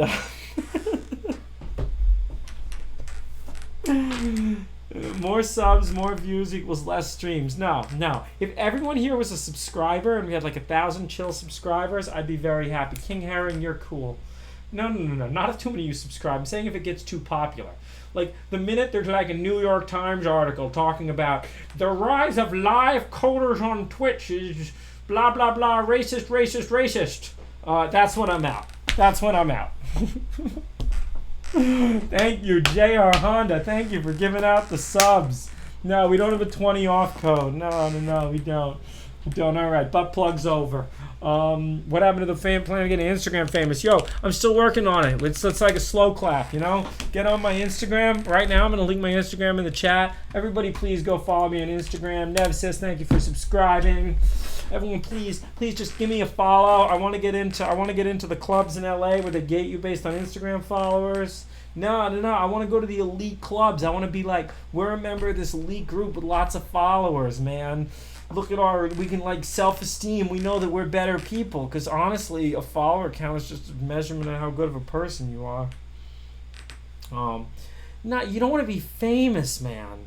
You don't want to be famous. See, famous comes with. See, you know what? Let me tell you something. I'll tell you something about being famous. Like, people like think. Some people try this shit with me, and I just look at them and I laugh at them. I laugh in their face, and they're like, "You understand that you have a responsibility to your audience to tell them good stuff and to shill my propaganda message." And I look at them and I'm like, "No, I don't, man. I can do whatever the hell I want." And because I live in America, and America's the land of the free and the home of the brave. And see, that's the problem with being famous, right? Because when one person says that, you can laugh at them. But when everybody says that, you know what I mean? Who's going to buy your scam movies? Nobody. And that's why you don't want to be famous. You just want to be respected. And the way that you get respect in the world is you always tell the truth, you know? If everybody just went through life, you go through life and you just always tell the truth, you'll be respected. No one's gonna, well, I don't know, man. Did Dr. Disrespect lie? And that's the new meme. Can we make that a meme? Like what happened to Dr. Disrespect? He got disrespected. You know, Twitch disrespected him, and that's the truth. Being good looking and being smart. Those are too cool. You should work on those things. Everyone likes smart people, and everyone likes good looking people.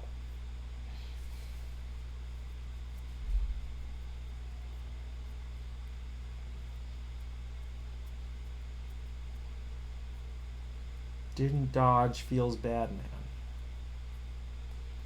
Friend is a multimillionaire and he's all about playing games all day. You told the truth, you got fired? Well, I don't know if you actually told the truth. The truth? What'd you get fired for? Wait, what do you mean? You told the truth, you got fired? What happened? Yeah. You know, be a healthy weight, man. Be a healthy weight, you know? Relativism does not apply to obesity.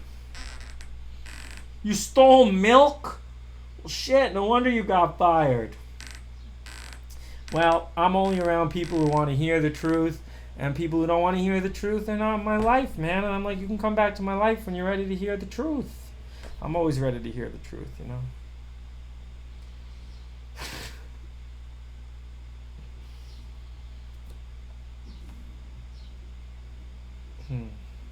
We don't talk about comma.ai on the stream. Who's the Twitch psychiatrist? Got milk. Hong Kong and TJ, man. Next time I go, I'm down. Dr. K. All right, who's Dr. K? Should I Google this? Is this hateful? We don't like hateful shit on here. We like love. Love. Peace and love and understanding.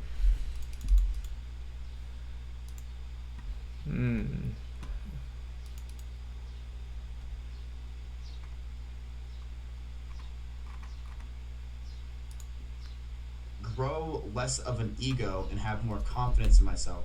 So that way, because confidence is less ADHD intensive, and an ego is just me increasing this because it's just feeling like fire. So, can we get a fucking round of applause? Because you just tied it. Just think about all of the different directions you just wove together in like 90 seconds. Confidence, what you're fueling,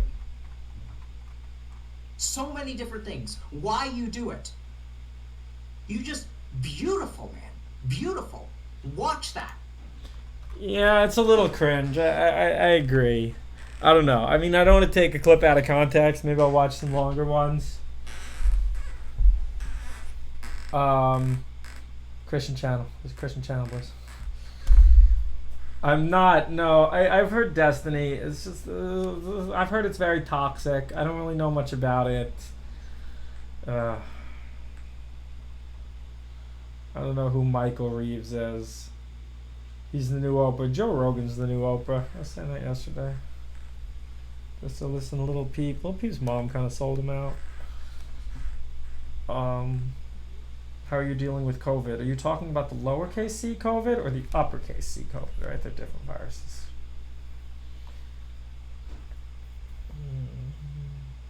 Life is cringe. No, I don't know. I don't mean to judge Dr. K. I don't know. Destiny is the Giovanna philosophy, only he's wrong and you're right. No, like, you know, self-help is one of the top-selling genres on Amazon, and I used to like those books until I realized what was wrong with them. And the book makes you feel good, but the book doesn't actually improve your life. If you want a book that's going to improve your life, go read a textbook. If you want a book that's going to make you feel good, you know, like they shouldn't be called self-help books. They should be called feel-good books, but they wouldn't sell as many.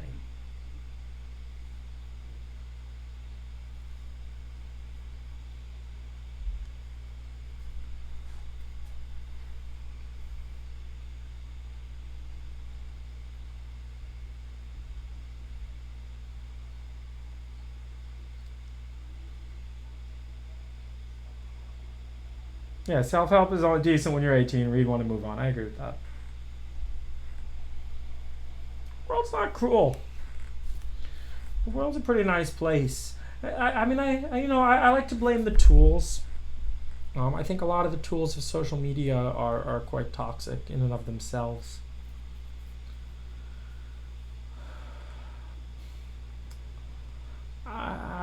The economy, who knows anymore, right? The money's all fake. I say this a lot about money.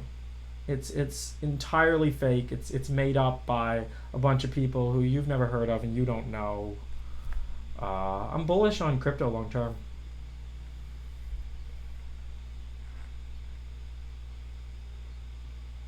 Lost in the Cosmos. Author says the only way to cure depression is to seriously consider suicide. I mean, I kind of disagree with that. Like, I kind of disagree with the whole phrase, like, cure depression. What are you gonna cure? Are you gonna cure fear? Are you gonna cure happiness? Depression is it's on the spectrum of human emotions. You can't, like, cure these things. You're gonna cure anxiety? No, you, like, figure out strategies to deal with this stuff. It's about managing, yeah. I mean, look, and it's the same thing. I don't know how much this is actually thought of, but, like, psychiatrists draw a line between legal drugs and illegal drugs, and this drug is prescribed by a doctor. And look, I mean, you know, drug use is a personal choice, but, you know, don't be duped into thinking that, you know, nobody is duped into thinking that their cocaine habit is helping them improve with something, right? Yet people are duped that with SSRIs or even stimulants. Michael Scott. I rewatched The Office recently. I have a lot of respect for that guy as a manager. You know? Michael Scott was a good manager. My refreshing attitude toward mental health. Why are you attacking cocaine? The quickest way to never want to do cocaine is to walk into a room of coked up people. And then you ask yourself the question, it's like, do I really become like that? And the answer is yes. It just doesn't bother you anymore. I don't know. I don't like Wellbutrin. Wellbutrin's anticholinergic, but, you know, if it works for you, it's my opinion.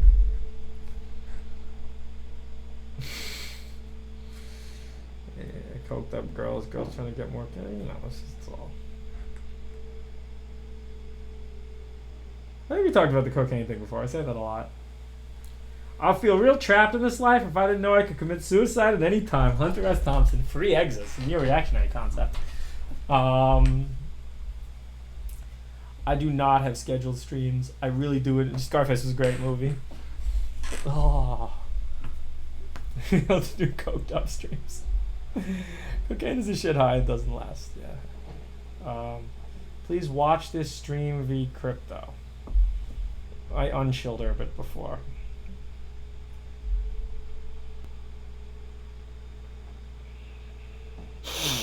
Cocaine. I don't know. People say suicide is selfish. I think that you. If there's anything in this world you do own, it's your body. You know, my body, my choice, right? Give 50 subs to coke. I haven't done coke in 10 years.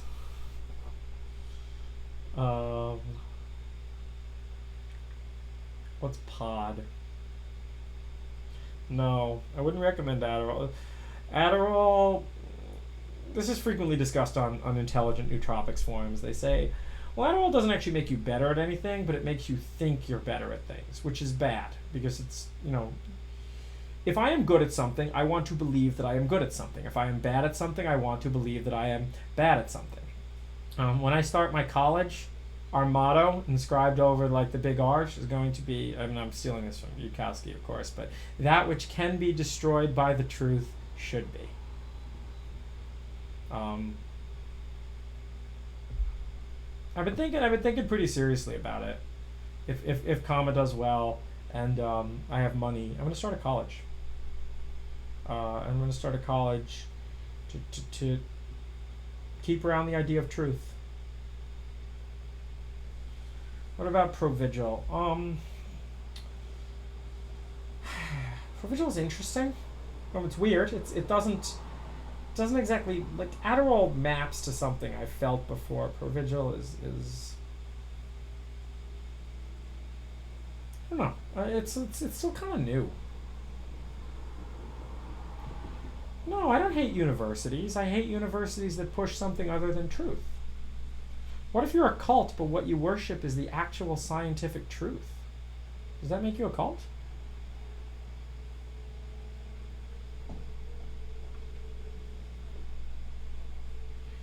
See, now, okay, I took Concerta and did so much better at work. Are you sure you actually did better and didn't just perceive yourself as doing better? Yeah, you know what? You know who runs the Cult Awareness Network? The Cult Awareness Network is run by Scientology. How would you maintain the goal of your college after your death? Well, that's kind of hard, right? That's an age-old problem. Problem probably dates back to like ancient Greeks, like Pythagoras and Plato's Academy, and yeah, you watch things get perverted over time. So I don't know, but I'm gonna put a lot of thought into how to. Isn't believing you did better not a bad thing? No, if you did better, you should believe you did better. If you didn't do better, you should not believe you did better. The truth is the ultimate determiner. I'm not gonna die, right? I don't know. You know, I like to talk about living forever, but I'm not like scared to death or anything. Do I believe Elon when he said they are very close to level 5? We don't talk about comma.ai here, but no.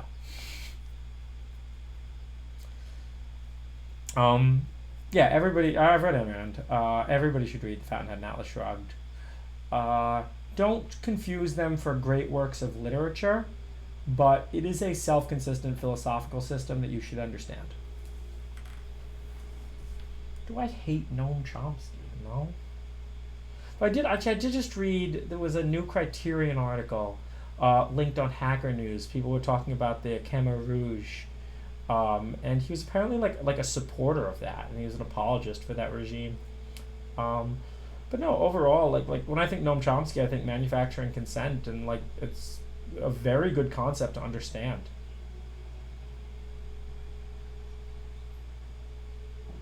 Thoughts on anarcho-capitalism? I don't really know what that is.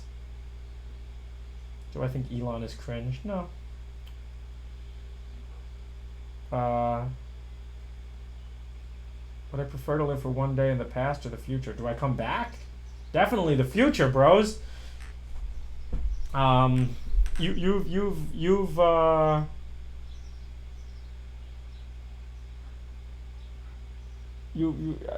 Ayn Rand puts a very personal dimension to capitalism.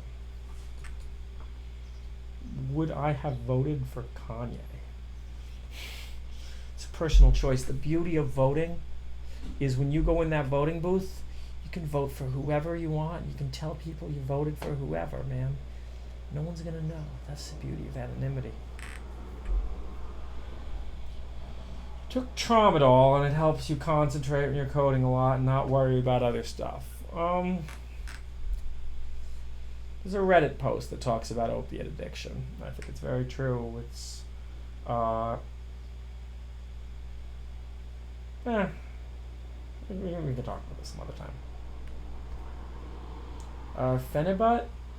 My understanding is Phenibut is just like somebody tried to repackage benzos as a nootropic, which they are absolutely not. Tramadol is closer to a nootropic than Phenibut.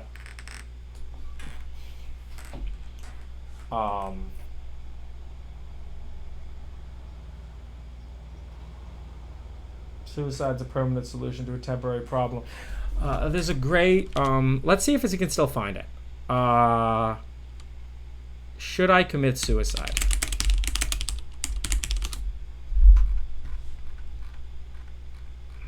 No, I remember. Oh, it's sad. It's sad that this is what it is. I mean, I remember being 15 and seriously Googling that. And no, oh, it's sad. It's all trash now. If this is what I saw, I would have been,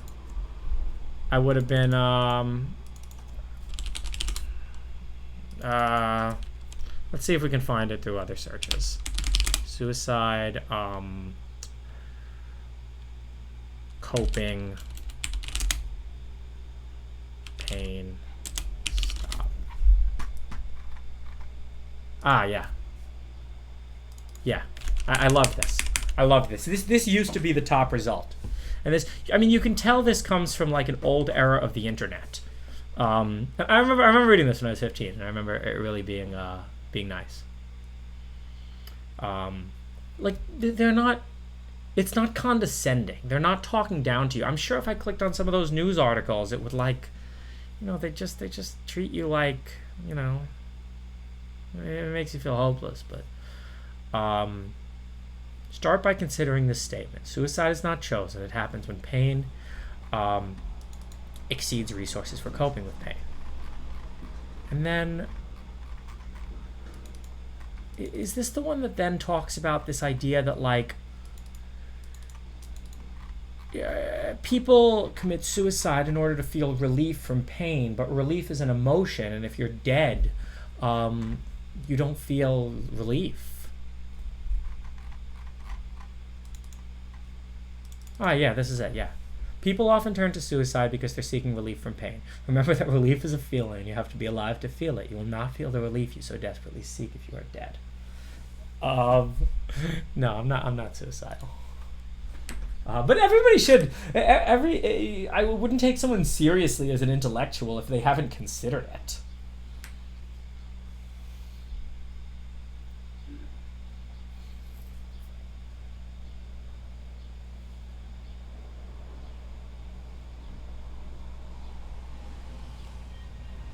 Wouldn't the state of no feelings be a great state to be in? No, definitely not. No, relief is a feeling. Relief is not the absence of pain. Relief is a feeling. What do I think of NIM? I don't like it. I don't see what it adds over other languages. It seems like I have no, like, maybe it's fast. Like, what does NIM get me over Python?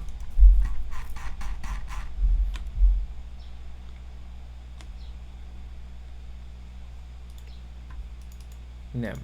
Why nim?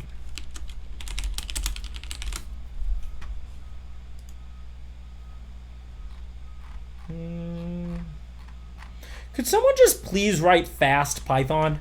There is no fundamental reason why you can't write fast Python. If they made JavaScript fast, they can definitely make Python fast.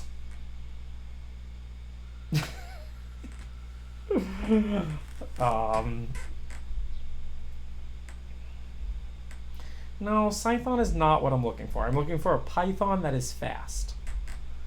And like, it's okay if it's a restricted subset of Python. I know like .globals and .locals are really expensive. Thoughts on Jonathan Blow? I met him recently. I don't know. What would my thoughts be? I didn't. He said sensible things. I liked what he said. None of you guys are banned. Are you banned? Julio is fast Python. Rust seems to take forever to code anything. People are trying to rewrite Emacs in Rust. I bet you Emacs people like Rust, you know?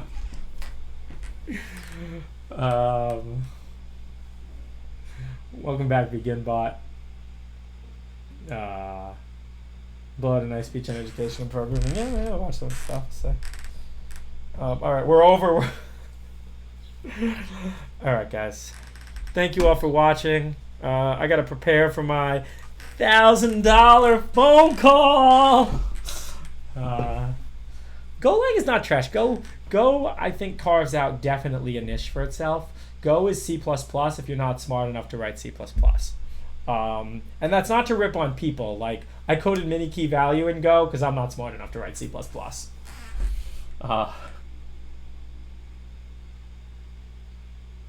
Thank you all for watching.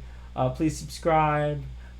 Please follow me on Instagram. The money, of course, goes to the company, not in my pocket, but I think the company should buy my DNA sequencing. What do y'all think? We got to go buy my DNA. No, come on. It's a nice thing. I like to be nice. It's more of a, like, have you taken your idea seriously enough? Have you put $1,000 of your own time into the idea? If you haven't put $1,000 of your own time into the idea, why would you ask to talk to me about it, right? That's really the test. The $1,000 would almost work just as well if you had to do proof of burn on the $1,000. Like, you just had to prove that you're willing to burn $1,000. Yeah. Show the stream earnings. No, last time I did that, you all screamed I was going to get banned. Raid someone. I don't know. I should be better about being a good contributing member of Twitch society. But they got to tell me why Dr. Disrespect got banned. Bye, everyone. Have a good afternoon, night, or morning, wherever you may be.